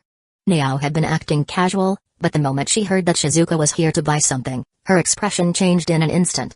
Her speed at switching expressions wasn't any worse than Hakuto's, even leaving Shizuka a little surprised. "Welcome, welcome." Seeing her first customer, Nao was all about enthusiasm, quickly pulling out a collection of Yusurin and Zien merchandise. "You're the student council president of Hoshino-umi Academy, right? We've met before. Do you remember?" When dealing with strangers, Shizuka remained fairly friendly. Just like when she first met Hakuto. "Of course. Since Sensei is my first customer, I'll give you a 20% discount on this purchase." Watching Nao's little performance, Hakuto could barely hold back his laughter. No wonder she was a born performer. To better gather intel on ability users, Nao often had to blend into various environments, so acting was a fundamental skill for her. But Hakuto knew. The real Nao was the one who constantly bickered with him. Shizuka glanced at the merchandise in Nao's arms and asked, "What are these?" "Merchandise? These are Yusurin and Zien merch. And all the Yusurin ones come with her autograph. Completely unavailable on the market." Shizuka was familiar with Yusurin, as she was a national-level idol. As for Zien. "You mean that Zien? The rock band? Sensei, you know them." Hearing Shizuka mention Zien by name, Nao's eyes instantly lit up. Zien had almost zero popularity in Japan. At least, no one in Nao's circle knew about them. Kind of. Given Shizuka's background, it wasn't surprising that she had come across them. "In that case, since it's fate, I'll gift you this limited edition Zien album, Sensei." Nao generously handed an album to Shizuka, acting as if it was no big deal. But Hakuto, standing beside her, was very much concerned. "Wait, what? My dear president? You just gave that away for free? What about my commission?" "Then I'll take it, thanks. But one of my students just mentioned he's short on cash, so I'll pay the market price."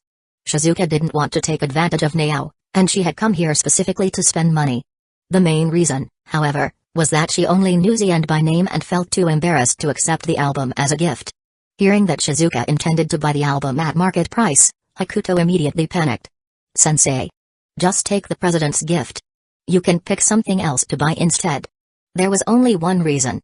Because that limited edition album was ridiculously expensive. Even Hakuto hadn't expected Nao to just give it away. He had only been complaining about her giving it away for free, out of respect for money. But he never imagined that Shizuka would actually insist on buying it at market price. He just wanted to make a bit of lunch money from her, not fleece her for a fortune. "Alright, I appreciate it, Tamari." After hearing Hakuto's words, Shizuka picked out another Yusurin album and handed it to Nao. "Sensei, you have great taste." Nao swiftly wrapped up both albums. Meanwhile, Hakuto could only shake his head in resignation upon seeing Shizuka's choice. Was this what they called the instincts of the wealthy? Always picking the most expensive item. The Yusurin album Shizuka just chose was the priciest one here. It had originally been part of Yusurin's personal collection, but after hearing that Nao was setting up a stall, she had given it to her. If it went to auction, crazed fans would bid it up to astronomical prices. And if someone hyped it up as the very first album Yusurin ever owned, the price would double. Nao wasn't trying to rip off customers, but she was definitely quoting fair market prices. Maybe even slightly lower. Hakuto regretted bringing Shizuka here. While those two albums were indeed worth a lot online, they were essentially useless to her. And given her personality, she definitely wouldn't resell them. She just wanted a keepsake. "Sensei. Forgive me." Just as Nao was about to announce the price and Shizuka was getting ready to pay, Hakuto had already braced himself for a financial disaster. But then, a savior arrived. A sudden gust of wind swept through. The two albums in Nao's hands vanished in an instant, and even the price she was about to call out got stuck in her throat. A total of 50. Even Nao's hairstyle got wrecked, her previously sharp bangs blown into a total mess, making her look hilariously ridiculous. "Takajo-ojiro." Nao growled through clenched teeth. Chapter 125, Takajo-ojiro willingly buys merch. A sudden gust of wind blew between Nao and Shizuka. By the time they reacted, the albums in their hands had already disappeared. "Shizuka, huh? Where's my merch?" "Hakuto, the savior has arrived." "Ha ha ha." "Nao, Takajo-ojiro." Shizuka might have been confused, but Hakuto and Nao knew exactly who had caused that gust of wind. Scratching her head, Shizuka asked, "Did a gust of wind just blow the albums away?" As soon as she finished speaking, they saw a boy in a Hoshino-umi Academy uniform approaching from a distance, his forehead streaked with fresh blood. Shiratori. That guy's bleeding, isn't he? Hakuto waved dismissively. No worries, he's a member of our student council. That blood is just part of his cosplay. Under the varied gazes of the three, Jojiro slowly walked up to Shizuka with a serious expression. Just as Shizuka was about to say something, Jojiro suddenly bowed at a 90-degree angle, nearly splattering his blood onto her clothes. Sensei, please. Before he could finish, Nao kicked him hard in the back. You musclehead, what are you doing again? Even though he was knocked to the ground, Jojiro remained serious. For Yusurin-chan's album, I had no choice but to do this. Huh? Do you realize you just interrupted my business? I'll do anything for Yusurin-chan's merch. That's disgusting. Nao waved him off. Just return the album. I was about to sell it. I can't, President. You have to sell it to me. I'll do anything. Shiratori. Get over here and help. Beat him up and take the album back. As Nao kicked Jojiro repeatedly, she called Hakuto over. Sensing the perfect opportunity, Hakuto turned to explain the situation to Shizuka. That guy over there is Jojiro. He's a huge fan of Yusurin and desperately wants that album, so he snatched it from you. But don't worry, Shizuka-sensei. Our president won't give preferential treatment, so the album is definitely still yours. Though that's what Hakuto said on the surface, deep down, he was thinking otherwise. Go, Takajo. Get that Yusurin album. Meanwhile, looking at Jojiro with blood dripping from his forehead, Shizuka frowned slightly and turned to Hakuto. Maybe I should just let him have it? Huh? You really want to give it up, Shizuka-sensei? I don't have a habit of taking things others love, and I can always choose something else. Then on his behalf, I thank you. Seeing Shizuka nod, Hakuto stepped forward to separate Nao and Jojiro. Alright, Shizuka-sensei said she's willing to give the album to Takajo. As soon as those words left his mouth, Jojiro immediately scrambled up from the ground and stood in front of Shizuka. Thank you so much, Hiratsuka-sensei. You're my savior. Tears welled up in Jojiro's eyes as blood continued to ooze from his forehead. Seeing his state, Shizuka could only force a smile. If it had been Hakuto, she would have punched him already. Hakuto quickly pulled Jojiro away, fearing he might collapse right there. Like a victor, Jojiro raised the album high and started pulling out his wallet. Ugh, I'm not giving you a discount. Though Nao was annoyed, since Shizuka had spoken, as the seller, she had nothing left to say. I'm just grateful you're selling it to me at all, President. That'll be 650,000 yen. Cash or card? Huh? Jojiro was dumbfounded by the price. That's not right. Yusurin-chan's album should be around 500,000 yen at market price. Though with auction speculation, it could go for more. In a direct sale, 500,000 yen was already the upper limit. Nishimori's album is an album, but Zien's isn't. Nao's words made Jojiro suddenly realize that he was also holding a Zien album. His main goal had always been Yusurin's album. Everything else was secondary. So there was no need for him to pay extra for the Zien album. I'll leave this one with you, President. Just as he was about to hand back the Zien album, Hakuto patted his shoulder. Takajo, that's what Shizuka-sensei wanted. She just gave you the only copy of Nishimori's album in the world. Don't you think you should show some gratitude? Jojiro glanced at Shizuka in the distance and realized Hakuto had a point. If he had been the one who got that album, he wouldn't have wanted to give it up either. Since Shizuka had given it to him, it was a huge favor. Something that couldn't be measured in money. At least, not to him. Gritting his teeth, Jojiro pulled out his bank card. Charge it. Alright. Thanks for your business. Nao swiped 650,000 yen from his card without hesitation, not even considering that the Zien album was originally meant to be given to Shizuka for free. Nao, Jojiro willingly purchased the limited edition Zien album. Hakuto, Jojiro. In the end, under Hakuto's subtle guidance, Shizuka chose a more reasonably priced piece of merch, much to his relief. Hey, President, how much commission do I get from selling those 3 items? Commission? What commission? Huh? Even selling pet food comes with a commission. Are you telling me I don't get anything for selling something worth hundreds of thousands? Huh? How about I buy you 2 bags of dog food instead? You think I'm raising a dog? In truth, Hakuto didn't really care about the commission. He just had to ask. Just in case. After all, Yusurin's album was never hard to sell, and the Zien album was supposed to be a freebie. Wait a second. Wasn't the Zien album supposed to be given away for free? I helped you make an extra 150,000 yen, and you're not sharing with me? Well, now that you mention it. At that moment, Jojiro, who had just finished getting his forehead bandaged, overheard their conversation and felt like his whole world was collapsing. Wait. What did you just say? What do you mean given away for free? Chapter 126, Encountering Utah. After Nao completed her first transaction, the rest of the participants from Toyosaki gradually made their way to their designated areas. President, I'm going to take a walk. Whatever. Nao waved her hand dismissively. Hakuto wasn't here to participate in the event, he was more of a mascot, so wandering around aimlessly was practically part of his job. He also planned to check on the five sisters, and since Nao and Jojiro were handling things here, his presence or absence didn't really matter. However, as he strolled around, something felt off. Every time he passed a booth, he somehow ended up with more things in his hands. Long time no see, Shiratori-kun. Here, take this. Shiratori-kun, try this cake I made. Just a little something, please accept it. I heard you were coming back for this event. I can't believe I'm actually seeing you. Hakuto was dumbfounded. These people were way too enthusiastic, making him feel like some kind of celebrity. Before he even realized what was happening, his arms were overflowing with gifts, nearly obstructing his view. It was honestly a bit overwhelming. Wait a minute. This isn't right. This doesn't match my persona.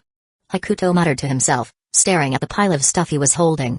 At Toyosaki Academy, his image was far from that of a popular figure. Aside from a select few, most people tended to avoid him. No one would normally rush up to give him gifts like this. Just then, someone silently approached him from behind and patted his shoulder. Hakuto turned his head, still struggling with the mountain of presents, and found himself face to face with a long-haired, black-haired beauty glaring at him. Long time no see, Kasumijoka-senpai. Hearing his voice, Utaha flashed a mischievous smile. Long time no see, Kuhai-kun. But there was something eerily sinister about her smile. I've been following you for a while now. I didn't expect that after just half a month, you become so popular. Utaha leaned in slightly, almost pressing against him. If it weren't for the crowd, Hakuto felt like she might have just jumped onto him. Senpai, if you have something to say, just say it. I still have work to do. I never thought that after you disappeared without a word, this would be the kind of attitude I'd be met with upon reunion. Utaha put on a deeply hurt expression, as if Hakuto had committed some heinous crime against her. Have you already forgotten about that night, Kuhai-kun? Hakuto nearly tripped and fell at those words. Staring at Utaha, he couldn't fathom how she managed to make their haunted house adventure sound so suggestive. Huh? What, senpai? Do you want to go ghost hunting again? Oh, I wouldn't mind. But the real question is, would you dare to come? Huh? Dare? Me? Hakuto felt like she was insulting him. There was nothing in this world he wouldn't dare to do. He could take on 5 people alone or sit back and reap the benefits. There was no situation he couldn't handle. He had seen it all. But in the next second, Utaha chuckled softly and said, my room. I wonder if Kuhai-kun would dare to come over tonight? Damn it. This was one situation he had never encountered before. Hakuto hesitated for a long time before finally uttering his signature line, that'll cost extra. There was no helping it. His pride, his dignity, even his hairstyle could take a hit, but he refused to work for free. Utaha blinked in surprise before letting out a soft laugh. Could it be that I've awakened some special switch in you, Kuhai-kun? You're not working as a male escort now, are you? Male escort? You have to be an adult for that. True. But Kuhai-kun, do you still remember that you owe me a favor? Hakuto froze on the spot, almost dropping everything in his arms. Sure, he did owe her a favor. But did she really have to make it sound like he needed to repay it with his body? What do you want? Hakuto eyed Utaha warily and took a small step back. He wasn't particularly concerned about this sort of thing, but that didn't mean he was willing to be taken advantage of for free. Relax, I just need help moving some stuff. Oh. That's fine. Hakuto sighed in relief. Given Utaha's personality, she might have actually asked for something outrageous. Then let me drop off this pile first, he said, turning toward Nao's booth. The whole way there, Utaha followed closely behind him, as if afraid he would run away. Senpai, there's really no need to follow me. Oh, but there is. What if you suddenly disappear on me again? Utaha was clearly still holding a grudge over the fact that Hakuto had left for the exchange program without a word. I had my reasons last time. It wasn't like I deliberately hid it from you. Could he really be blamed for that? 1,000,000 yen was on the line. He barely had time to think, let alone inform others. Or is Kuhai-kun afraid I'll get the wrong idea if he's going to see his girlfriend? Fine. Suit yourself. Hakuto was only worried that Nao would use this to tease him later. Something like, And don't even get me started on your senpai. Ugh, I don't even want to talk about it. But whatever.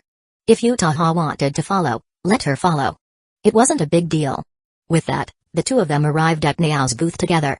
Nao, who was busy running the stall, looked up and was visibly confused when she saw Hakuto carrying a massive pile of stuff. Did you go on a shopping spree? No. Just collecting protection fees. I'm leaving this with you for now, President.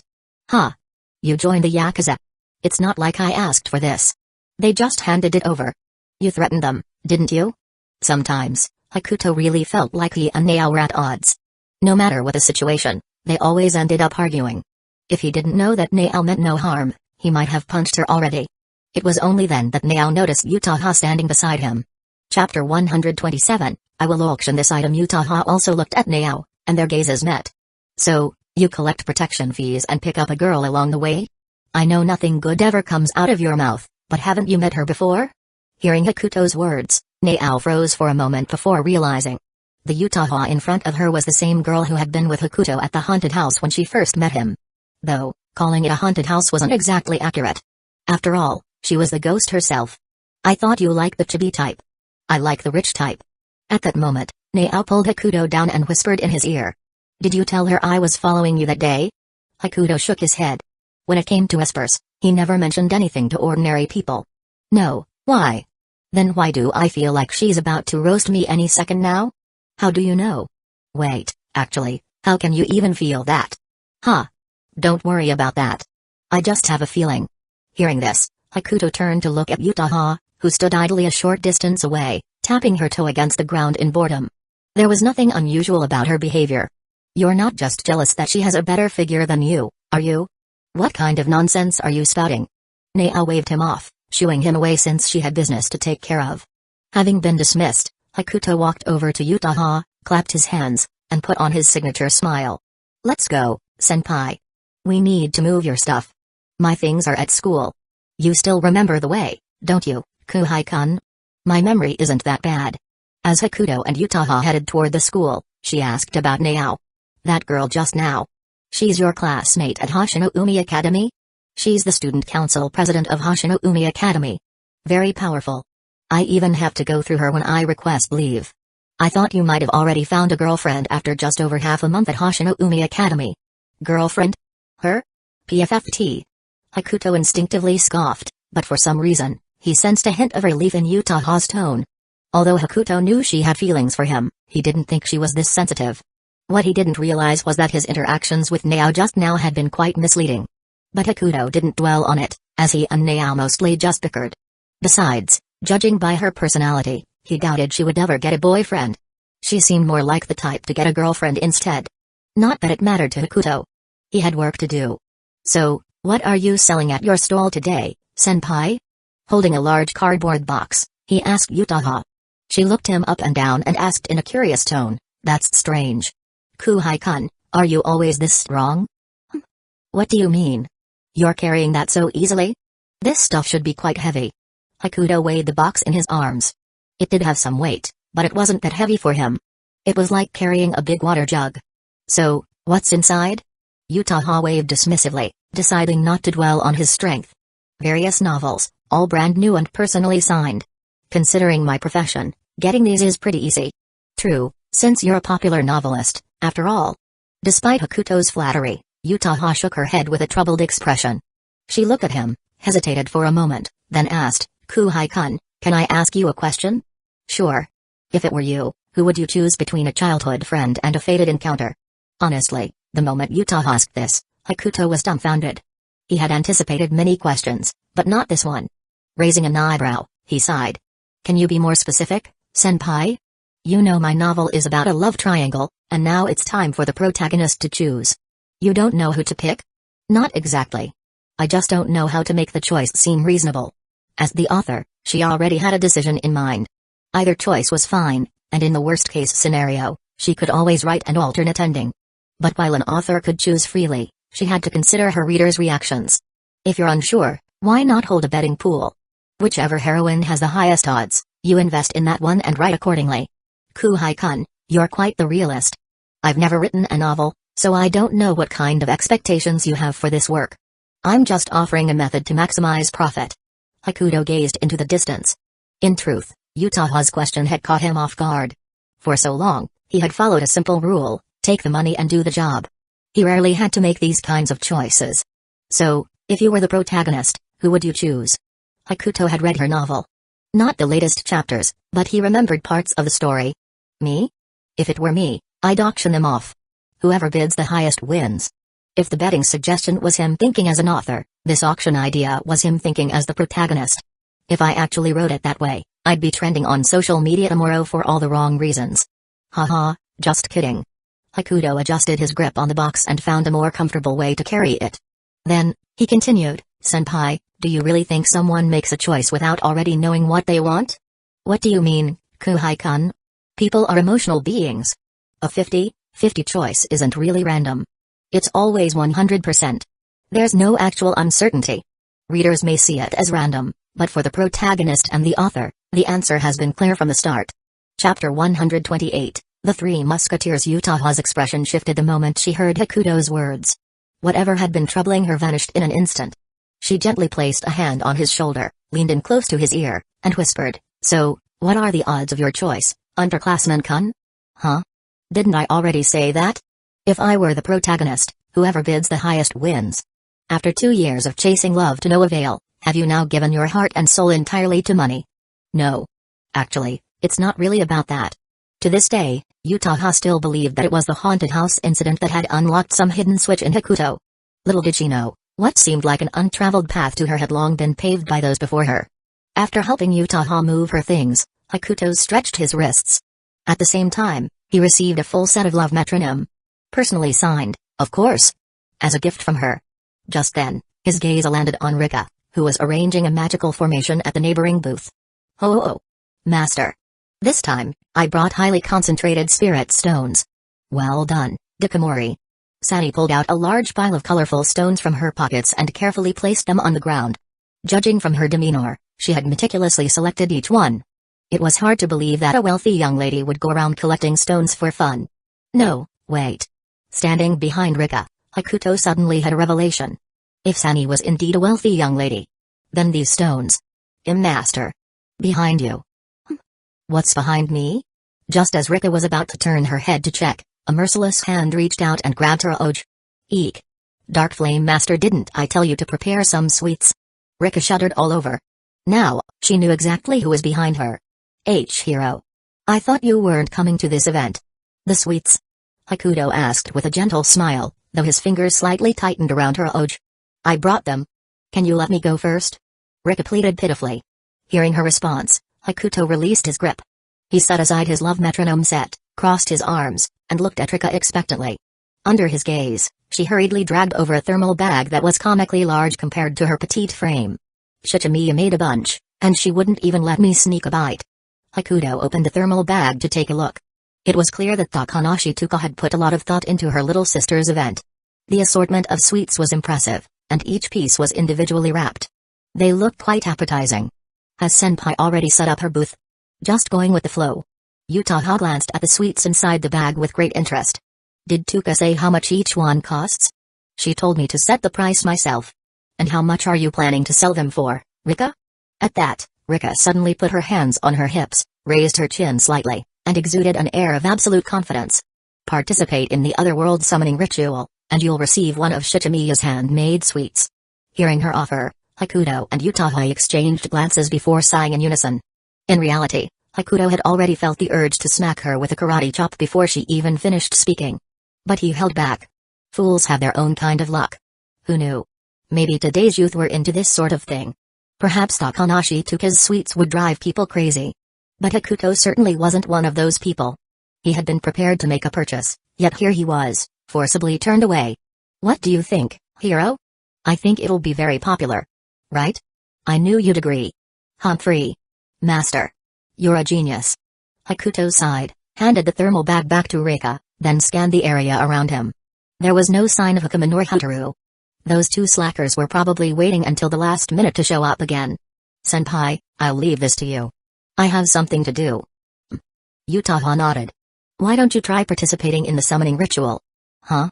Are you joking, Senpai? That shouldn't be too difficult for you, should it? I don't want my reputation at school to crumble. If Senpai wants the sweets that badly, you can wait for Hikigaya to show up and make him do it. He wouldn't care at all.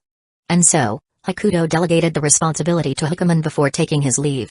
Despite his shameless attitude most of the time, he still had some dignity. Junabiu's stuff was fine in private, but flaunting it in public was just plain embarrassing. It was at that moment that Hakuto spotted two familiar figures. Oh. Speak of the devil. It was none other than Hakuman and Hataru. Both wore exhausted expressions, their trademark dead fish eyes brimming with lifelessness. Just looking at them made Hakuto feel nourished. He walked up and slung his arms around their shoulders. Hey, you two. Long time no see. Hakuman's dead fish eyes finally regained a glimmer of light. As if his energy had been slightly drained. I heard from Hiratsuka-sensei that you'd be back, but I didn't think it was true. We're the three musketeers of Toyosaki, aren't we? Inseparable. Hataru removed Hakuto's arm from his shoulder. It was summer, and this kind of close contact was way too hot. You took leave from Hashinoumi just to attend this event? Not exactly. Because of me, Hashinoumi Academy set up a separate venue for the event. Hakuman's expression darkened slightly upon hearing that. Meanwhile, Hataru remained indifferent. He couldn't comprehend why Hakuto was able to run between both schools with a smile. If it were him, he'd be utterly miserable. Enough about that. Come. As club members, I'll take you to experience the president's special event. Can I refuse?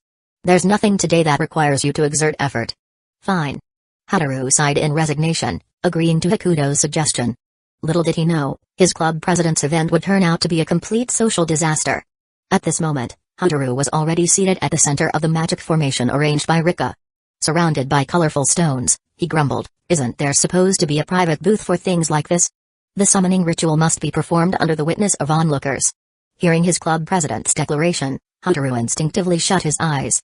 He should never have napped during club activities the other day. If he had been paying attention, he wouldn't have fallen into Hakuto's trap. Chapter 129, The Conversation Between Hakuman and Hakuto. After enduring 2.5 minutes of sheer torment, Hataru finally escaped from the torturous magic circle and claimed his well-earned dessert. Hakuto then glanced at Hakuman and raised an eyebrow at him. Hakuman knew exactly what Hakuto meant. He wasn't particularly bothered by it. He had been through far more embarrassing situations before. Mimicking Hataru, he sat down at the center of the magic circle, thinking that as long as he endured 2 minutes, it would all be over.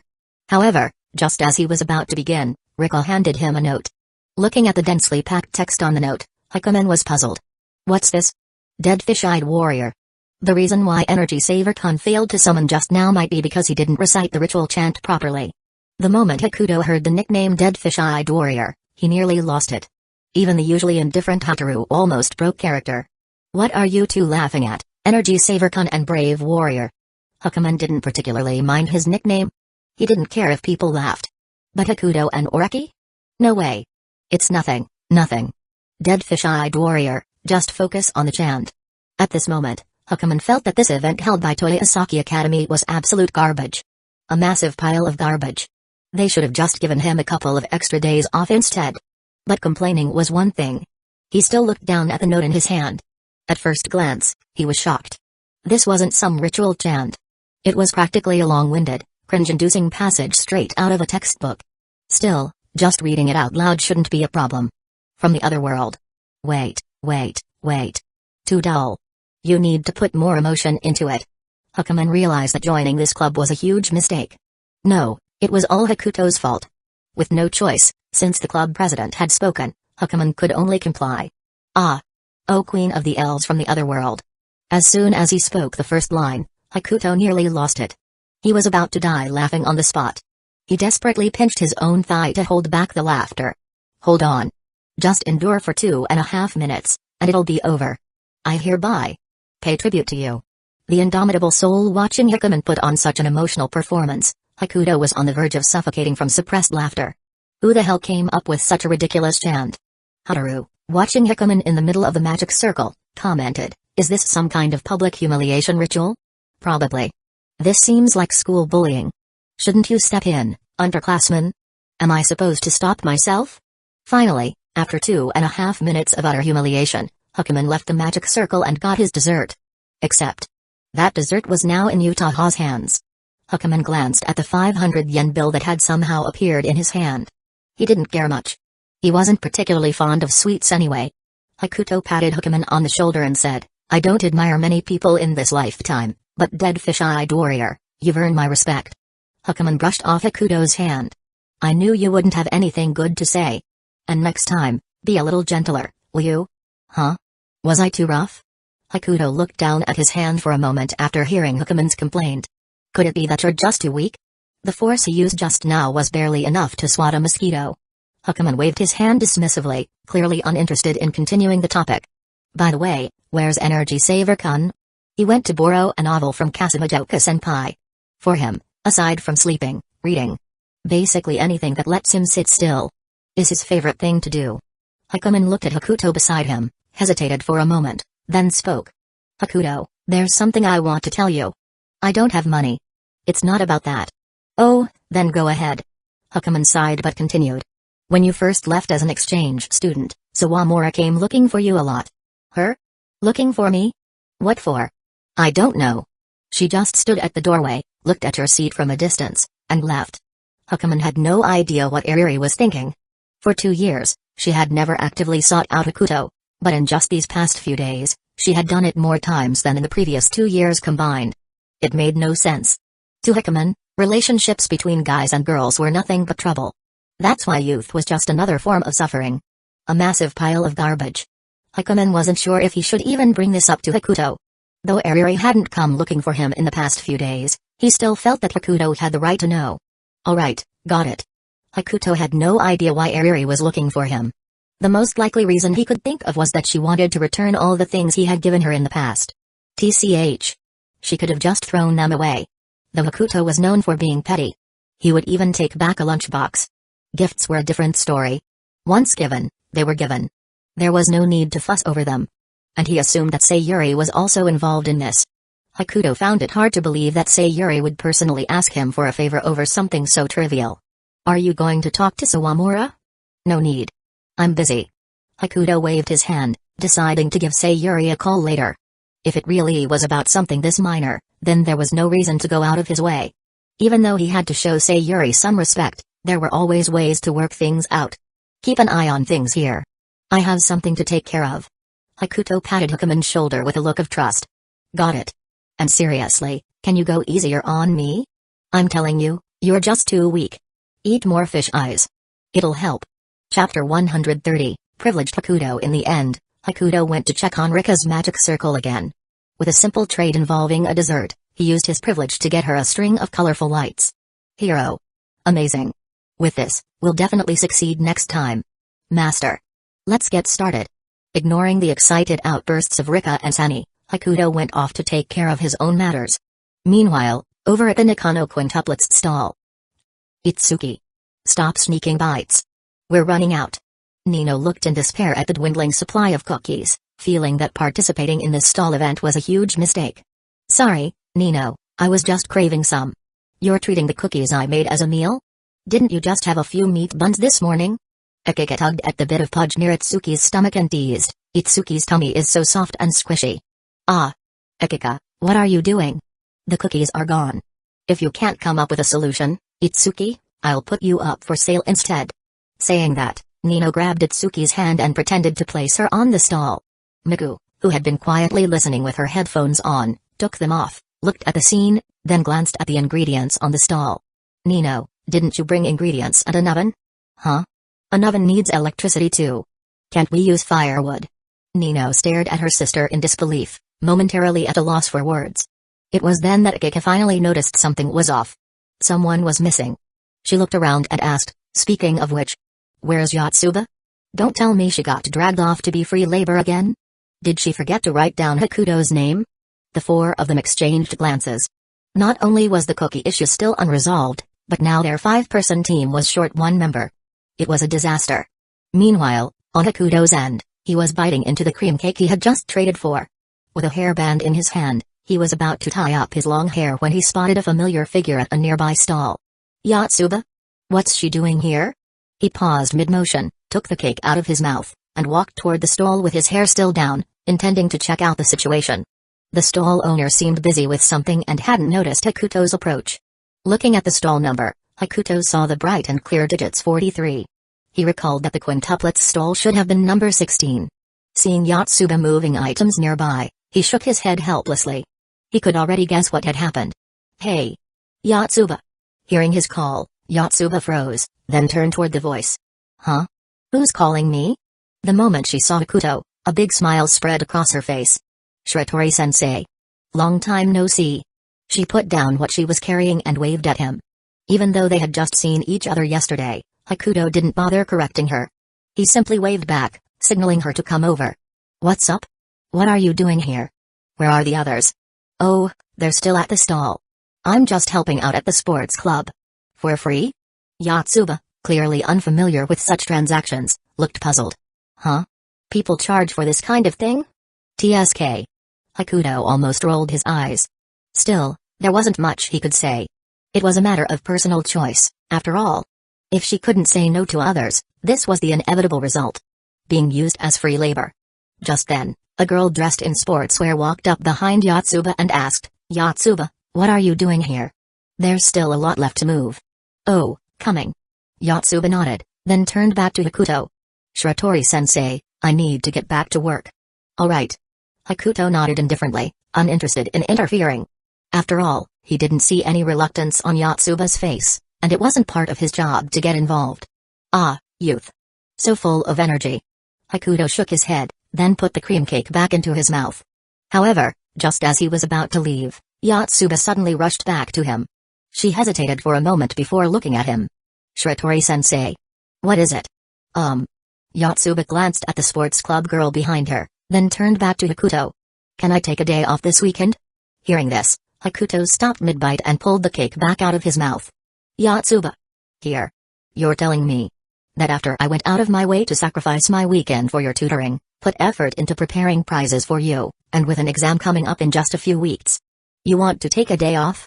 Hearing this, Yotsuba immediately lowered her head, unable to meet his gaze. I knew Shiratori-sensei wouldn't agree. Forget whether I agree or not.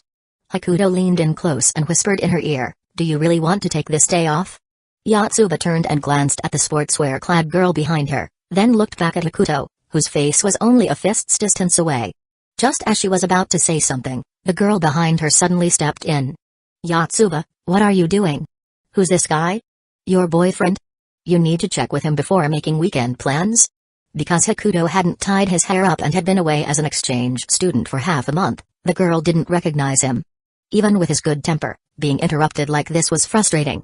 Especially since if Yotsuba failed her exams, he might get fired. Hakuto took a deep breath, ignoring the sports club girl. He only cared about Yotsuba's decision. Yotsuba, if you... What's the holdup? There's still a ton to move. Interrupted again. Hakuto was so annoyed he almost laughed. Honestly, he didn't like losing his temper in front of his students, but some people really needed to be put in their place. As Shiratori-sensei. Yotsuba looked at the smile on his face and suddenly felt a bad premonition.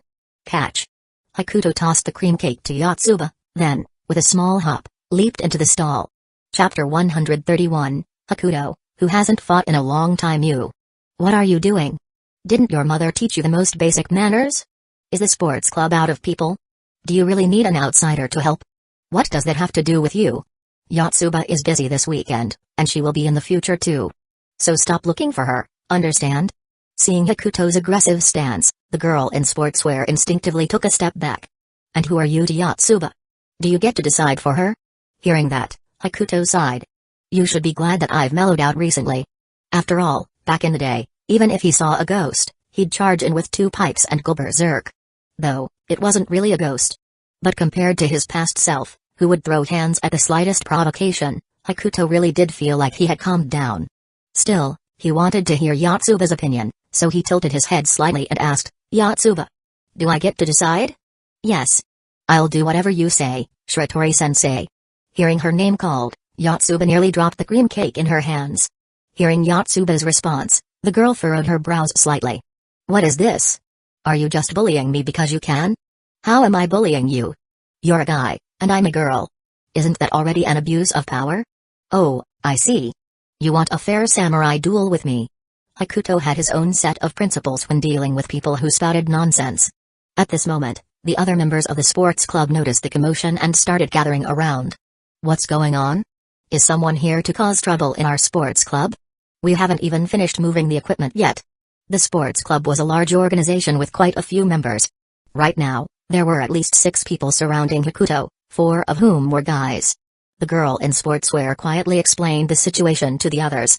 Hakuto wasn't sure if she exaggerated the story, but judging by the expressions around him, she probably did. Yotsuba, I think this is just a misunderstanding. We still need you for the competition this weekend. The guy leading the group showed no emotion after hearing the explanation. Instead, he tried to keep Yotsuba on their side. But Yotsuba simply stood behind Hakuto, glanced at the guy who spoke, and said nothing. Seeing this, Hakuto smiled. He already understood Yotsuba's stance, so there was no need to linger. Alright, everyone, I made myself clear. Stop bothering. Before he could finish, a guy interrupted him. And who do you think you are?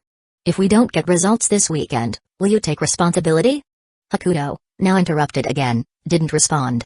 He simply sighed helplessly. How had his hard-earned reputation disappeared in just half a month? Oh well, if it's gone, he'll just turn it back. Are all the members of the sports club dead?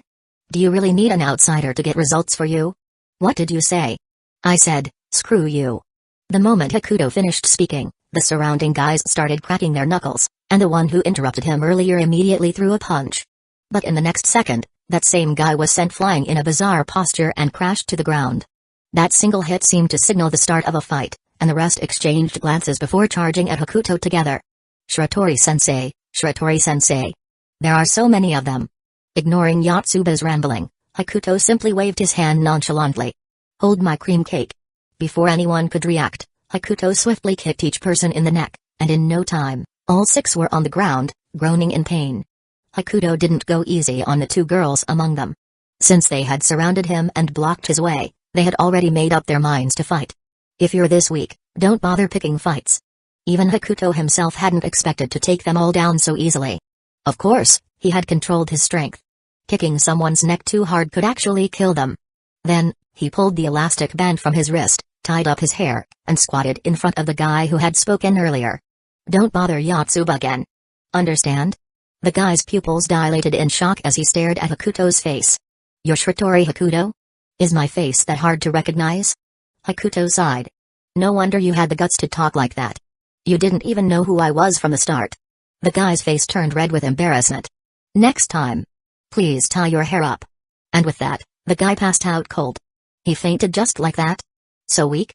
Hakuto checked his condition and confirmed it was just a normal fainting spell before relaxing. Ah. Shiratori-sensei, will they be okay? They're fine. I just haven't fought in a while, so I misjudged my strength. As expected, the environment at Hoshino Academy was making him soft. Hakuto looked at Yotsuba behind him, grabbed the rabbit-ear-shaped headband she wore, and dragged her away from the scene. From now on, if this happens again, just say my name, got it? Yes, I got it. Shiratori-sensei, can you let go now? Thinking about all the trouble, Hakuto got even more annoyed. Just returning to school for an event, and he was already caught in a fight. At such a critical moment too. He was definitely going to get scolded again. Not that he cared, but this kind of thing wasn't even in his job description. Thinking about that, Hakuto couldn't help but grab Yotsuba's cheeks and stretch them. What a pain. Yotsuba. If you don't get first place next time, just you wait. Oh. It hurts. Go home and copy yesterday's wrong answers 100 times. No way, Shiratori-sensei. 100 times is too much. I'll die. Chapter 132, Yotsuba gets scolded by everyone just like that. Hakuto carried Yotsuba like a little rabbit all the way back to the quintuplets area. Shiratori, Yotsuba, what's going on? Keep an eye on her. Don't let someone take her away again. Hakuto released Yotsuba's hairband and was just stretching his wrist when his phone suddenly rang. Casually, he gave Yotsuba a light chop on the forehead with his hand before stepping aside to answer the call. As soon as Hakuto walked away, the others quickly gathered around Yotsuba. The 4 girls looked at Yotsuba, who was crouching on the ground, her face flushed red, looking pitiful. Yotsuba. What happened? Sensei. Yotsuba had wanted to explain everything properly to her sisters, but she just couldn't hold it in anymore. Sensei told me to copy yesterday's test 100 times. He also said if I don't get first place next time, he'll beat me up. Hearing Yotsuba's tearful complaint, the 4 sisters exchanged glances, momentarily unsure of what to do. Is Shiratori mad? Probably. telling you to copy the test 100 times and saying he'll hit you if you don't get first place. Definitely sounds like something said in anger. Speaking of which, Yotsuba, where did you go just now? Why did Shitori-sensei have to bring you back? Hearing Itsuki's question, Yotsuba guiltily turned her head away and fidgeted with her fingers. You went to the sports club, didn't you? Akika, of course, knew where Yotsuba had gone. Even though she was frustrated with Yotsuba's inability to say no, there wasn't much she could do about it. Yotsuba, realizing she couldn't hide it anymore, simply told her sisters everything that had just happened. However, after hearing her explanation, the other four had some truly priceless expressions on their faces. Wait. Yotsuba, are you saying you went to ask Hakuto for leave because of the sports club, and then he got into a conflict with the people there? Itsuki felt overwhelmed by the amount of information. She hadn't expected that Yotsuba would leave for just a short while and come back with so much drama. Well, not exactly. Hakuto was just asking for my opinion at the time, but one of the girls from the sports club kept interrupting him, which is why he got angry. Yotsuba explained, but the Nino was already fuming beside her. Idiot Yotsuba. Are you a complete airhead? I know I was wrong. You can't really blame Yotsuba, though. Besides, our tutor isn't the type to be impulsive. Hasn't he already caused enough trouble? But this time it's different. That phone call just now must have been from the school administration. Don't worry. Wait. So Yotsuba's face is so red because Hakuto pinched her? What do we do? What if Sensei gets expelled? Technically speaking, Hakuto isn't a student of Toyosaki Academy anymore. As the girls continued their discussion, Mika walked over to where Hakuto was standing, holding some cookies that Nino had baked. Hakuto was still explaining things to Shizuka over the phone. Listen to me, Hiratsuka-sensei. They really started it first. On the other end of the call, Shizuka was so furious she was practically burning up. She wished she could reach through the phone and punch Hakuto herself. Hakuto, there aren't many people I admire in this world, but you're one of them. The school brought you back to keep things in check, not to stir up trouble. But, sensei, weren't you the one who told me to get into more fights? That doesn't mean you should knock people out. That wasn't my fault. He passed out because he got too worked up and ran out of breath. Hakuto desperately tried to explain. In the past, he wouldn't have bothered, but the situation was different now. Back when he was a student at Toyosaki Academy, Hiratsuka-sensei, as his homeroom teacher, could protect him from any school punishments. But now, as an exchange student, things were different. The school's handling of the matter would be up to Hashinomi Academy, and considering that the fight happened during such a big event, the consequences could be serious. Just then, Miku gently poked Hakuto's shoulder. Hakuto instinctively turned his head and finally noticed Miku standing beside him. Since he was still on the phone, he couldn't say anything, so he simply waved his hand, signaling her to wait. Forget it, this isn't up to me anymore. The school will probably leave it to Hashinomi Academy to handle. I can't cover for you this time. So when you told me to wait until after my exchange program to start fights, this is what you meant, huh? You still have time to joke about this. Even as an exchange student, Hashinomi still has some authority over you. Don't worry, sensei. I have some connections over there. Hakuto was lying. He didn't just have some connections. He had major influence. After all, besides Ino Sakayu, Hakuto's abilities were the most important in the entire school. Meanwhile, Miku stood quietly beside Hakuto, absent-mindedly taking a bite of her cookie. Even though she couldn't hear what Hiratsuka was saying, from the way Hakuto looked, it seemed like the problem had been resolved. Watching Hakuto so focused and serious, Miku's face turned slightly red. Hakuto. Do you want one? Miku raised the cookie in her hand, speaking softly so as not to disturb Hakuto's call. Hakuto, still on the phone, just glanced at the cookie for a second before looking away. Seeing his reaction, Miku felt a bit disappointed. You don't want it. But just as she muttered those words, Hakuto, still focused on his phone, wordlessly stretched out his hand. What the heck? They seriously didn't recognize me just because I didn't tie my hair up? I thought they had just grown bolder while I was gone for half a month. Even though Hakuto was still on the call, his outstretched hand was waiting right in front of Miku. Miku froze for a moment before placing the cookie in his hand. But the moment she did, she regretted it. Because she had just realized that she gave him the one she had already bitten. Wait. Miku tried to stop him, but before she could, Hakuto had already taken a bite of the cookie, right where she had bitten. And at the same time, his phone call had just ended. Chapter 133, A Blushing Miku. When someone is on the phone, if you hand them food, they will instinctively put it in their mouth. No matter what it is. Hakuto was no exception. To be honest, he hadn't even seen what Miku was holding just now. He had simply reached out on reflex, taken it, and stuffed it into his mouth without thinking. Got it. Next time someone is on the phone, just shove a laxative into their hand. That way, you can. He. After hanging up, Hakuto turned to look at Miku beside him, only to find that, for some reason, her face was so red it looked like it might start dripping blood. Miku, what's wrong? Why is your face so red? And nothing. Hakuto asked with concern while finishing the cookie he had been nibbling on, chewing twice before swallowing it. Seeing him do this, Miku's already flushed face turned an even deeper shade of red, as if she had transformed into a humanoid steam engine. Hakuto was even more confused now. Sure, he knew he was good-looking, but not to the extent that a simple action could make a girl blush like this. What a headache. Miku shook her head and quickly changed the subject. Shiratori, is everything settled on your end? It was nothing. It really was a trivial matter. Hakuto didn't believe that Hoshino-umi would actually expel him over a small scuffle. Let's go back to the booth. When Hakuto and Miku returned, the other four were still huddled together, deep in discussion. Hakuto slowed his pace, walking up behind them and leaning in to listen.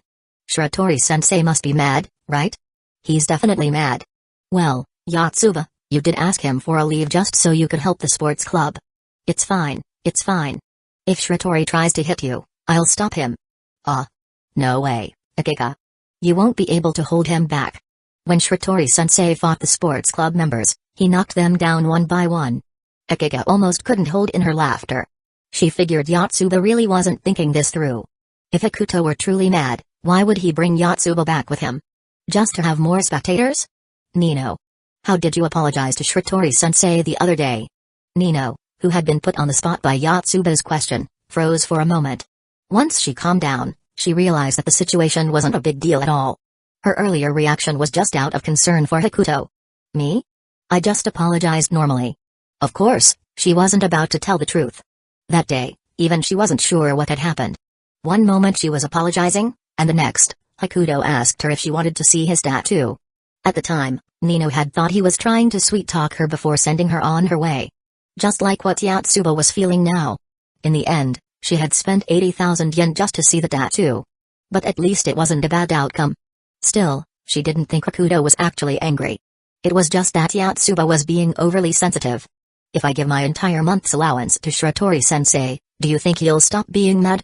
The moment Yotsuba said that, Hakuto's eyes instantly lit up. Hearing this, Itsuki thought for a moment before replying. Shiratori-sensei doesn't seem like the kind of person who cares about money. Nino and Hakuto, no. He is, I am, would 1 month's allowance be enough? What about 2? Yotsuba muttered to herself, unaware that the person she was talking about was already crouching beside her. Yotsuba. What are you doing squatting here? Hearing Hakuto's voice, Yotsuba's bunny ear headband stood straight up in shock, pointing up like antennas. Shiratori-sensei. Have you finished copying the test paper 100 times? The mention of the test papers nearly brought Yotsuba to tears. It was pure torture, even worse than being beaten up. Shiratori-sensei, I was wrong. Can I not copy the test? Aren't you always so eager to help others? Just think of it as helping me copy 100 test papers. No way. A tiny white flag seemed to rise above Yotsuba's head, signaling her complete surrender. Shiratori-sensei, I'll give you my allowance. I'm not interested in your allowance. Honestly, when Yotsuba offered her entire allowance, Hakuto was a little tempted. But after thinking about it, he decided against it. He didn't like gaining something for nothing, and besides, this fight wasn't entirely Yotsuba's fault. When Yotsuba realized that Hakuto wasn't taking the money, her bunny ears drooped again. However, he then added, if you don't want to copy the test, there's another way. What do I need to do? That depends on what your booth still needs. Hakuto didn't want Yotsuba to do anything for him. He just wanted her to focus her energy on her own group. What we need.